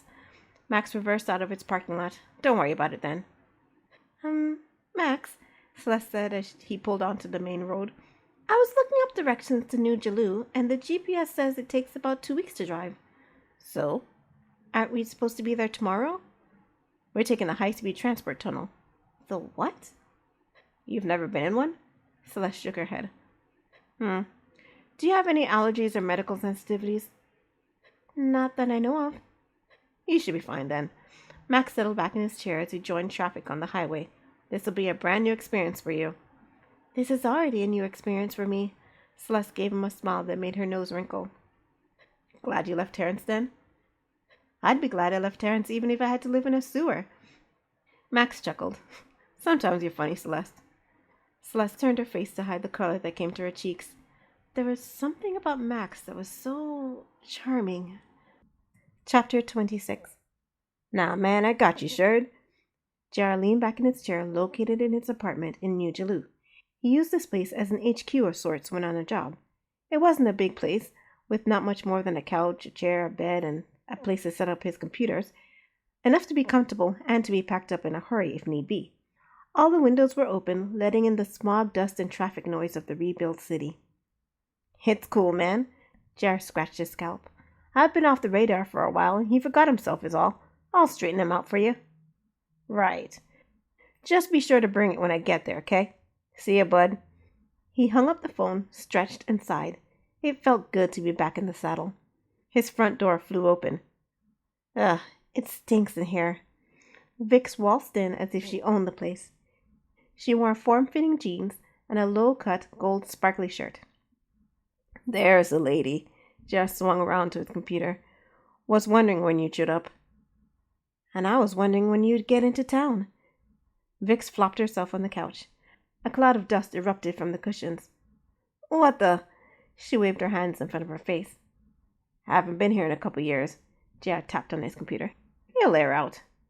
Explains the smell. Vic stood and dusted her butt off. When do we get started on the job? Next week, probably. But you told me on the phone you were ready to jump. What happened? Gotta do my research. That's the difference between your average thief and J.R. Dunsworth. He tapped his forehead. I got brains, baby. And a few other things. Vic sat on his armrest, letting her tail brush against his arms. Which reminds me, we gotta go to the cave-in tomorrow night. Ugh, Vic shivered. I hate what that place has become. It's wallowing in lowlives that look at me as if I'm a piece of meat, and not in the way I like. So I've heard. JR's ears angled back. I gotta get 'em back in line. They're like children where their parents have gone out of town. And you're good at dealing with children, aren't you? Vic smirked at him. JR ignored her. So, what are we going there for? I need encryption codes for the GFG's security cameras. Gotta pick 'em up for my buddy and pay 'em. JR leaned back in his chair. If I play my cards right, we can waltz right into the GFG without the cameras picking up a thing. You really are the best, JR. I know. JR cracked his knuckles. Now the hard part. I gotta find updated security schematics for the building. Got it covered. Vix pulled a disk from her thigh pocket. Got it this morning. She popped it into the computer. Where'd you get it? My client. Then it's probably outdated. JR spun the holographic 3D image of the GFG's HQ in the air. The GFG's got the most high-end security systems of anyone in the business. They're always changing their security protocols. That's why it's so hard to get in. Then how do you know your friend's encryption codes will be any good? JR grinned at her. I know. Sure, right.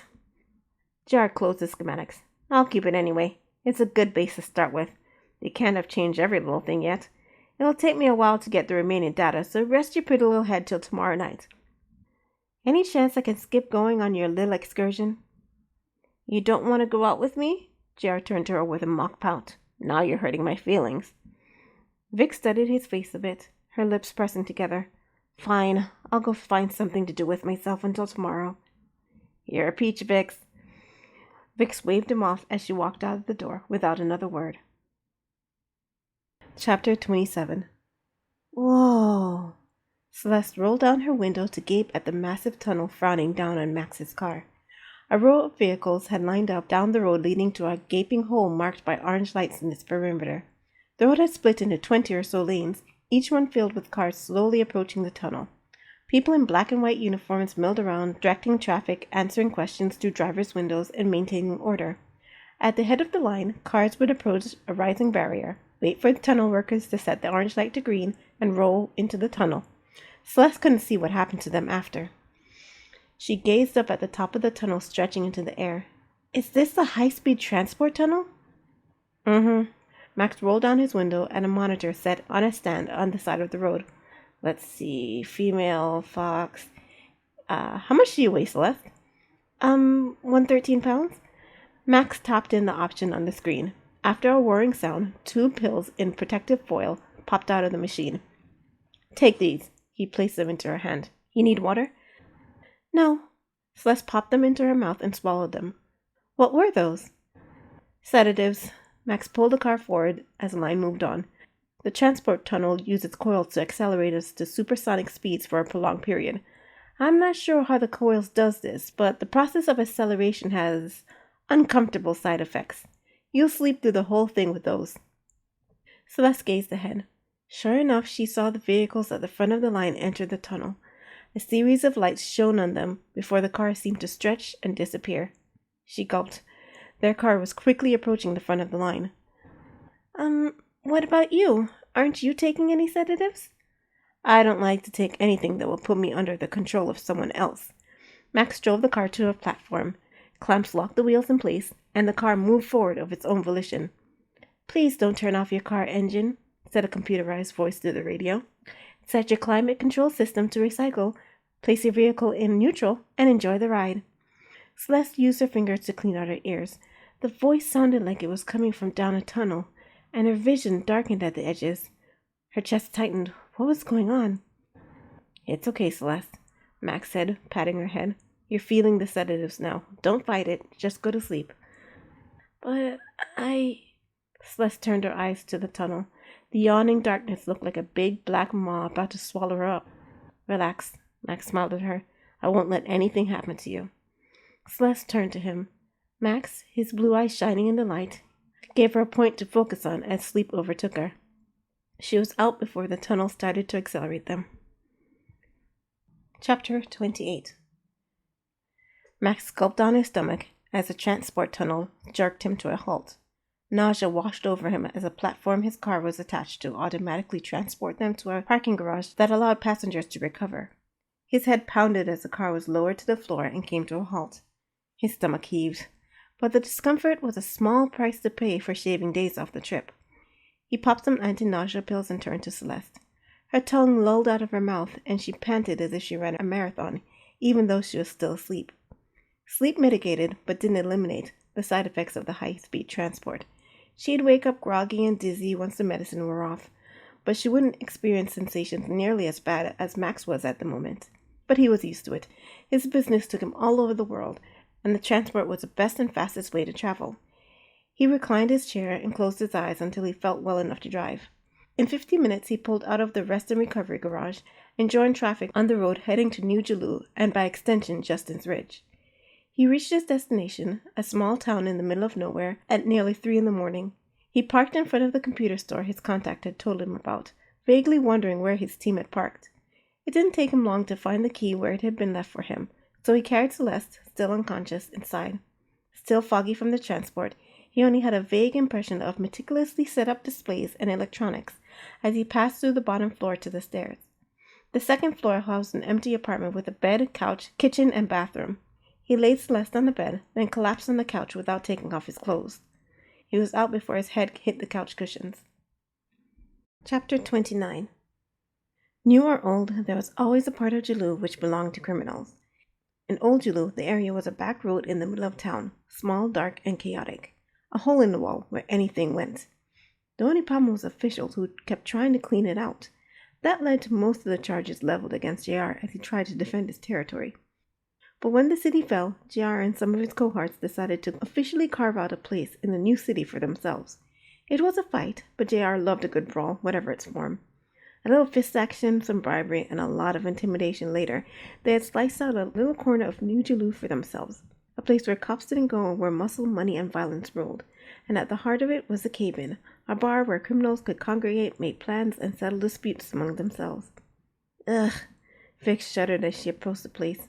I hate this place. I can never figure it out. You're fine as long as you're with me. JR bypassed the line of young posers curious to experience the roughest place in town. He grinned. They're going to see a show tonight. JR? The bouncer, a heavy-set mandrill, immediately lifted the red rope. It was his job to make sure the clueless didn't wander in here. Long time no see.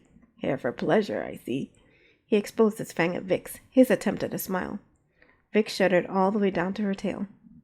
I'm here for business, actually. Don't leave the place a mess. Can't promise you that, but I won't kill anybody tonight. JR flashed a grin at him as he walked inside.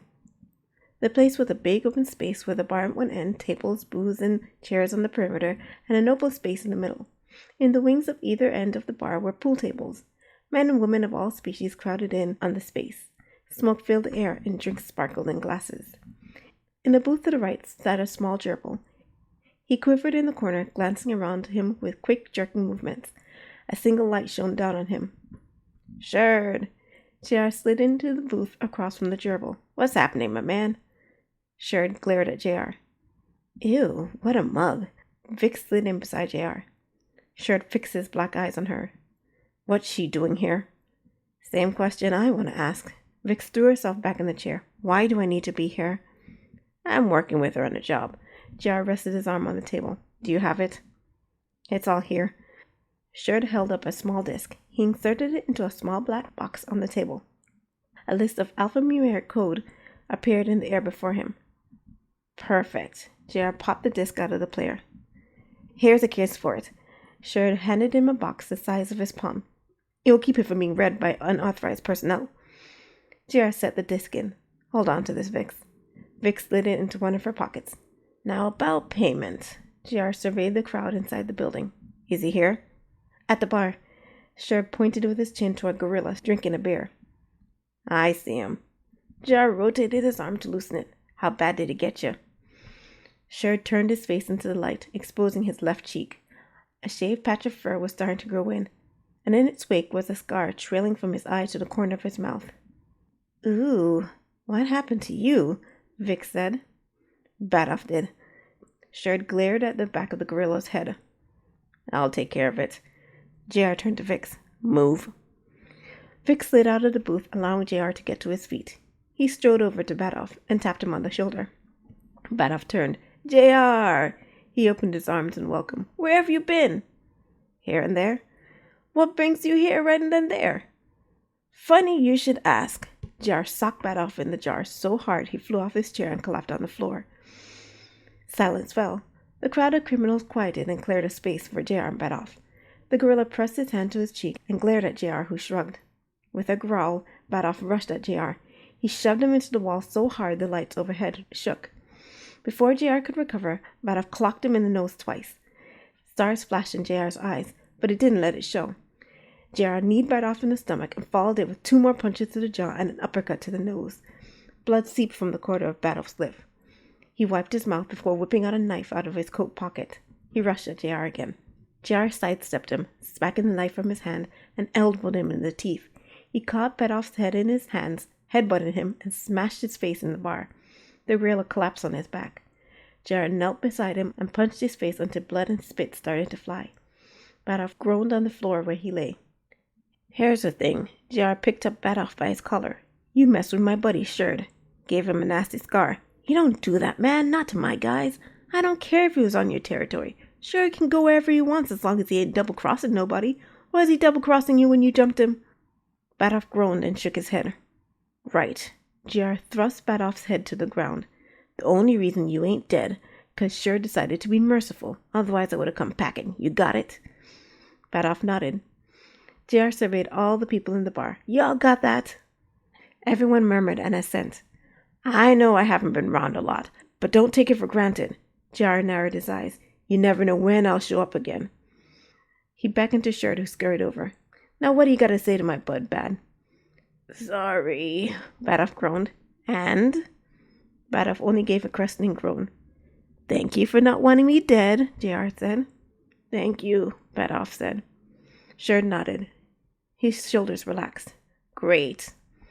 JR grabbed Badoff's shirt and hauled him to his feet. No hard feelings, man. Had to lay down the law. You know how it is.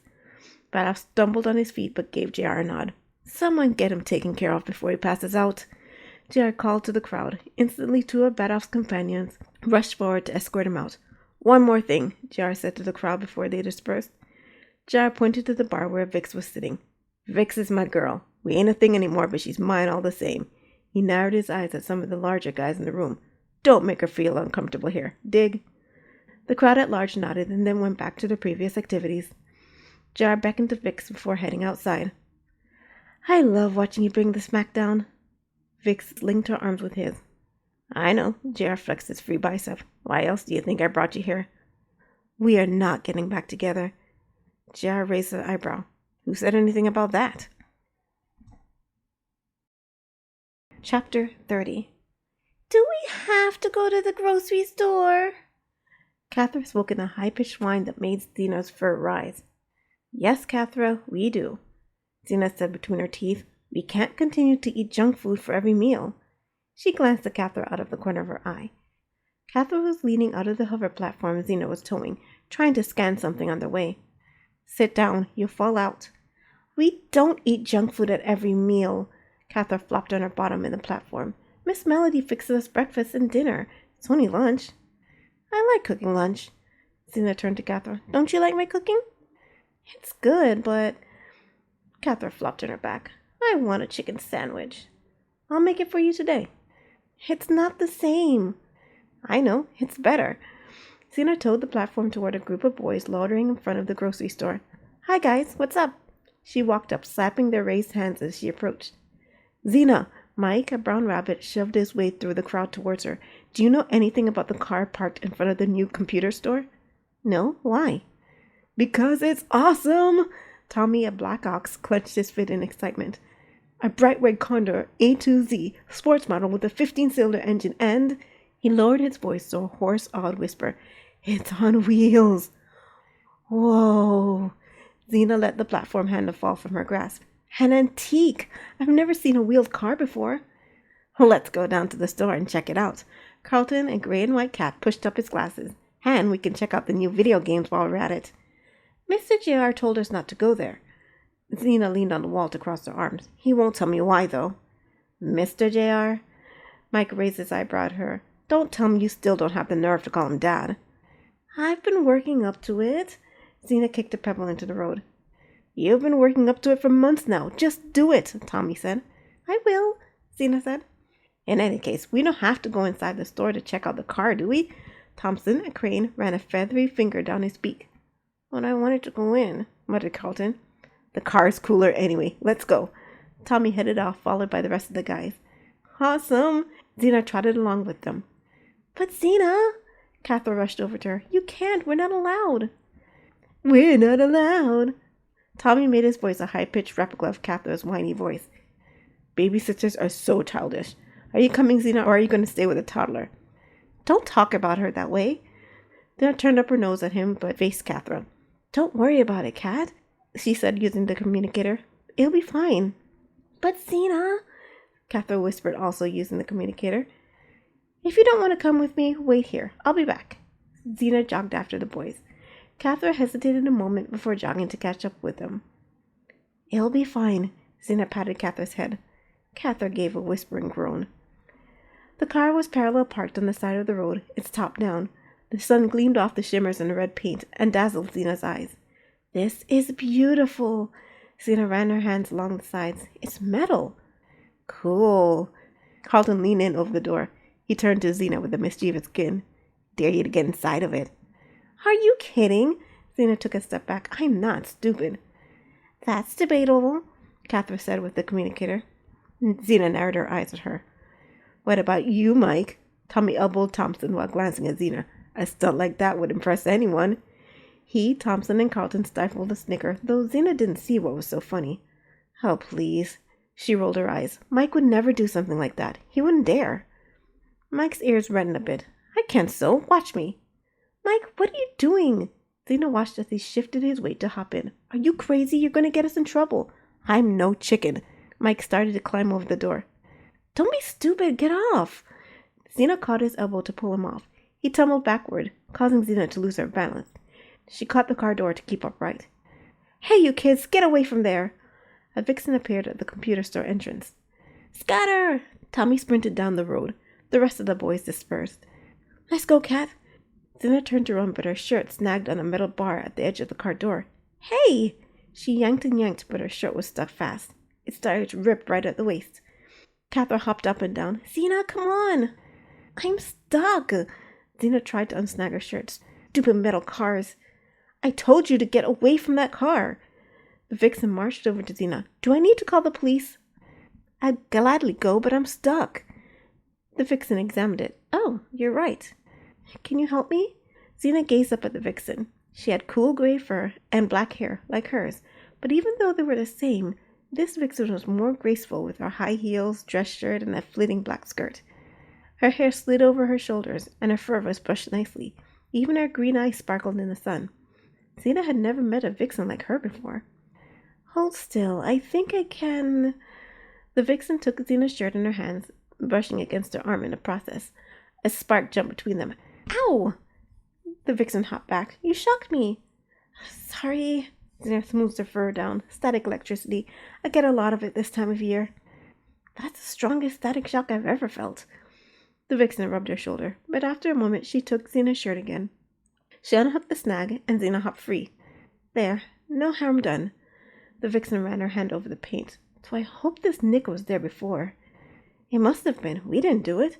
Xena examined her shirt. There was a small hole where it had snagged. Me and my friends weren't trying to hurt your car. We've just never seen one like it before. It's not my car. It's my boss's. I don't know how to drive. Really? Xena examined the vixen upside down. I thought all adults drove. Not me. The vixen's eyes trained Xena up and down. Her ears angled back. You know, I've never met another fox with gray fur before, and yours is beautiful. It's so shiny and silky, and it sparkles like silver. Silky? My fur? Xena extended her arm so it caught the light. No one's ever said anything like that to me. Do you really like it? Absolutely, the vixen nodded. It's lovely. Xena, come on. Catherine pulled on her arm. We're not allowed. Fine. Xena smiled at the vixen. Nice meeting you. Oh, what's your name? Celeste. I'm Xena. Xena let Catherine pull her away. Bye. Maybe I'll see you later. Bye. The vixen waved back. Wow, she was so cool. Xena watched Celeste over her shoulder as she went. We shouldn't have been over there. Catherine crossed her arms. Mr. Jarrett's going to be so mad at us if he finds out.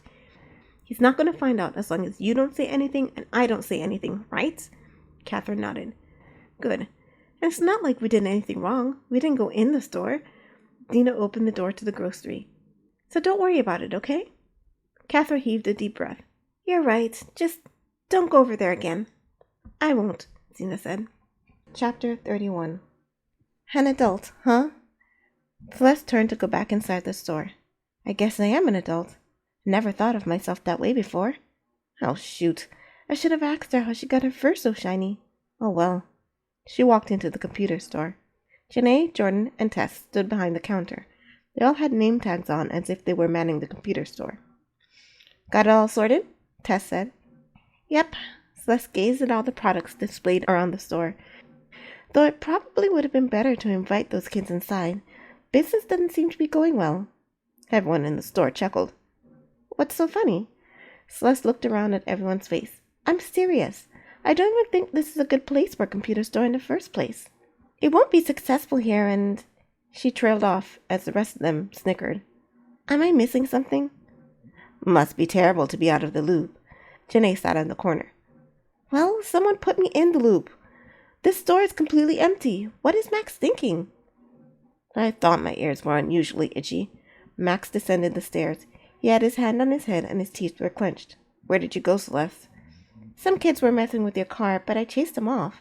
Are you okay? You look awful. Headache, Max said through his teeth. Side effect of the high-speed transport. Then maybe next time you should take the sedatives, Tess said. Max merely stiffened his whiskers at her. Celeste bit her lips together. Someone had to say something about this. Max, there's something I want to talk to you about. Go on.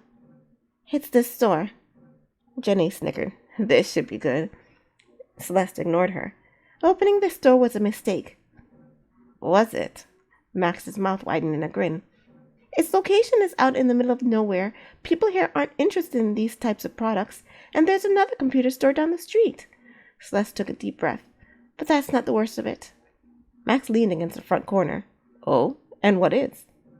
The GFG Corporation has a history of starting stores like this all over the country. Most of them never do well and undergo bankruptcy within the year. Celeste paused to take a deep breath. You can't keep doing this, Max. And someone should have told you, but you've surrounded yourself with yes men who won't tell you the truth. Yes men? Tess chuckled. Me included? Celeste started. She hadn't meant to offend Tess. Who do you think you are? Janae thrust her hands in her waist, calling us yes men. Celeste flattened her ears. She didn't have a problem offending Janae. Have you told him what a bad idea this was, or do you secretly want Max to fail? How'd you learn about all those stores anyway? Jordan said. Spying? It's public record, Celeste said. So, Max walked between her and the rest of his team. He had a smirk on his lips. Do you think you're the only one who will tell me the truth? Well, yeah, Celeste lowered her eyes. You saved me, Max. I want you and this company to do good. And if it means I have to say something you don't like sometimes, I will. Brown noser, Janae sang. Celeste glared at her as the rest of the team laughed. Celeste didn't see what was so funny. She didn't have a brown nose. Hers was pink. And even if it was brown, what did it have to do with anything? "If you want to help," Max said, his voice slicing through the tension, "go and run an errand for me." He pulled a piece of paper from his back pocket. "Find this store and pick up this order." "Oh, okay." Celeste backed towards the door. "But what about this store?" Max's smile faded. "Just go get it, Celeste." "Right. I'll be back." Celeste opened the door to leave. "I can't stand her," Janae said as Celeste walked out. "I've never met a more simpering, pathetic creature. Why did you bring her here, Max? She's useless." Celeste rushed down the street. She didn't want to hear Max's answer. Chapter 32. "I have never met a more simpering, pathetic creature." Janae crossed her arms as Celeste trotted down the street. "Why did you bring her here, Max? She's useless." "There's something about her I like." Max watched her scamper down the street until she was out of sight. "I'm trying to figure out what." "Besides the fact that she organizes your life?" Tess smirked at him. Max didn't grace her with an answer. "She's creepy." Jordan snorted through his nose. "She'll be around and no one will know she's there. Then when you least expect it, bam! There she is." "I've noticed it too." Max stroked his chin. "Could be useful." "No way!" Jordan growled. "She's a sneak. She might be a corporate spy or something." "Oh, come on, Jordan." Tess rolled her eyes. "If she's a spy, I think we would have noticed something over the last 7 years she's been working with us." "I don't even know why we're wasting time discussing her," Janae said. "She's a simpleton who's only good for running errands. While she's gone, let's get this thing done. We need to pick up the package, right? Where is it?" "Celeste is getting it." Max massaged his temples. His head was still hurting. "It's where I sent her."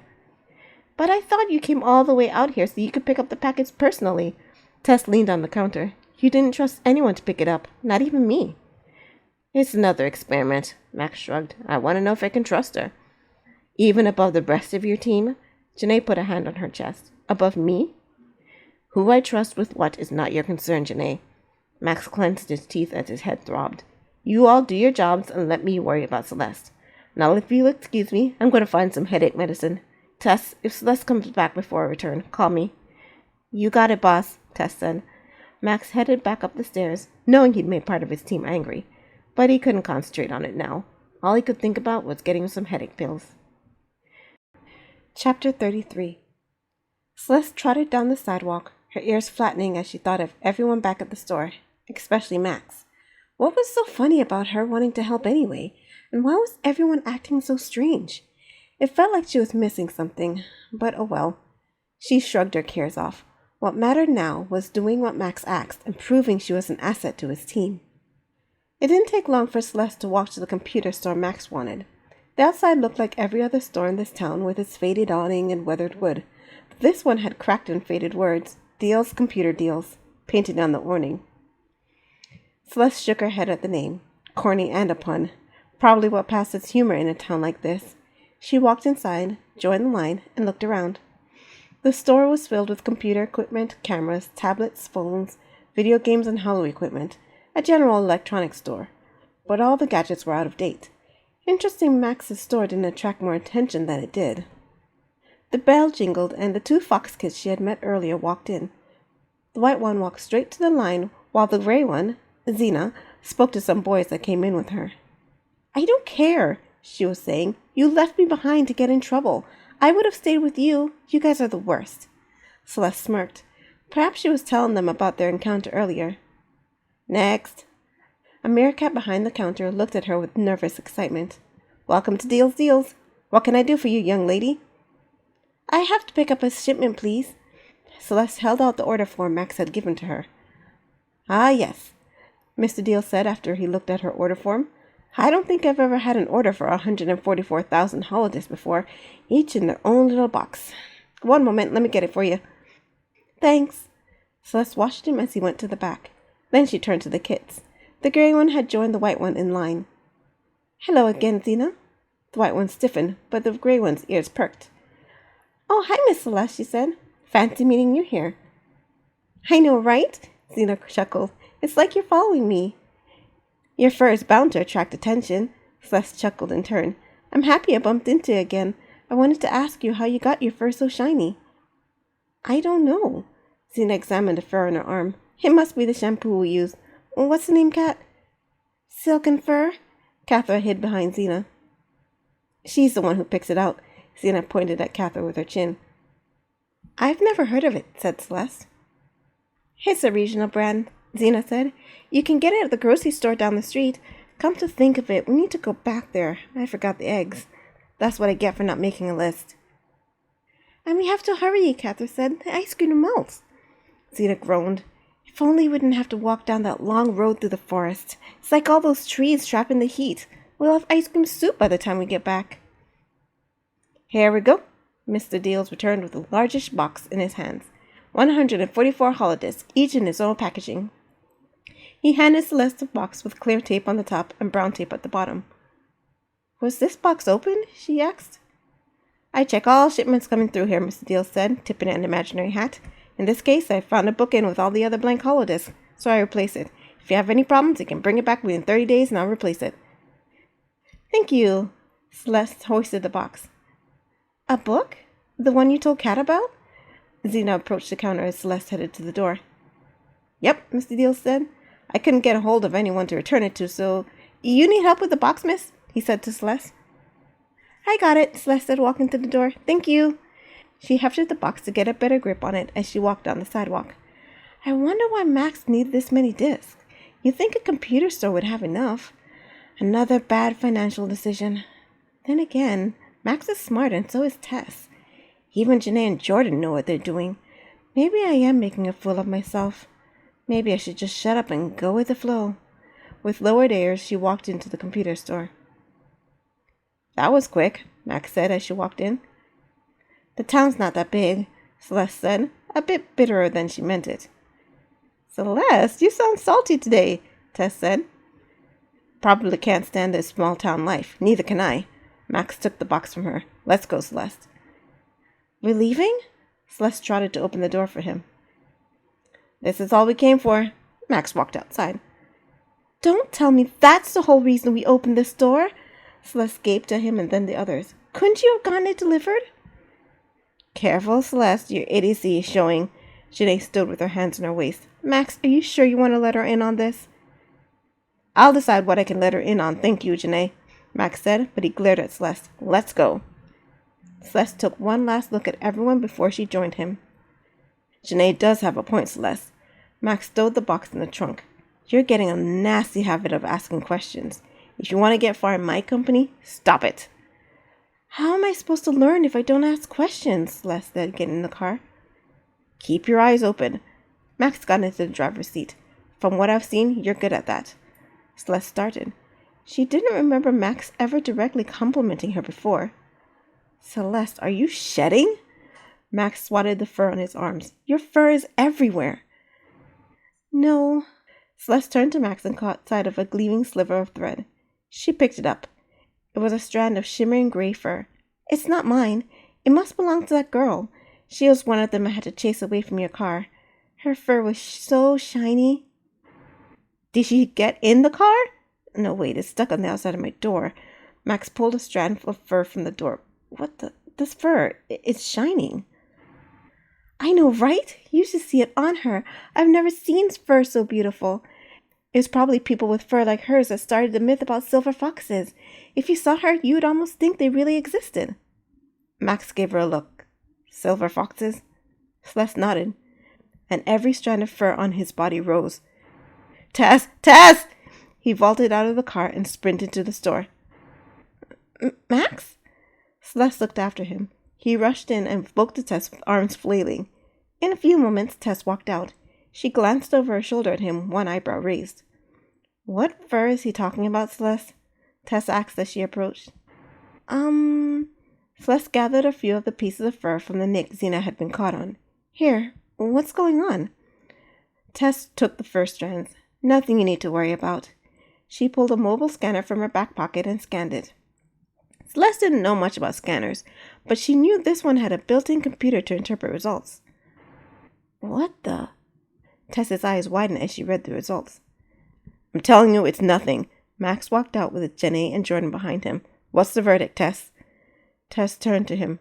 Max, there's 4 times the amount of metal in this fur than usual. Celeste turned towards Tess. Is that dangerous? That girl you met, Celeste. Max pushed past Tess before she could answer. How old was she? I'd say 11, maybe 12. Max turned to Tess, who grinned. 5 plus 7 equals 12, she said. This town is better than I expected, Max said, rubbing his hands together. Janae thrust in between them. Why are we getting so excited about a math problem? Never mind. Max leaned in close to Celeste. Where did she go? She said she needed to go to the grocery store. She forgot eggs or something. Perfect. Max hopped in the car. Pack up and get ready to go. I want to leave as soon as I give the word. Leave Pete to take care of the store. Tess, get ready. Tess grinned wide. Yes, sir. Jordan, you come with me. Max grinned as he put his hands on the steering wheel. May need your help with an extraction. Jordan chuckled as he jumped in the back seat. Max started the car and took off as Janae complained about the lack of information. His grin widened as he went. Max, why are you looking for this girl? Celeste asked as she watched the stores whiz by. What do you want with her? Max's grin faded into a frown. Celeste, what did I tell you about asking questions? Sorry. Celeste clapped her mouth shut. She didn't dare to make another noise throughout the car ride to the grocery store. Chapter 34. Max screeched to a halt in front of the grocery store and hopped out of the car. Jordan followed him without a word. Celeste sighed as she got out of the car. Max burst into the store. He glanced one way, then the other. Jordan, split up, looking for a girl with gray fur. Jordan grunted in assent, and the two of them took opposite sides of the store, searching aisle by aisle. Celeste remained at the front door, shaking her head in bewilderment. What in tarnation's gotten into them? Asked the dog behind the counter. Her name tag read Melody. I have no idea. Celeste walked to the counter to speak with her. I think he's looking for a girl I spoke to earlier. She has beautiful silver fur. Do you know her? Melody narrowed her eyes. Why are you looking for her? It must have something to do with Max's car, Celeste said, even though she was more than 70% sure it had nothing to do with it. She was hanging around it earlier, and I noticed a little nick on it. I'm sure it's nothing, but Max is fussy about everything. I thought JR told him not to go around there. Melody bit her lips together. Are they in any sort of trouble? They live on the edge of town. I can call them over if you need to speak with them, but if there is any damage, I'll pay for it. Did you find her? Max met Jordan in the middle aisle. Jordan shook his head. What's so special about her anyway? Max didn't answer. Instead, he marched over to the counter. Hey, you, girl, he said to Melody. You work here? Melody studied Max up and down. Her ears angled back as she did. I do. May I help you, sir? I'm looking for a girl. Gray fur, black hair. Max clenched his teeth. Seen her? Melody let her eyes drift to Celeste. Her brows rose. Not her. Max stiffened his whiskers. The one I'm looking for is a child. Melody inhaled through her nose as if making a decision. Look, I heard about your car. My car? Max's ears flattened. If she did any damage, I'll pay for it. Melody opened the register. Just tell me how much. I'd rather take care of the problem myself. Max crossed his arms. Her address. I'd rather not give it out. Melody picked up the phone. But I can call her to discuss. You will do no such thing, Melody.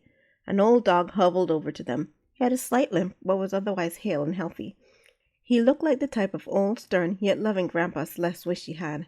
She couldn't help but smile at him. Listen here, young pup. I know Zena, that young girl you're accusing of damaging your car, and she wouldn't do any such fool thing. I never said she damaged it, Celeste said. But the old dog went on heedless. Even if she did do it, my daughter said she'd pay for it, so take your money and go. Stay out of this, old man. Max's voice dropped to a growl. This isn't your business. Everything going on in this town is my business, pup. I'm saying it isn't. Max turned to the dog. Jordan loomed large behind him and crossed his arms, making his muscles bulge. Do you think I'm afraid of you? The old dog stood to his full height. Why, in my day, I faced down guns and... Max rolled his eyes as the dog continued. This is why I hate old people. He pulled his gun from his coat and shot the dog in the leg. Celeste hopped back as the old dog dropped to the floor and clutched the wound. Dad! Melody rushed to his side. Leave him alone! Next shot is fatal. Max pointed his gun to the dog's head. Where is the girl? Don't tell him anything, Melody, said the dog through clenched teeth. But even if he hadn't said it, Celeste didn't think Melody would reveal anything. The look in her eyes said it all. Celeste knew her type. Tough and hardened, yet soft and caring. Nothing could break them. She admired that type. Max didn't share her appreciation, however. He narrowed his eyes at them. Fine by me. There'll be others in this town who'll be willing to talk once I show 'em how serious I am. Celeste hissed in a breath as Max's gun charged. He was serious about finding this girl, serious enough to kill to get what he wanted. Just like Terrence. Max was just like Terrence. No! Celeste grabbed Max's hands. Max, don't do it! Max glared at her. Get off me! But Max, you don't have to do this.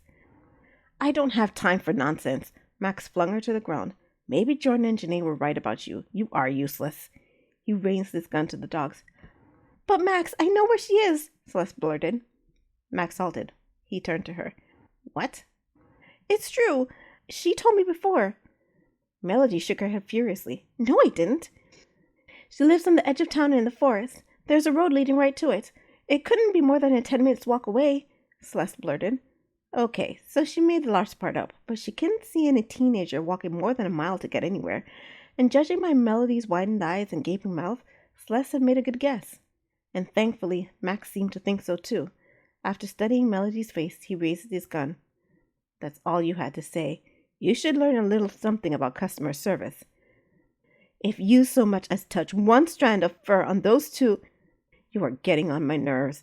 Max whacked Melody on the back of her head with the butt of his gun. She fell with a thud beside her bleeding father. Oh no! Celeste scrambled toward her, but Max stepped in her way. Get in the car, Celeste, he said. But Max, why did you... She froze when she saw his face. She couldn't argue with his command. If he was like Terrence, he wasn't too far off from turning his wrath in her direction. She clamped her mouth shut, scrambled out of the grocery store, and climbed into the car. She huddled in her seat, trembling. All this time she had been working for someone like Terrence. How couldn't she have seen it? She had to run, hop out of the car, get a taxi, and escape. But then what would she do? Max still had her freedom certificate hostage. She was trapped. Celeste clutched her heart as realization dawned on her. She had traded one type of slavery for another. Max walked out of the grocery store with a bit of a smile on his face. Jordan was nowhere to be seen. Celeste glanced around for him. Jordan's taking care of something for me, Max said, sensing her unasked question. He got in the car, started it, and turned to her. Which road? There. Celeste pointed to the road she'd seen before. It's the only street going into the woods. Max drove off. Why didn't you tell me this sooner? I wasn't sure before, Celeste ducked her head. And? And nothing. Celeste refused to look him in the eye. Max glanced at her out of the corner of his eye. Why are you so nervous? You have to ask after what you did in there? You nearly killed 2 people. They wouldn't give me the information I needed. Celeste grunted in disgust. You're like Terrence Claiborne. Max's ears stood straight up. Don't ever compare me to him. Why not? Celeste's roar rose. He lies, cheats, steals, and kills to get what he wants too. What's the difference? Let me ask you this. Max gripped the wheel harder. If you had defied Terrence the way you defied me in there, would you still be alive right now? Celeste opened her mouth to answer, but shut it. No, she hung her head. If I didn't have this fur, he would have found some terrible way to torture me. Exactly. Even with my fur, he would have done something horrible. Celeste wrapped her arms around herself. One of his favorite ways to punish me was to make me watch him strangle the life out of someone else, usually someone who would stick up for me. How is that punishment for you? Because if it wasn't for me, they wouldn't have gone through it. Celeste ducked her head. I'd have to watch him strangle someone innocent because of what I did. He'd have someone hold me back so I couldn't do anything. Then he'd let me go and I'd try to revive them. So you know CPR, Max muttered, useful. 9 times out of 10 it was too late. Celeste bit her lips together. And the times I was able to revive them, they'd hate me for what I made happen to them. It got so if I messed up, anyone would scramble to see who could tell Terrence first so they wouldn't have to share my punishment. I learned real quick not to count on anyone. No one would ever stick out their neck for me. Is that the reason you wouldn't tell me where the girl was? Trying to protect her since no one would protect you? I didn't tell you because it's creepy, Celeste said. How so? She's 12! Fair point. Max exhaled through his nose. My interest in her is purely scientific. Celeste raised an eyebrow to him. Look, remember when we first met in Jalou? I wasn't just surveying the damage there. Max's jaw clenched so hard his muscles twitched. She was waiting for me to pick her up, but someone got a hold of her first. She was taken from me. I've been spending all my time trying to find her again. So, you're her legal guardian? Celeste gulped. Or her master? Not her master. Max's lips tightened to a thin line. I don't own slaves. Never have, never will. Celeste smiled. There was the Max she knew. Then you are her guardian. Max studied her a moment. You can say that. But he didn't look at her when he said it. Celeste decided not to mention it. He was already gracious enough to answer all her questions. Better to sit tight and be quiet. Chapter 35. Here you go, Kat. Zena set a plate with a chicken sandwich and fries in front of Cathra. Do you need to clutch your purse like that? I'm leaving as soon as I finish lunch.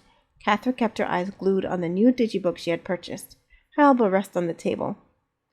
If you don't like the food, tell me. Zena smacked her elbow off the table as she filled up her glass with lemonade.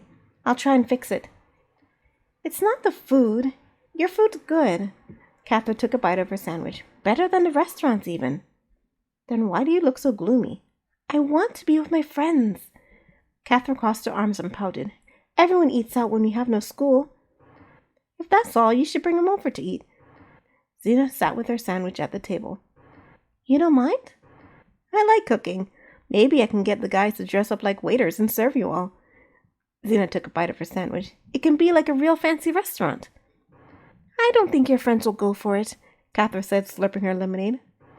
They will once I bend their arms behind their backs. Zena flexed her bicep for emphasis. Though she had toned muscle, her arms were thin and lean. Maybe we could do it for your birthday. You do that for me? Catherine wiped her mouth. But I thought you didn't like hanging out with me. You're my little sister, Catherine. Sure, you can be annoying at times, but you're cool. Really? Catherine beamed, putting her book away in her purse. Well, I'll invite Abby and Deffy, but not Fionn. We are not friends anymore. Again? Zena took a bite of her sandwich. If I could invite anyone in the world to my birthday party, I'd invite that lady we met today, Celeste. Why? She's so cool. She looked like she'd be the perfect big sister. Her car was amazing. It wasn't her car, Catherine interjected, but Zena didn't listen. And she was so pretty with those big green eyes. You said Vix was pretty. Vix is gorgeous, but Celeste is different. Zena felt her cheeks color a bit. She's like me. I've never seen another gray fox before, and the way she carried herself was so professional. She must be successful. Maybe she's a millionaire. I guess there's a lot of different types of people out there. Catherine munched on a fry. People we'll never meet in Justin's Ridge. One day I'm going to go to see them all. Zena leaned back in her chair. I'll convince Mr. JR to take me with him and see the world. Catherine rested her cheek on her hand again. I'd rather stay here. Someone banged on the front door, causing the side light glass to rattle. Who's that? Catherine turned towards the banging. Who knows? Zena walked to the front door. She raised her hands to open it when she caught sight of the visitor's silhouette in the sidelight. A fox. Male. She had never seen him in town before. Her ears angled back and she locked the door as quietly as she could. Who's there? Catherine crept up beside Zena, clutching her purse. Zena shrugged and put her finger to her lips. Maybe if they were quiet. I know you're in there, little girl, came a male voice. It was smooth, yet anger had roughened it around the edges. Open up the door. Zena backed away from it. Go to the back. I want to talk to your parents about the damage you caused to my car, the stranger said. Damage? Zena halted. Hey, I didn't do anything to your car, she yelled through the door. Then why do I have a large dent in my driver's side door? Zena exchanged glances with Catherine, who shrugged. I didn't put a dent in your car. The stranger sighed an exasperated sigh. No need to keep lying, little girl. My assistant Celeste saw the whole thing and told me all about it. Zena's fur rose, and the lights brightened in the house. She swung the door open. I don't know what she said to you, but... She halted when she saw the red fox's nasty grin. "Gotcha," he said, his grin widening. Xena turned to run. "No, you don't." The fox caught her arm. "Let me go!" Xena wriggled her arm in his grasp. "Cathra, run! Call the police!" Cathra, eyes wide in terror, scrambled to the phone. "Don't think so." The fox whipped a gun out of his jacket and shot Cathra in the back. She collapsed on the floor. "Cathra!" Xena snarled at the stranger. She elbowed his stomach, followed it to a blow in his face with the back of her fist, then roundhouse kicked him in the stomach. He doubled over in pain, releasing her. She darted to Cathra. "Cathra! Cathra!" "You little brat!" the stranger snarled. Xena felt a sharp prick in her lower back.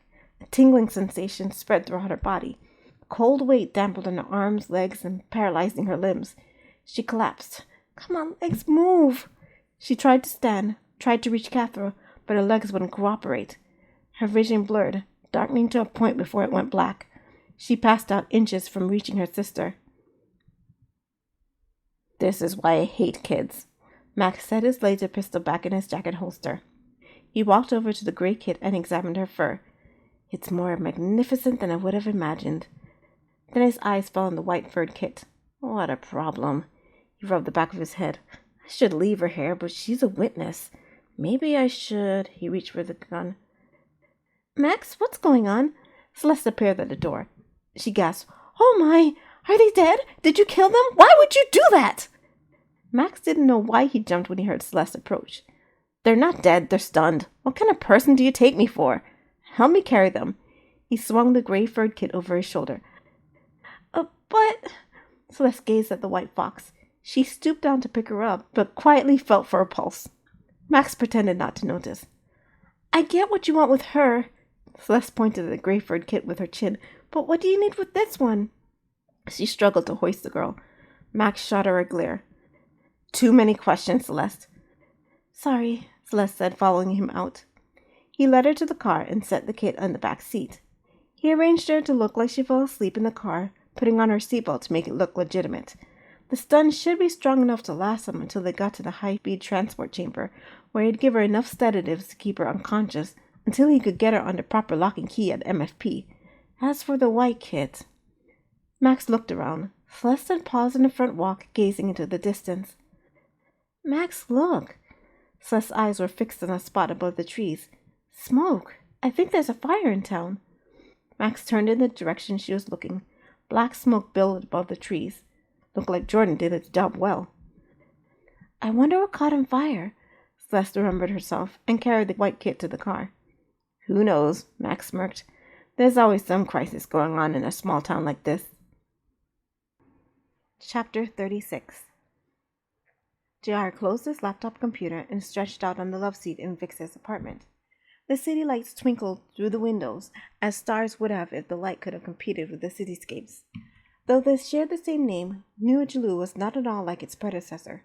The old Jaloo was a small town, much like Justice Ridge. New Jaloo was a city. JR felt its activity pulsating through him, making his muscles quiver in anticipation of a dangerous job. He slouched in his seat and scratched his armpit. Men can be so disgusting. Vix walked out of her bedroom and put her hands on her hips. She was wearing a gray sweatsuit, and her hair fell past the small of her back.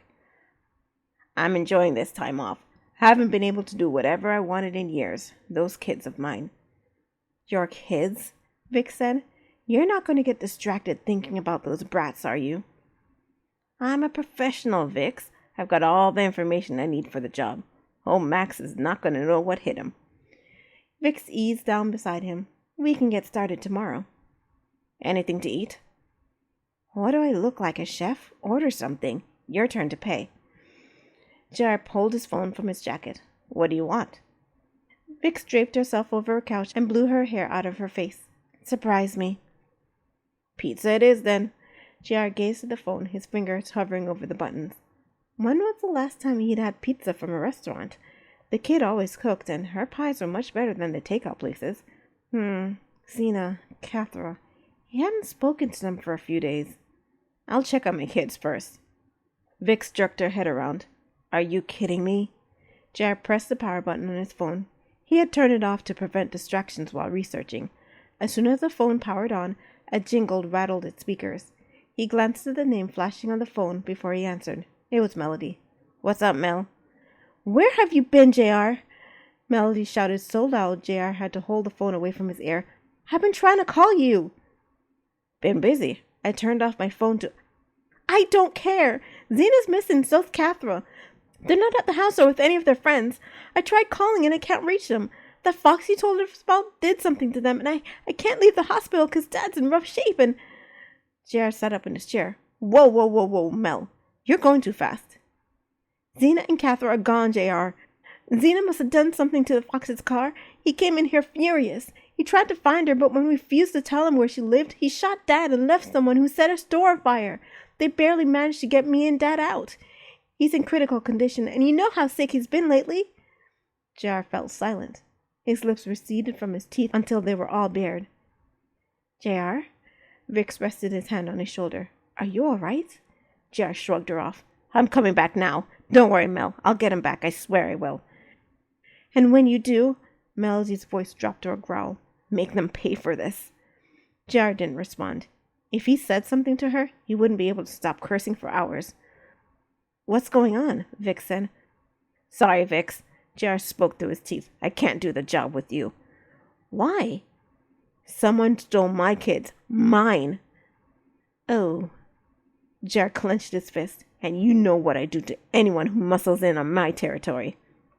Vix's eyes widened. "Badow's still in the hospital with a broken jaw." "You can keep the research. Break into the GFG yourself and do it." JR swung a bag over his shoulder. "I'll postpone the job until you can come with." Vix leaned back on her couch. "Only a fool would try to break in there without someone like you on the team." JR halted. "Breaking in as a team, huh?" A smile came to his lips. "Hey, Vix." JR grinned so a sharp fang glistened in the light. "Mind if I used you as bait?" Chapter 37. Max pulled into MFP on a clear night with a full moon.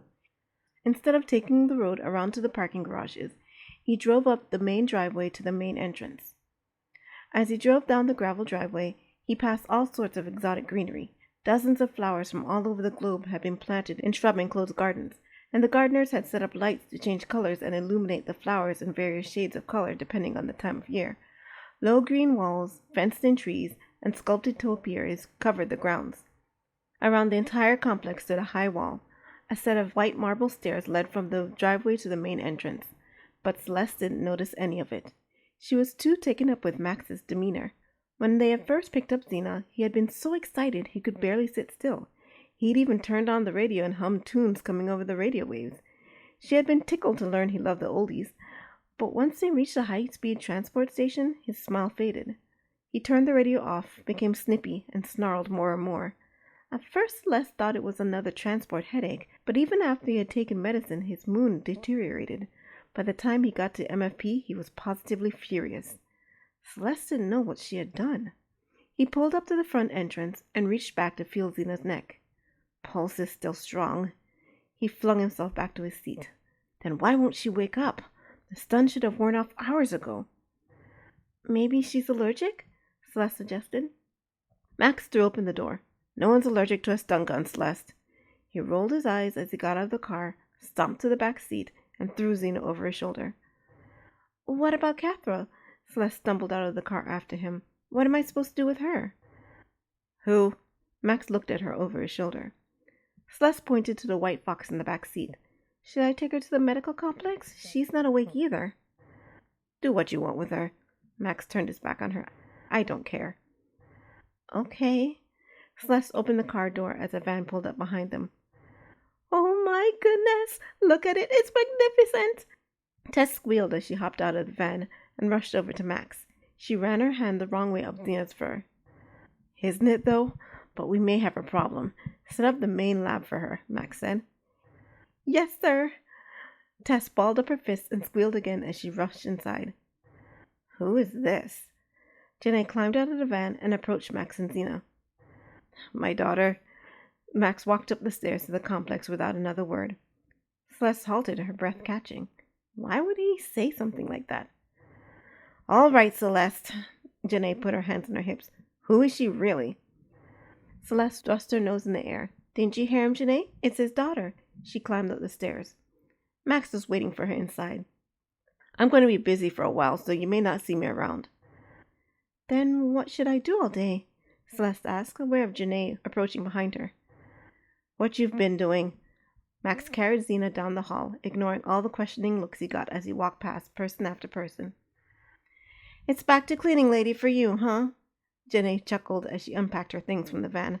So it goes with all those who aren't really in his confidence. Celeste glared after her. She really hated Janae. Celeste, Max returned, carrying Xena. It occurred to me. I don't have a way to contact you. Go get a cell phone in town and text the number to me. I'll make sure everyone knows I'm leaving you in charge of office matters. You're putting her in charge? Janae pushed past Celeste. Of office matters, yes. Jordan will handle everything else. Max turned to walk off. Celeste smirked as Max walked away. Who's in his confidence now? Janae shot her a glare before stomping away. Once Janae was out of earshot, Celeste squealed. She had done it. She was in. Max did see her as a valuable asset to his team, and she had to remain so. First, she had a lot of work to do organizing Max's office after so many days gone. Plus, she had to take care of the white. Oh, the kit! Celeste raced back down the stairs. The kit was still in the back seat, unconscious. Celeste sighed as she looked at her. What in the world was she supposed to do with a child? Well, first thing was to get her checked out. At the very least, she'd be able to keep track of her location in the medical complex, at least for a little while. Chapter 38. JR had left Vix and Jalou and returned to Justin's Ridge. After cleaning up the house so Melody and Mr. Withers could stay there while they rebuilt their store, he put together a task force to rebuild the buildings damaged by the fire, did some research on the likeliest place Max's would have taken Xena and Cathra, and met up with Vix again and Jalou. It's a 2-week drive to MFP, JR said to her as he packed up his speeder with his tools. We'll travel as fast as we can. Once we get there, I'll have to spend a day or two doing recon to find the best way in. Vix pouted as she leaned against her speeder. Tell me again why I'm helping you rescue your brats? Because MFP is where the top researchers at the GFG Corporation keep all their top secret goodies. Anything in there is worth at least twice as much as what your client wants you to steal. And knowing Terrence Claiborne, he just wants to get back at Max. JR growled. We have that in common. More money? I like the sound of that. Vix gave a toothy grin. But if you're in such a hurry, why not take the transport tunnels? I don't think I've ever seen you take one. Because they're monitored? JR held his hands like a camera. They take a picture of you before you go in. Ah, Vix nodded. Might be why I always have heat on me when I come out of those things. You are a notorious criminal, Vix. Not half so notorious as you. Vix flicked his whiskers. Don't worry, big guy. We'll get your brats back. Thanks, Vix. You're a peach. A greedy one, but a peach all the same. Vix wrinkled her nose in a smile. Chapter 39. Taking care of Max's office wasn't as glamorous as Celeste thought it would be. It was basically organizing papers into those Max had to sign and those he didn't, answering phones and handling problems with the most obvious of solutions. Still, it was fun. People respected her. They listened to her. No one treated her like a slave girl. Since Max said so, everyone thought she was somebody. Best of all, her promotion had come with a pay raise. Her papers would be hers in no time. She hummed a tune as she walked into Max's office, ready for another day of fruitful work. Oh! Celeste halted. Max sat at his desk with his fingers laced, eyes narrowed to a slit. His whiskers twitched in time with the clock's second hand. Good morning, Max. Celeste paused to examine him. Are you okay? No. Max's whiskers stiffened. I'm pissed. Close the door. Celeste eased the door shut, mentally rummaging through her memories of the last few days. She hadn't done anything wrong to make him mad, had she? No, not that she could remember. I am not in my research lab right now, Celeste. Max stood, making his chair spin, and skirted his desk. Why am I not in my research lab? I don't know. Because of you. Max thrust his nose in her face. Because I was stupid enough to trust you. What did I do? The box. The one I asked you to get in Justin's Ridge. Max slammed his palm on his desk. Something is missing from it, and you're the last one who had possession of it. I didn't do it. Celeste fought to keep her tail from slipping between her legs. She failed. I didn't touch the box. It was closed when I picked it up, I swear. Then what happened to it, Celeste? I don't know. Celeste felt her position, the respect, the authority, and her papers slipping away. Her eyes drifted to the vault where Max had stashed her certificate. She worked so hard to get here, but if Max sent her away... No. She jerked her eyes back to Max's face. Don't look at the vault. Never let anyone who has power over you know what you want. He'd use it against you. But it was too late. Max glanced over his shoulder at the vault. Oh, right. A nasty grin slid onto his face. Your papers are in there. Well, if you want them, you better get me what's mine, now. Celeste flinched, but her mind whirled. If only she knew what he was after. Well, what are you missing? Max examined her, his eyes hard. Finally, he exhaled through his nose. A disc. A digibook. A book? Celeste let her ears angle forward. You mean you ordered 144,000 computer chips for one book? Focus, Celeste! Max slammed his palm on the desk again. I need the book. I don't know. I didn't see it. Wait. Celeste waved her index finger in the air. I noticed the box had been opened before I got there. The owner guy said there was a holodisk mixed up with all those computer chips, so he replaced it with another of the same type. Max kicked his desk. The frickin' idiot! Leave it to a flippin' small-town hick to ruin everything. Celeste bit her lips together. If Max had gone through so much trouble to get the disc, it must be important. The owner had said he'd give them their money back within 30 days, but that wouldn't help find it. He'd already sold it to... Oh, Max, I know where it is. Celeste clapped her hands together. Max swung around to face her. What? At least I know who bought it. Cathra, the white kit we bought with Xena. She trailed off. What did Max do with Xena? Glad we brought her, then. Max sighed as he collapsed against his desk. Where is she? In the medical complex. She woke up last night. Find out where she put the disc and let me know. Max pushed himself off the desk. I'll send someone to get it. But what should I do with Catherine now that she's awake? I'll let you deal with it. Okay. Celeste watched Max walk out of the office. Please, oh please, Catherine, don't hide the disc from me. We need it for both our sakes. She took a deep breath before trotting out of the office herself. Chapter 40. When Catherine had woken up in the middle of the night, she had no idea where she was. So she screamed. She screamed and yelled and cried until the nurses came in to calm her down. They had said she was in a hospital, that she had been unconscious for several days. The last thing Catherine remembered was a fox breaking into her house. She didn't know what happened after, or where Xena was. Xena, where was she? Though she asked everyone who came in, no one knew where her sister was. She had even tried the communicator. Nothing. A weight fell in Catherine's chest. Her sister was gone. She'd never see her or Justin's Ridge or Mr. J.R. again. At the realization, tears came to her eyes. She sobbed and refused to be consoled, which is what she was doing now. She sat on a hospital bed with her knees drawn to her chest. She was alone. No one knew where she was. Not even she knew where she was. If only she had her scanner. There was a tap on her door. She looked up. Who would be knocking on her door, seeing as it was locked from the outside? Anyone who wanted to come in, came in. No need to ask for her permission. But the person seemed to be waiting for a response, so Catherine said, Come. Her voice was scratchy from all the crying. Hi, Catherine. A gray vixen peeked in. Do you remember me? All Catherine's ears dried in the heat of the rage washing over her. You're the vixen from the computer store we went to. You lied about Xena to your boss. You... She gasped as a new thought came to her. You kidnapped me! No, that's not true. Celeste waved her hands. On one of them was Catherine's favorite pink purse. And you stole my purse! I was bringing it back to you. Celeste offered it to her. They told me to hold on to it until you woke up. Catherine snatched the purse. She yanked it open to check its contents. Everything was there. Her compact with a plastic blush, her scanner, her new digibook, and her pack of lip gloss. She snapped the purse shut. Everything's in there. Celeste placed a hand on her chest. I kept it safe for you. No one went through your things. Am I supposed to say thank you? Celeste tilted her head to the side, allowing her hair to cascade over her shoulder. She gave a sad smile as if Catherine was a small child who had no idea how the world worked. I understand why you're mad at me, but can I tell you something about myself? Something personal? Catherine blinked. Celeste wanted to share something personal with her? A secret? Catherine loved secrets.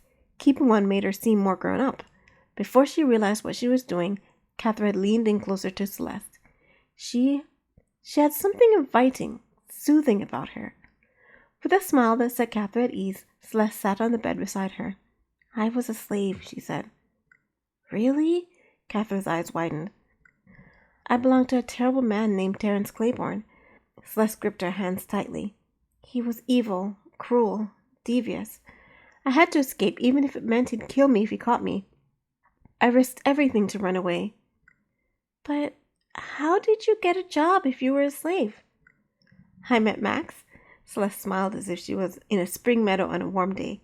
He paid my debt and bought my freedom. So that's why you work for him? Partly. He didn't do it as a gift. It was a loan, sort of. I have to pay him back. Celeste sighed, and it seemed as if the world turned gray. I have over 400,000 left to repay. That's a lot of money. Celeste nodded. And if I don't, he'll send me back to Terence Claiborne, who'll kill me for what I did. So you see, I had to do what I did back there. I'm sorry if I hurt you or your sister. My sister, Zena! At the mention of Zena, the air Celeste had woven around her story broke. Can you take me to her? Celeste shook her head. I don't know where she is, but I can try and find out. Please. Catherine clutched Celeste's hands, not afraid anymore. Please find her. I will, I promise. Celeste patted Catherine's hands. But there's something I need from you first. Remember when I saw you in the computer store? You bought a book. Uh-huh. It's a book of fairy tales. It tells a story and then details how scientists are trying to figure out the truth behind them. I'm in the middle of the story about silver foxes. Silver foxes? Celeste paused for a moment, her smile frozen. The book is mine. It was supposed to be included in the box I picked up, but it got mixed up somehow.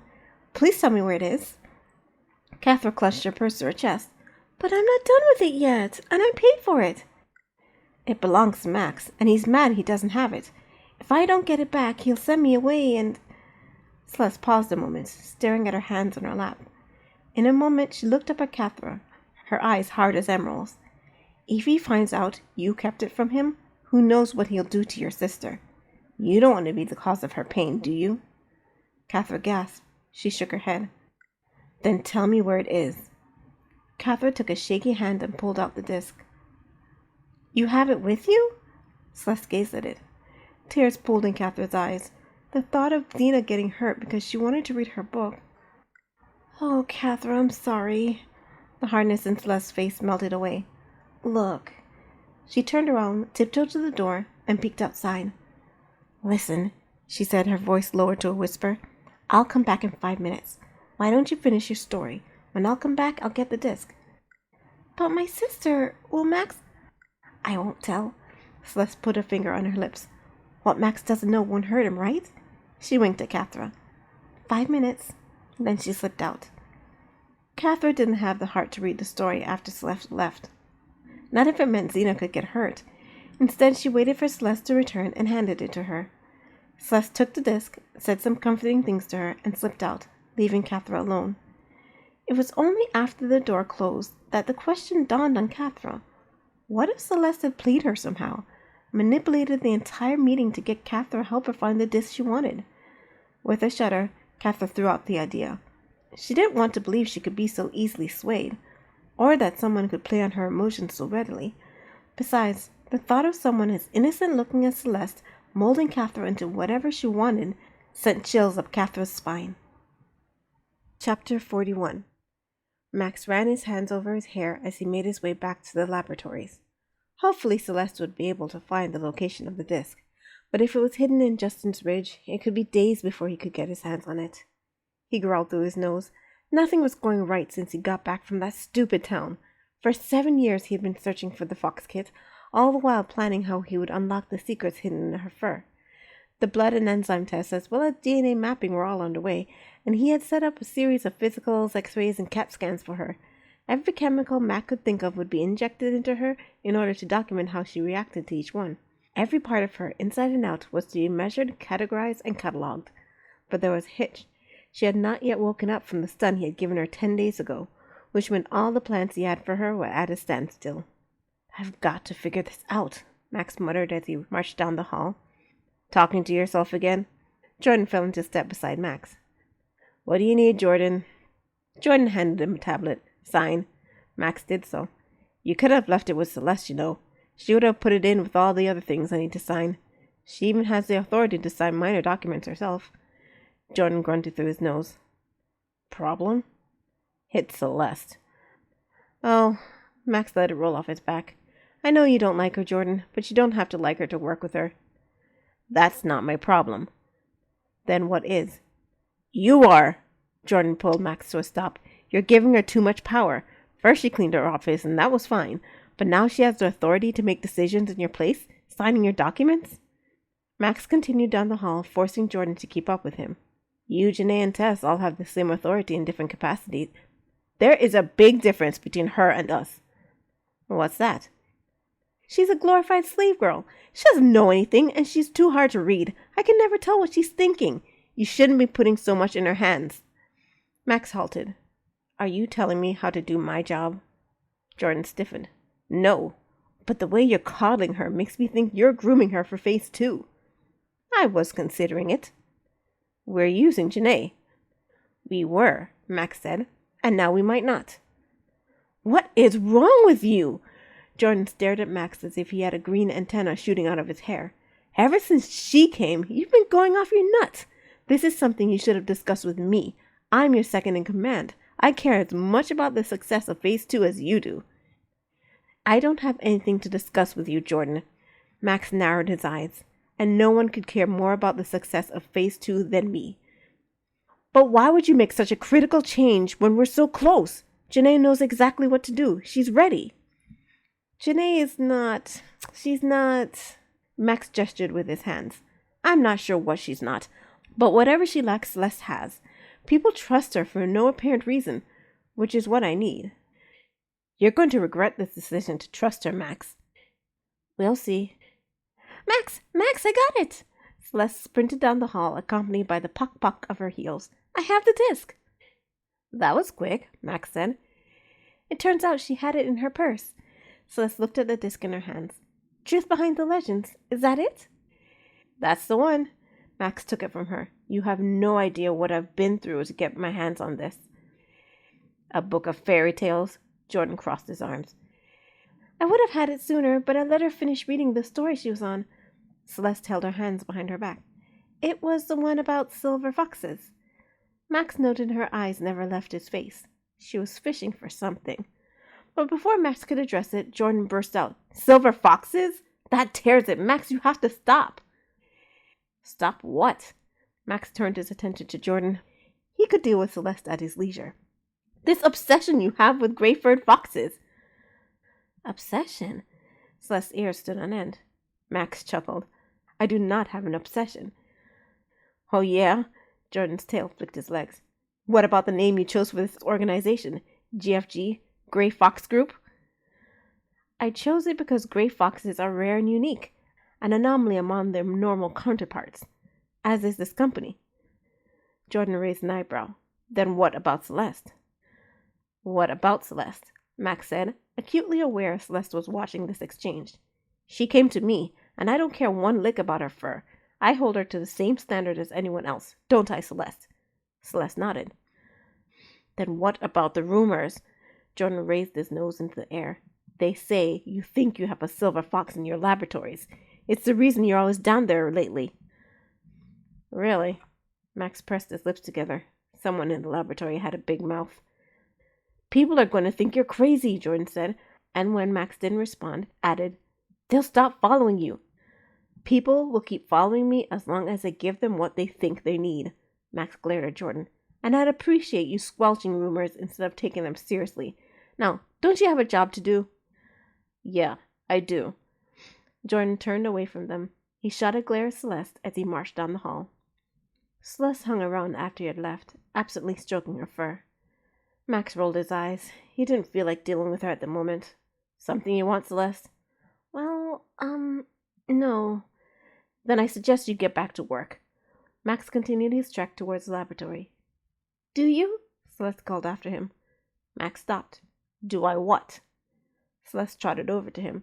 She looked up the hall, then down it before whispering, Do you think you have a silver fox in there? A heavy sigh tore out of him. He didn't want to have this conversation with her. Not yet.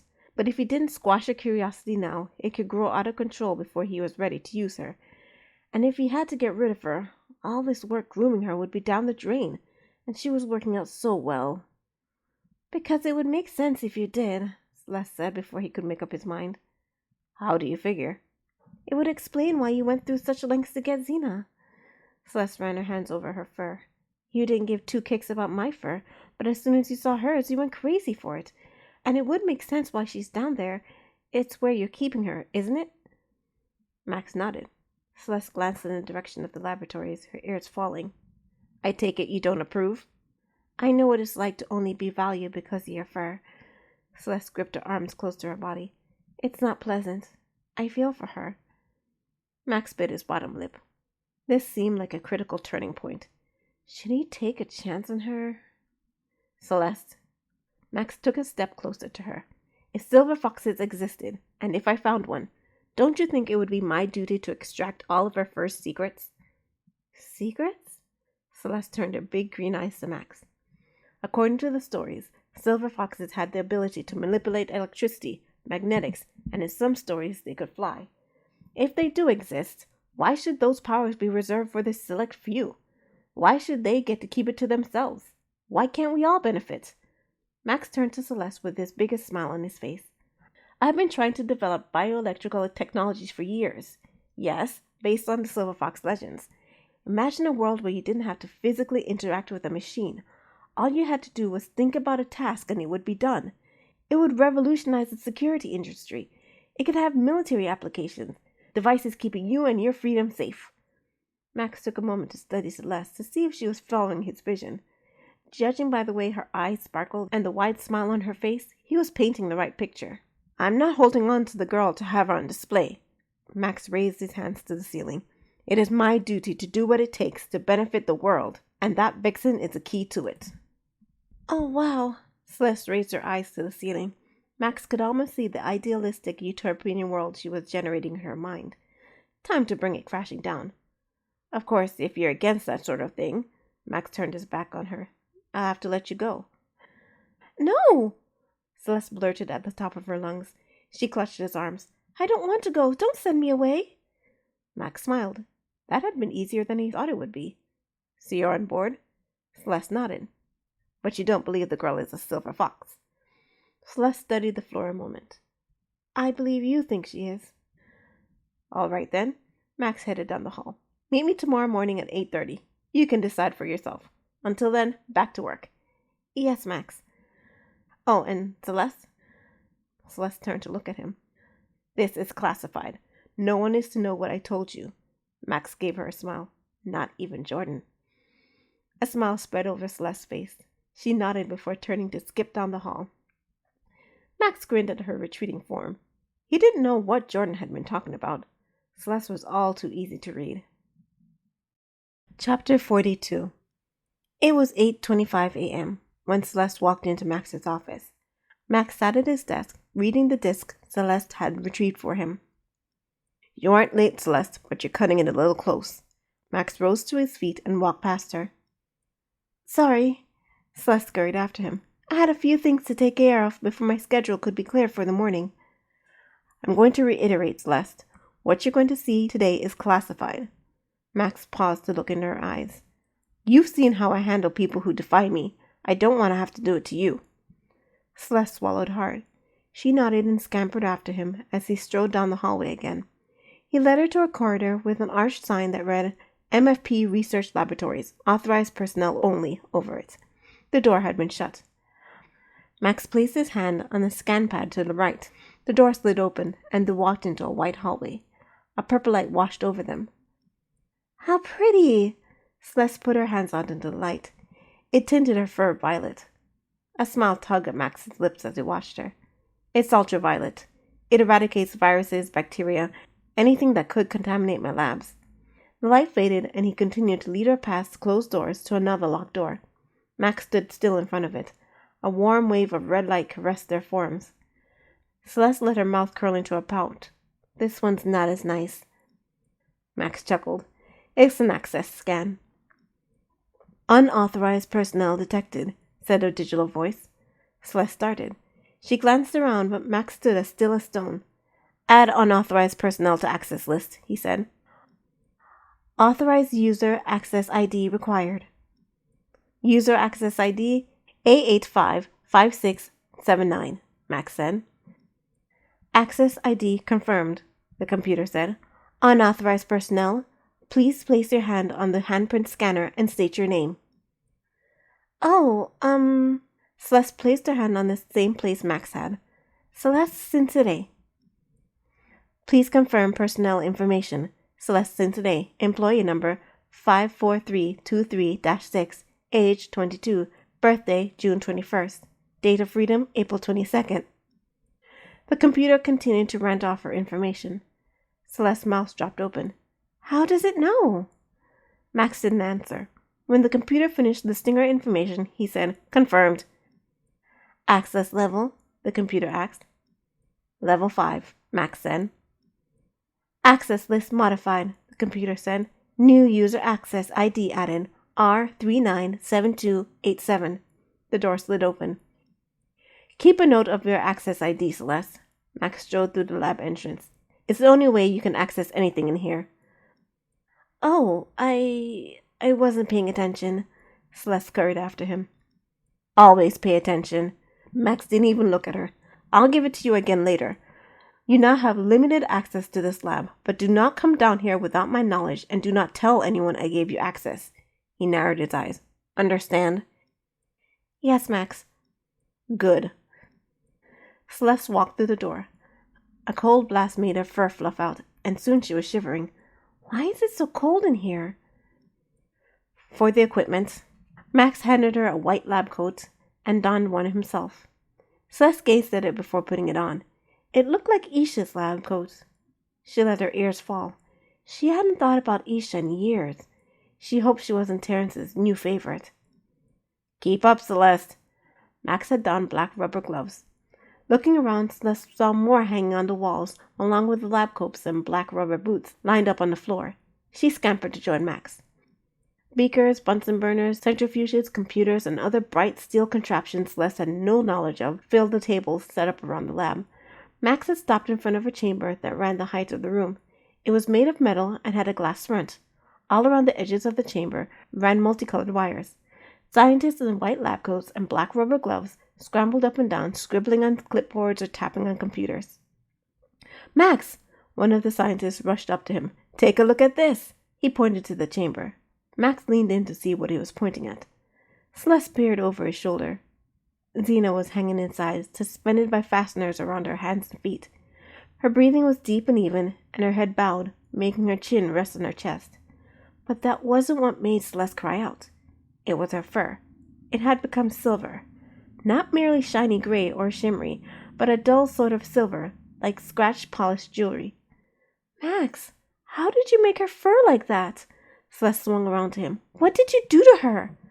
Not a thing. Max read a clipboard handed to him by a scientist. Haven't been able to. You're looking at her natural fur. How is this possible? Celeste gazed up at Xena's sleeping face. The only difference between her and us is the amount of metal she has. Max handed the clipboard back. She was born with a genetic disorder that causes her to store excess amounts of it in her fur, enough to conduct electricity. As a matter of fact, the machine is pumping 15,000 volts into her with no harmful effects. A lynx stepped forward. She's able to conduct electricity through her fur, and one day she'll be able to manipulate it. Manipulate electricity? Celeste gasped. She really is a silver fox. Our research seems to indicate the particular properties we're interested in don't reveal themselves until after puberty, the lynx said. But she's 12 and changing fast. I'm curious to see how far we can push her. Be careful you don't let your scientific curiosity get the better of you, Dr. Marine. I wanted you to experiment on her, not kill her, Max said, crossing his arms. You had no idea she could survive such voltage. The lynx pushed up her glasses. This is a carefully monitored situation, sir. We watched her vitals. We would not let her die. See that you don't, Max glowered at her. She's the only one in existence, and I have my own agenda to pursue. Celeste tuned out Max and Dr. Marine's conversation and focused on Xena. A silver fox. The legend claimed silver foxes were born gray and didn't receive these powers until they proved themselves. Maybe there was some truth to it. A few weeks ago her fur was gray, but now... Celeste rested her hand on the glass. Poor thing. All this fuss over her fur. Celeste knew what it was like. When Xena woke up, she'd been for a rude awakening. Xena's head bobbed. Celeste jerked her hand away from the glass. Xena's head swayed slightly. Her eyes twitched before fluttering open. For a moment, they drifted around, not settling on anything. She shut her eyes, then opened them again. This time they focused. She must have understood her situation now, for she jerked against the fasteners and cried out. But Celeste heard nothing. The chamber was soundproof. Then Xena's eyes rested on Celeste. She said Celeste's name. Celeste saw her mouth move, pronouncing the syllables making up her name. A mute cry for help. Celeste bit her bottom lip. The button to release her was right there on the control panel of the machine. All she had to do was push it, and Xena could use her silver fox powers to escape. But where would it leave Celeste? Max would be furious if she helped the only silver fox in existence to escape. He'd get rid of her for sure. And just when he had let her into his confidence, showed her things he hadn't even shown to Jordan and Janae. She had found a place in the GFG Corporation. She couldn't lose everything now. Celeste turned her back on the silver fox. Max? He was deep in conversation and didn't answer her. Max! What, Celeste? Celeste pointed at the chamber. She's awake. The silver fox gazed at Celeste with her mouth agape. Celeste narrowed her eyes. What did she expect? You can't count on anyone to stand up for you. It was a lesson Xena had better learn fast. Max approached the chamber even as the silver fox cowered against her bonds. Hello there, sweetheart. He placed his hand on the glass. The silver fox shrank down, her short breast making her tremble. I'm sorry, ladies and gentlemen. Max shut the machine off. I've got to let her rest so I can run my own tests on her. But, sir, Dr. Marine said, you will bring her back. Of course. I have to unlock all her secrets. Max turned to Celeste. Go back to the office now, Celeste. I'll be there soon. Right. Celeste turned to leave. And Celeste? She turned. Max put a finger to his lips. Remember, this is our little secret. He winked at her. I won't tell a soul, Celeste said, her smile so wide it hurt her cheeks. She nearly skipped her way out of the laboratory. Chapter 43. There's MFP. JR lay on his stomach on the edge of a hill, looking through the binoculars at Max's complex in the distance. The complex covered several acres and was surrounded by a brick wall. It was bordered on one side by one of the many towns Max controlled, and on the other side by dense woods. Everything Max could ever need, from laboratories to training grounds to temporary housing for the workers he had freed from slavery, was in this complex. MFP. Vix lay beside him, looking through her own binoculars. She was wearing her work clothes, a dark green shirt a size too small, and black cargo pants that caressed her shape in all the right places. She was a good companion to have on a job like this, but JR could not figure out why she was repeating the name of the complex over and over. The place looks so familiar to me, and the name, MFP, Vix muttered, her tail waving back and forth in thought. MFP, wait, this is the Municipal Freedom Project building. It's where they house all the slaves the GFG Corporation frees, right? JR raised an eyebrow at her. You just put it together now? You brought me all this way for nothing? Vix punched his shoulder. You only wanted me as a distraction so you could get your brats. You lied to me. The housing staff's a front, Vix.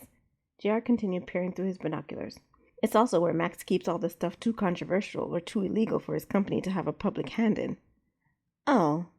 Vix settled down back next to JR. Pretty smart of him. You have no idea. JR set his binoculars down.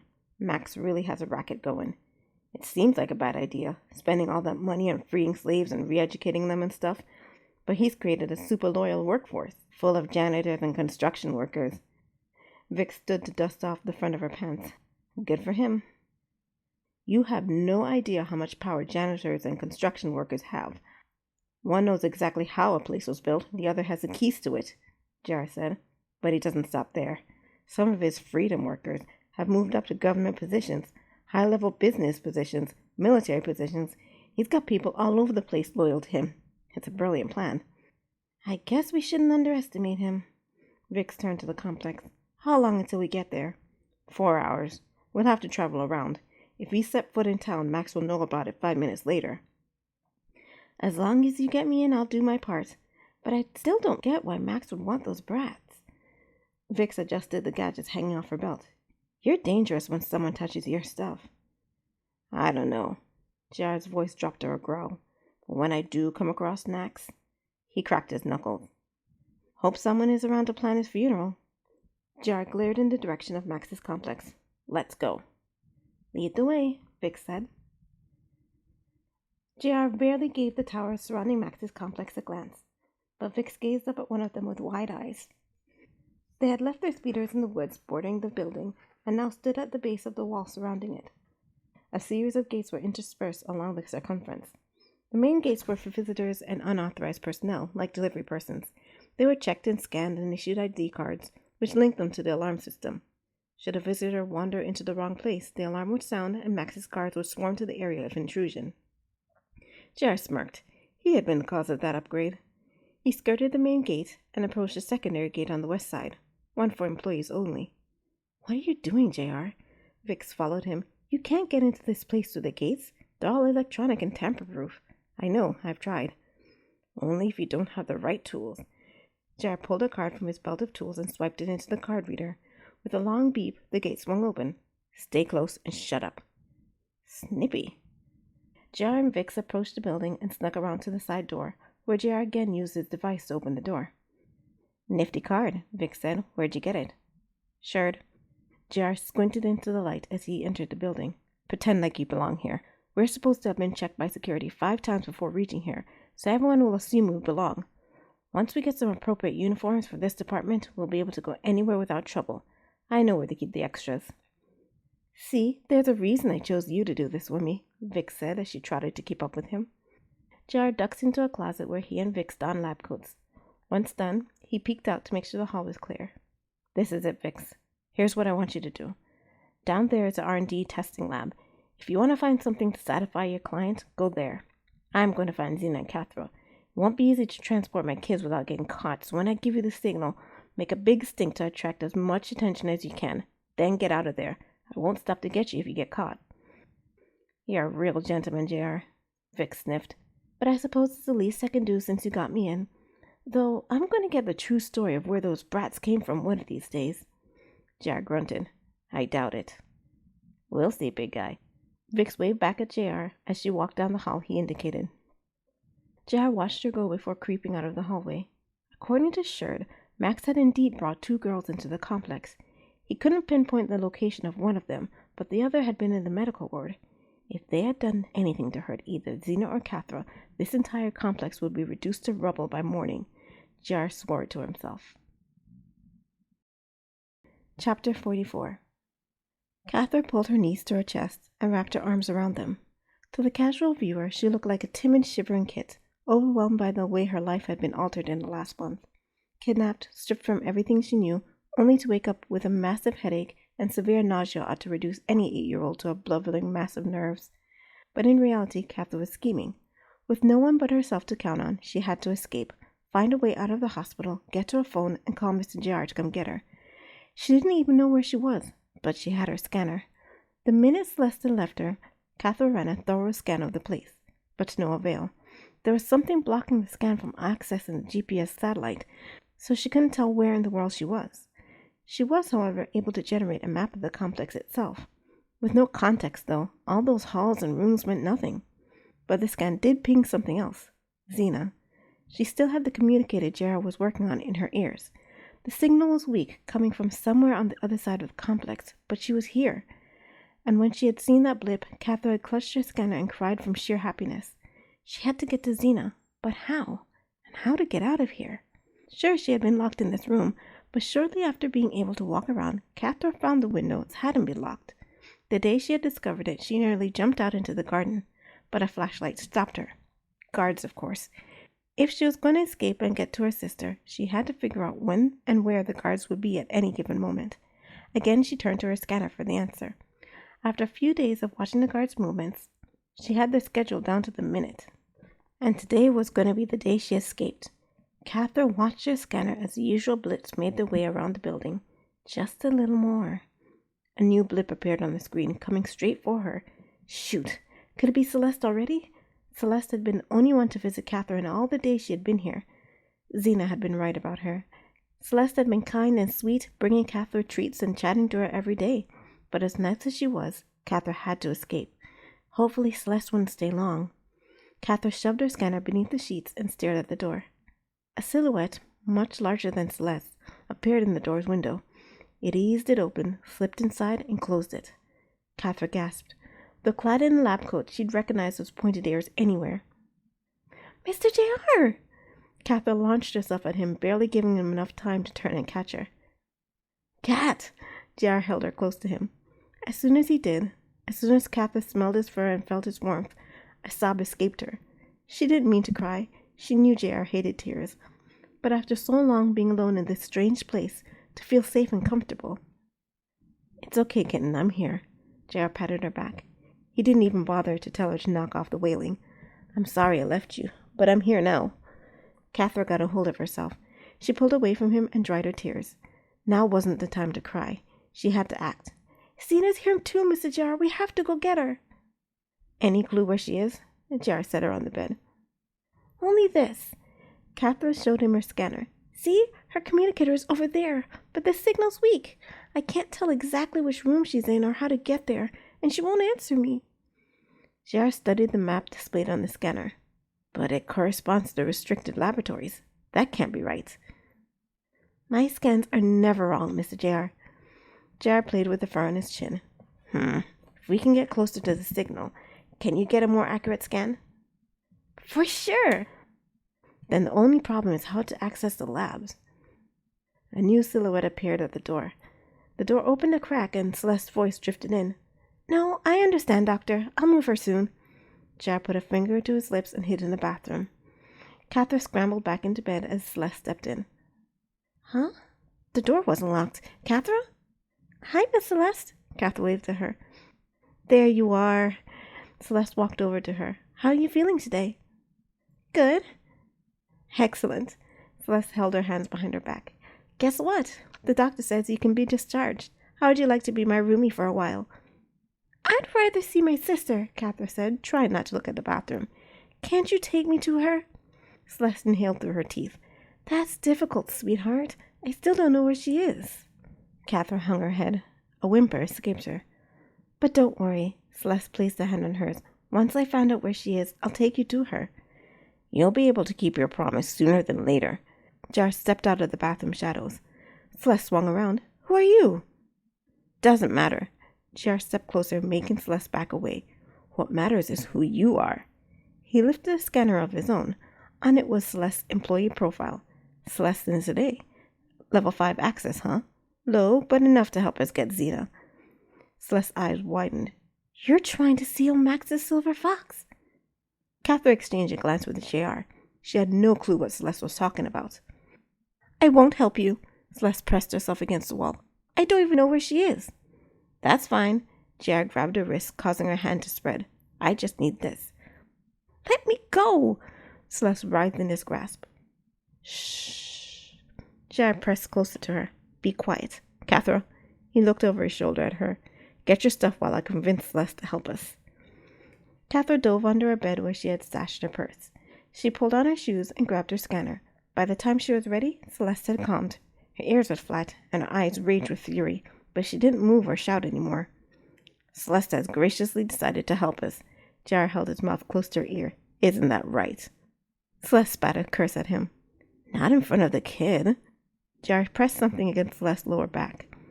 Catherine couldn't see what it was, but she thought she saw a metallic gleam, a pole or knife. Catherine decided not to try and figure it out. "We'll have to sneak past all these nurses." Jar clicked his tongue. "This is not going to be easy. Keep close, Cat." He headed to the door. Wait, Mr. JR, we can go out the window. See, there's a door back inside over there. JR maneuvered Celeste to the window and examined Catherine's escape route. Nice, Cat. Okay, you first. Catherine checked her scanner to make sure the guards were on their rounds on the other side of the building before she slipped out. She was one floor up, but it wasn't too bad a drop. She had jumped out of trees this high before. Celeste jumped next. As soon as she landed, she darted away. Help! Help! JR landed and snatched her arm. He hissed something in her ear, and she quieted. But the damage had been done. Voices rang out in the air. Did you hear that? Over there. Grab my tail, Cat. JR waved his tail in her direction. Hold on and don't let go. As soon as Catherine's hand closed in around his tail, JR darted into the shadows, almost too fast for Catherine to keep up. He clasped his hands around Celeste's mouth and peered into the darkness. 2 guards appeared with their flashlights and guns drawn. They shone them around. The light bounced off leaves, but JR remained absolutely still. With his dark fur and clothes and Celeste's gray fur, they blended into the shadows. Catherine tucked herself behind them and further into the leaves. Her white fur would give them away. I don't see anything, one guard said. False alarm. Better have them look through the video footage to be sure. I'll call it in. Both guards went back to their rounds, one of them talking to a walkie on his shoulder. JR grins. Those camera codes sure came in handy. They won't find anything. Idiots, Celeste whispered, but she didn't dare shout again. Let's go. JR headed off, sticking to the shadows. Hang tight, Kath. Catherine gripped his tail tighter. Hey. JR looked at her over his shoulder. Good thinking with the window. Smart girl. Catherine beamed with pride. Chapter 45. Celeste dragged her feet as that nasty crook pushed her down the empty hallway. She tried everything short of screaming to get away from this wolf, Catherine called JR. She dragged her feet, she squirmed, she tried to catch the eyes of people who walked past. But JR's arm was an inexorable bulk of muscle. She couldn't fight him, and she wasn't even sure if JR was aware she had been trying. As for the people they passed, Catherine always alerted him they were coming with that blasted scanner of hers. Before they'd see him, JR would shrink into the shadows to avoid them. And it was easy at this time of night, when the workday was done for most everyone. She could have screamed for help, but JR had a knife at her back. She doubted it was for show. So on she went, step by step, getting closer to the laboratories and betraying Max's trust. She had to think of something. She had to stop them. In here, Mr. JR. Catherine stopped in front of the arched MFP Research Laboratory sign. The signal's getting stronger and stronger. No, you can't make me. Celeste pulled against JR's grasp.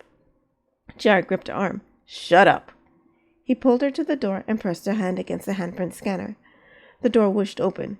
He pushed her inside, through the ultraviolet sterilizer, and toward another door. No!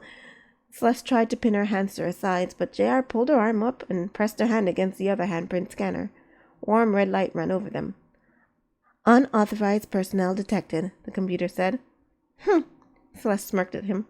Try to get through this. Keeping hold of her, JR pulled a card from his belt and plugged it into the scanner's ports. Adding unauthorized user to guest list, the computer said. Verbal user access ID required to complete this action. JR glared at her. Well? Celeste bit her lips together. She wouldn't say a word. Look, I ain't messing around anymore. JR pulled Celeste back to his chest and laid the knife's blade at her throat. She felt it shave off some of her fur. Catherine gasped. Say it, he snarled in Celeste's ear. Until this moment, Celeste hadn't thought he'd kill her in front of Catherine. Now she knew better. User access ID R397287. Unauthorized personnel is identified as 2 guest users, the computer said. One-time access granted. That's what I thought. JR pushed Celeste into the laboratory. A slit of light silhouetted the lab's furnishings and glinted off the glass beakers and test tubes. It was empty. Celeste hoped it would be filled with scientists, but everyone had left for the day. Cat, find the lights, JR said. Celeste heard Catherine patter to the wall. The light snapped on, making Celeste squint. JR glanced around at the equipment and lab. His ears swiveled. She ain't here. He rumbled deep in his throat before turning on Celeste. Where is she? He shook her hard. I don't know. Celeste shrunk away from him. Max didn't tell me where he keeps her at nights. You know I don't believe you. JR bared all his teeth at her. His fur rose until he looked twice his size. Celeste's knees gave way. She fell to the floor as JR's massive frame consumed her vision. Please, please don't hurt me. She's over there, Mr. JR. Cather pointed across the lab. Huh? JR looked across the room. His fur instantly fell. There's nothing there, Cat. But my scanner says so. Cather took a moment to examine the screen. She's there. She trotted to the wall with equipment mounted on it. Behind this wall. A secret room. JR flung Celeste away from him as if she were trash.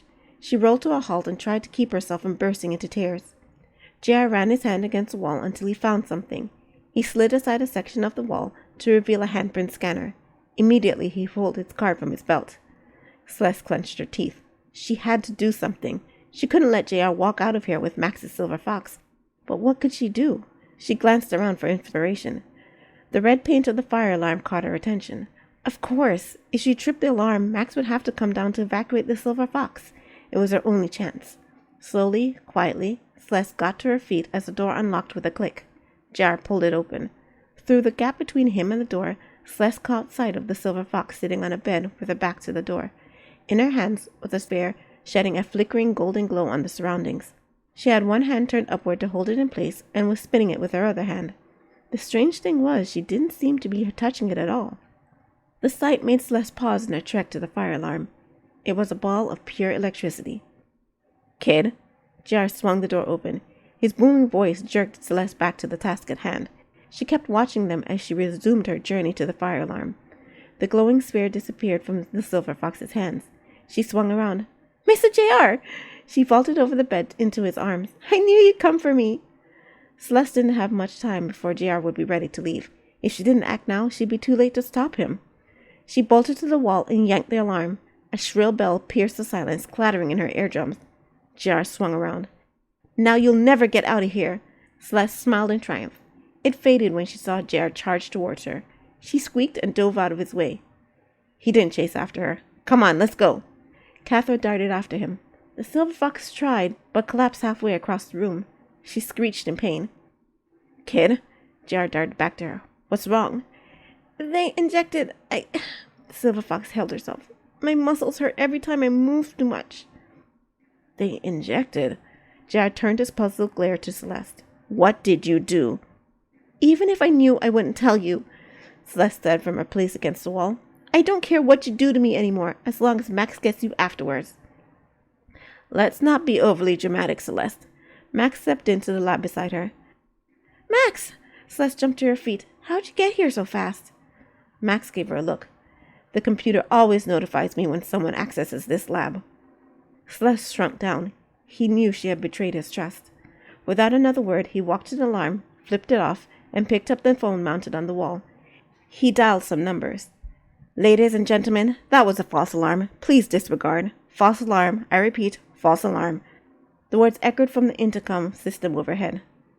There you are, you bastard, JR growled, the corner of his lip quivering.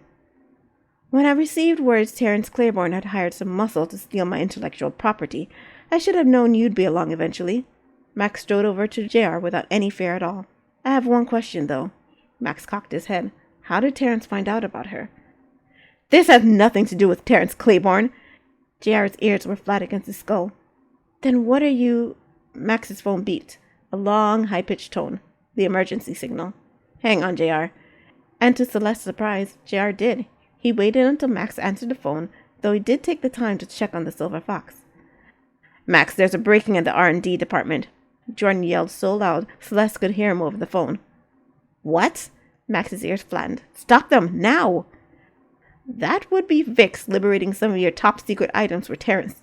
JR stood again. If she's working for Terence... Max turned to JR. What are you doing here? I should be the one asking the questions. What were you thinking?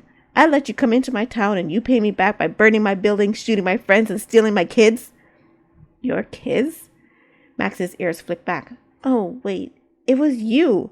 You're the one who took her from Julu before it got there. I did get reports you'd been hanging out there before the disaster. Did someone hire you? If not, why didn't you turn her over?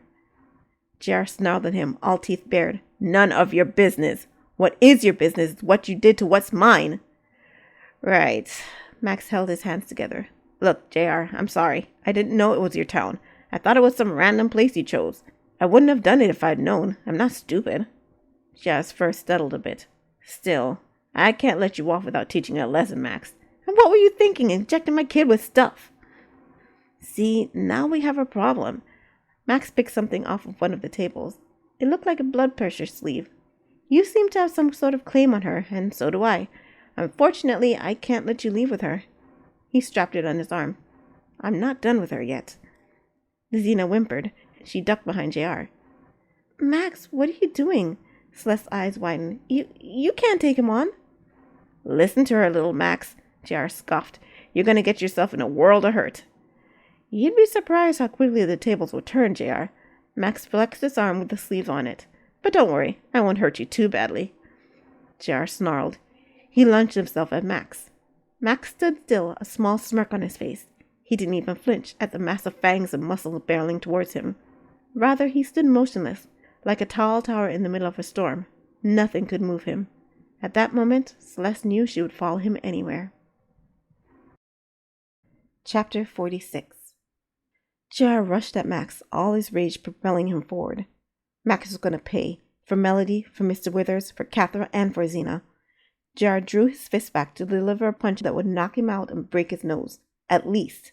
But something was off. Max didn't move, didn't even flinch. He stood waiting for JR to come at him. He was up to something, but what? Instinct told JR to think twice, so he pulled his punch at the last minute, though his momentum carried him forward. The air around Max seemed to condense into a clear, gelatin-like substance. It absorbed his JR blow, and then a force exploded from the air around Max and flung JR across the room. He crashed through bottles and beakers before slamming into the wall. Daddy! Zena rushed towards JR. JR groaned, rubbing his head. What the? Surprised?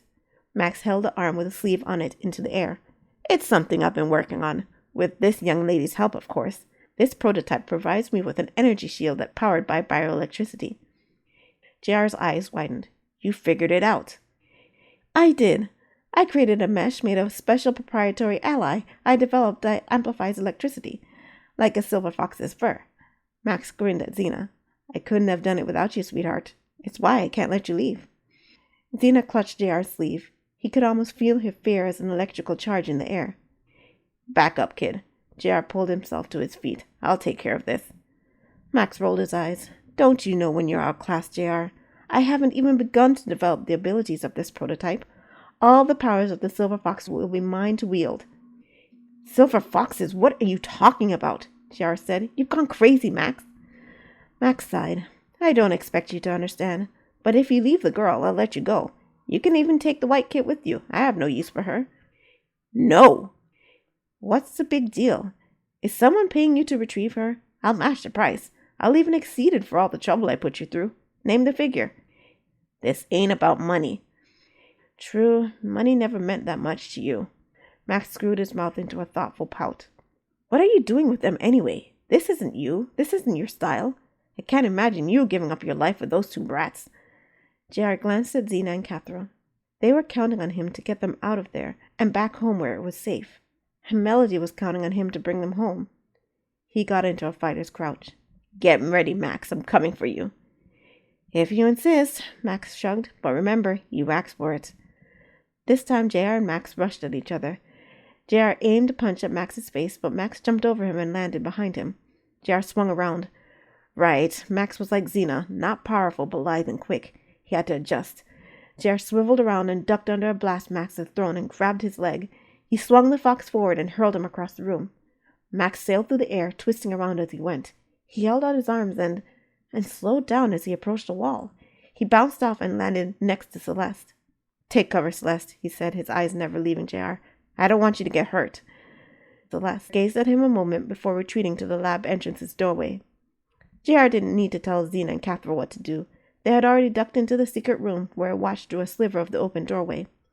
Max rushed at JR, swiping his arm in front of him as he came.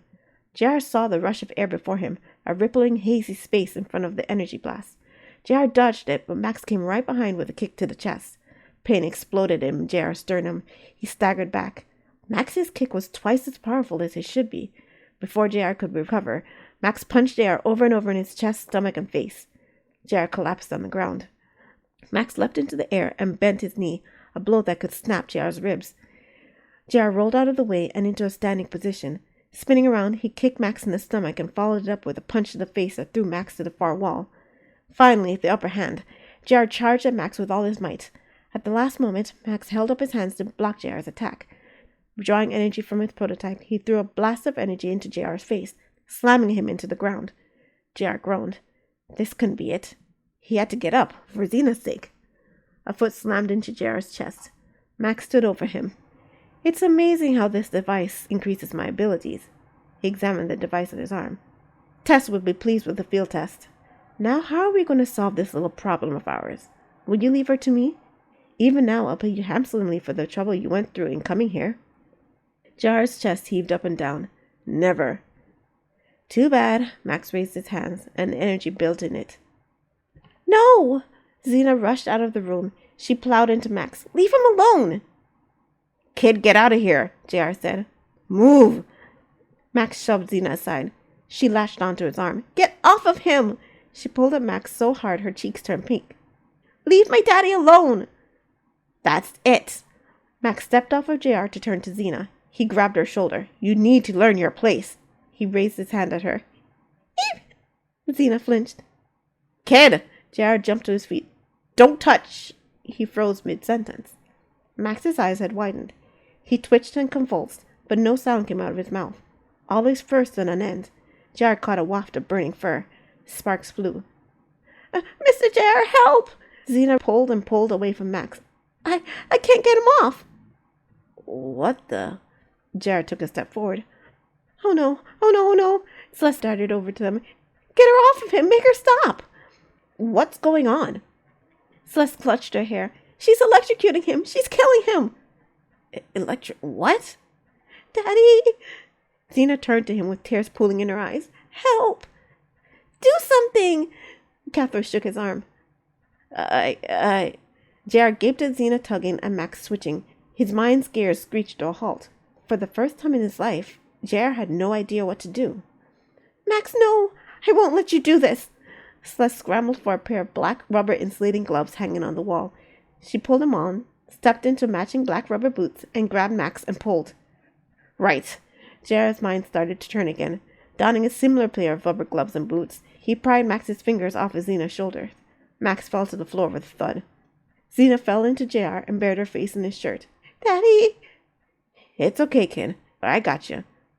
You killed him! Celeste dropped to Max's side. You killed him, you little freak! No. Xena clutched JR's shirt. I didn't mean to. Maybe we can revive him. Catherine held her scanner close to her chest. But I don't know CPR. Celeste gasped. She pried open Max's mouth, tilted his head backwards, pinched his nose, took a deep breath, and blew into his mouth. She breathed into him 2 times, then found his sternum and thrust down in it with the heel of her hands. She thrust down 15 times, then breathed again. Come on, Max, she said as she pushed on his chest. Don't go. Please don't leave me alone. She leaned over him again. Max gasped and coughed. His eyes snapped open. Max! Celeste threw her arms around him. You're okay. Max heaved and wheezed. He seemed to have trouble getting his breath. I'll get help. Celeste dashed to the intercom. I need medical personnel and security officers in Laboratory 2A immediately. That's our cue to go. JR grabbed Xena's and Catherine's hands. Not so fast. Celeste grabbed Max's gun out of its holster. Don't move. She pointed it at them, gun shaking in her hands. JR froze. He knew the type. The girl had been easily subdued when she had no one but herself to worry about. But with Max hurt, it wouldn't take much to make her snap. To get out of this, he'd have to disarm her, literally and figuratively. Calm down now. He let go of his girl's hands and raised his own in the air. He took a step towards her. Stay back! Celeste clenched her teeth. Get away from him! You've never even held a gun before, have you? JR stepped closer. This isn't what you want. You don't want to shoot somebody. Oh, yeah? Celeste fired. Her shot went wide, completely missing JR. A scream tore out of Xena. She fell to the ground, clutching her shoulder. Celeste stepped back, her eyes wide, but she set her teeth and pointed the gun again. I won't miss again! JR's lips retreated from his teeth. No more Mr. Nice Guy. He snatched the gun from her grasp and raised it to smack her over the head with it. Celeste squealed and covered her head. It would be too easy to shoot her and put her out of her misery. But no, he had to get Xena and Catherine out before security showed up. Besides, he didn't want to do it in front of the girls. Instead, he tossed the gun aside, scooped up Xena, and let Catherine grab his tail again. With a glare at Max's delirious face, he charged out of the lab. Security was already converging on the area when JR tore down the hall. Half of them stormed after him, while the other half stormed into the lab. "There you are!" Vix appeared beside him as he darted down the hall. "I ran into some trouble with the research department." "I know. You set off security." "So did you." Vix glanced behind her. "Though, thanks to that, I was able to get my tail out of my mess. You were the distraction I needed." "Wasn't intentional." "They're catching up." Vix stopped long enough to scoop Catherine in her arms. "Let's get moving." She darted faster down the hall. "Thanks for that." JR motioned to Catherine as he kept up with her. "It's not like you were going to leave them behind," Vix said. "Mr. JR, look!" Catherine held her scanner screen out to him. "There's a door over there where there are no guards." "Guess the brats come in handy after all." Vix rounded a corner in the direction Catherine had indicated. "Keep it up, kid." JR charged after her, glad to have both his girls back. Under normal circumstances, he would have stopped to teach everyone in the complex a lesson, burn it to the ground like Max had his town. But revenge wasn't his priority this time, not with Xena and Catherine in his care. He had to get them far away from this place. He had to get them home. Chapter 47. "I think we lost them," Vic said, peering around a tree. She, JR, and his girls had escaped out of the complex thanks to Catherine's directions. Once out, they plunged into the woods where they slipped into the shadows and hid themselves behind the trees. They waited until the security officers passed before making their way back to where they had left their speeders. "You okay, kid?" JR set Xena at the base of an elm tree. The moonlight filtered through the canopy and sparkled on Xena's fur. It was shinier than JR had remembered. Max had called her a silver fox. No. JR shoved those thoughts aside and concentrated on his kid. She needed him. Vix flipped on a small electric light that shed a soft blue glow on the surroundings. Xena sat under the shadow of the tree. She still clutched her shoulder, but made no other noise or movement. "Let me see your shoulder." He took her arm in his hands. Xena let go of it, allowing him to examine the wound. A hole burrowed into her shoulder. No blood, though. At the power level Celeste had it on, the laser must have cauterized the wound. "It's deep," Catherine said, peering over her shoulder. JR glanced at her. "Maybe you should stay over there, kitten. I don't think you should be seeing this." "Yikes," Vix inhaled through her teeth. "I shouldn't be seeing it." "It's not that bad." Catherine kneeled close to Xena to better examine the shot. "I've already scanned it and there's no infections, but we need to clean it out. Do we have some water and a clean cloth?" Vix handed JR the light and retreated to her speeder. "I have alcohol wipes and cotton in here." "That's not going to work." Catherine shoved JR out of the way. "It's too deep for alcohol. I might have to give her stitches. Never done it before, but I've read all about it." "Aren't you too young to be a doctor?" Vix put her hands on her hips. "Practicing without a license is illegal, you know. They'd put little girls in jail for that." JR sighed. He didn't need Vix's attitude. Not now. "Don't you have anything else we can use, Vix?" "Let me see." Vix rummaged through her supplies. "Will this work?" She held out a bottle of water and a bandana. "It'll be perfect until we can get proper bandages on her." Catherine snatched it from Vic's hands. "Thanks." "No problem. How'd the little brat get herself shot anyway?" "Never mind, Vix," JR said. "Fine, don't tell me anything." Vix went back to her speeder. "I'll just look over all the goodies I got." "You scored then?" JR watched Catherine wash out the wound. "Mostly schematics." Vix pulled a disc from one of her pockets. "Security found me before I could get any of the prototypes.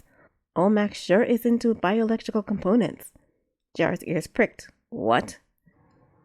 "I found plans for electrical sheaths, lightning generators, anti-gravity devices, even weird experiments he's conducting on fur." Vix chuckled. "It's like he's trying to turn himself into a silver fox." "You don't say." JR walked over to her. "You were right when you said they keep the good stuff in there," Vix said.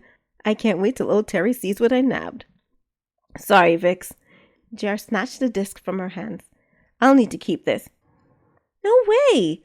Vix tried to snatch it back. "That's worth a lot of money to me." "There are more important things than money." JR stowed the disc in his pocket as he went back to Xena. "Since when?" Vix shouted, then devolved into muttering curses. JR approached as Catherine started to wrap the bandana around Xena's wound. It's not bad, kid. He sat beside her. You'll probably have a scar, but that's it. When your fur grows in, no one will even see it. Zena studied the makeshift bandage. She didn't utter a sound. Look, kid. JR ran both his hands over his ears. You're gonna have to tell me what Max did to you in there. I have to know how he made you electrified. I got people who can help me reverse it. He didn't do anything to me, Zena said, barely above a whisper. What are you talking about?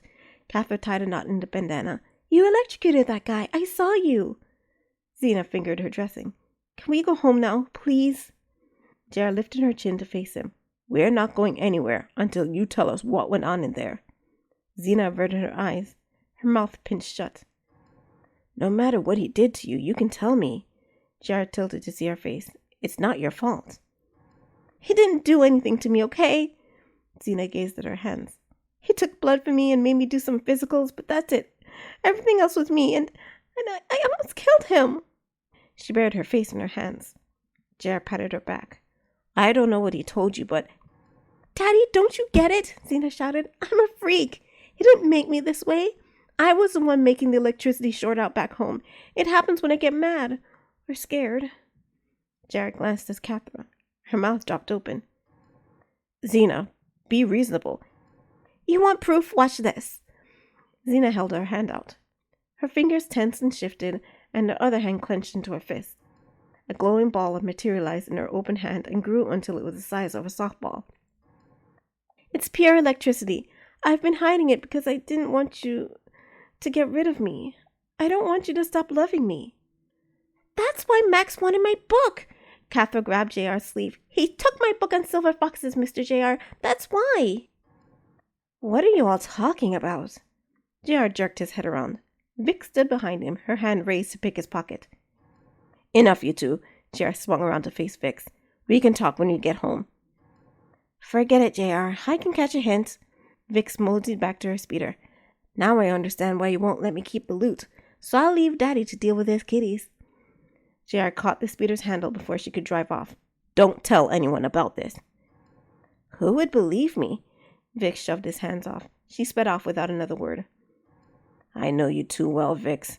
JR stayed after her. When money's involved, you got no sense. Come on, you two. We better get home. Zena held her wounded arm. You want me to come home with you? Why wouldn't I? I thought you wouldn't want to bother with me anymore. Ah, get over yourself, kid. Come on, Cat. Catherine was already on the speeder. JR watched his kid walk to the speeder. By the way, kid, is it just me or have you been calling me Daddy? Zena stiffened and her ears flattened. Have I? Oops. Do you mind? Nah, it's better than Mr. JR anyway. JR mounted the speeder. I didn't bring the platform, so you're gonna have to be a little uncomfortable. It's okay. Zena sat behind Catherine and stretched her arms around her sister to hold to his waist.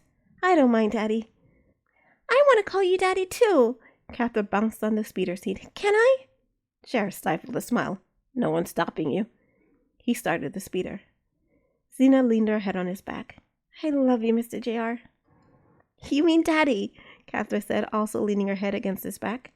And that was the sweetest sensation JR had ever experienced. Chapter 48. Max parted his eyes, then closed them. After a turn and a groan, he opened them again. The bed he was laying in was not his.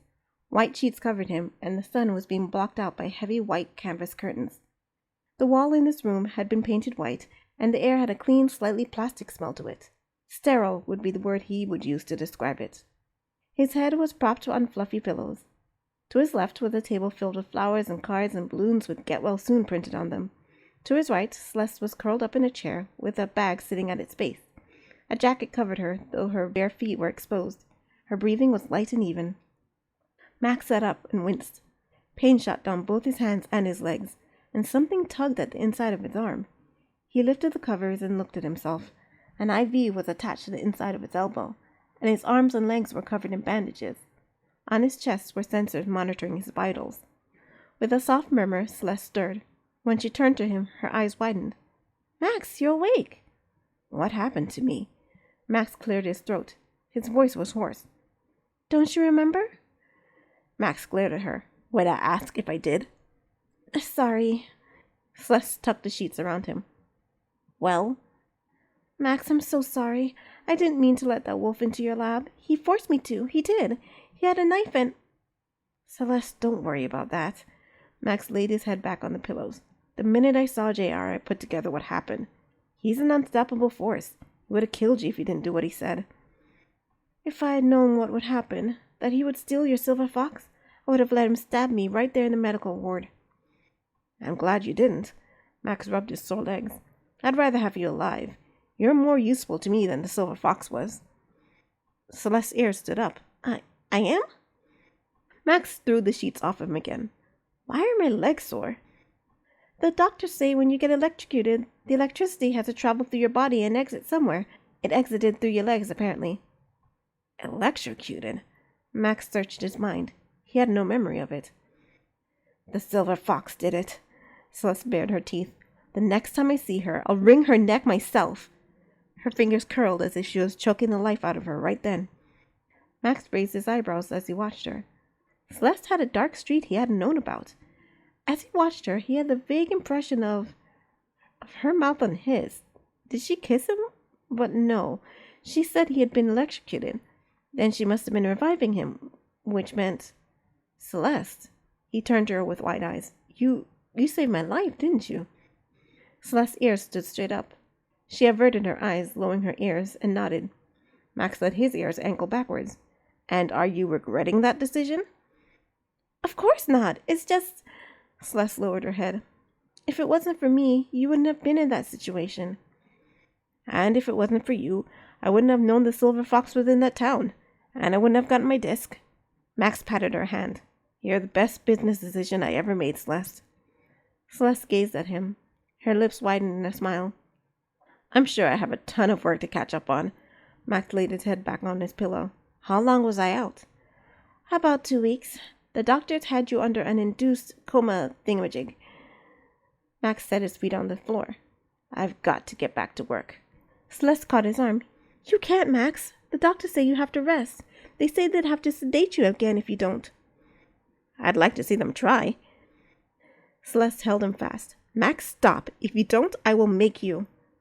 Max nearly burst into laughter, but the look in her eyes stopped him cold. He had no doubt she'd find a way to subdue him, probably drug him in his sleep. He snatched his arm away from her. How do you expect this business to run if I'm in the hospital? I've been taking care of things. Celeste rubbed the back of her neck. Though not very well, I'm afraid. Everything's a mess. Jordan constantly argues with me, Janae is constantly undermining me, and the two of them are always trying to force Tess to tell him what's going on in the laboratories. It's been a nightmare keeping everything running. It's why I wanted you to wake up. I've been here every night begging the doctors. Perhaps it's a good thing all this happened. I think everyone could do with some restructuring. Max set his teeth and yanked the IV out of his arm. Celeste hopped to her feet. Max, you can't. Max held up his hand to stop her. I won't overexert myself. If you let me leave, I'll let you handle most of it while I'll heal. Deal?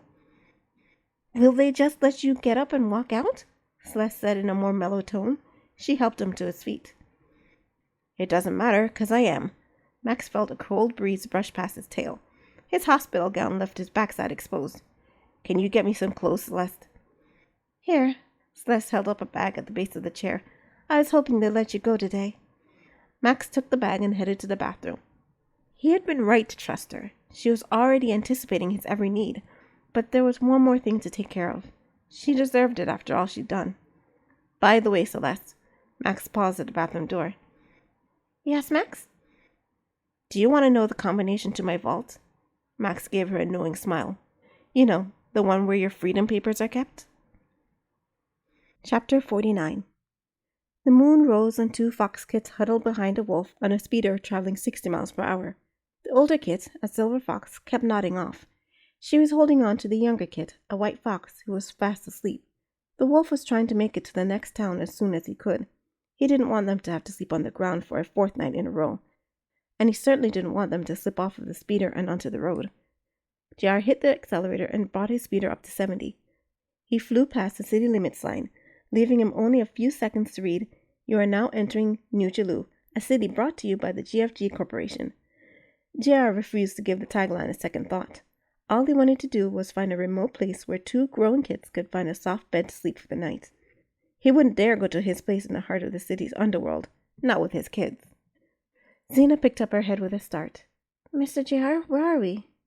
Jellu. JR had never told her that this is where he found her sitting among the ruins, holding her whimpering, hungry sister. He saw no reason to tell her now. When will we get home? Tomorrow. Tonight we're staying in a hotel. Xena made no response, and JR glanced back to make sure she hadn't fallen asleep again. Daddy? Xena said. JR smiled to himself. He liked the way it sounded. Yeah, kid? Do you think I'm a freak because I'm a silver fox? You've been a silver fox since I found you, JR said. Nothing's changed because now we know it. You and Max and maybe other people know it too.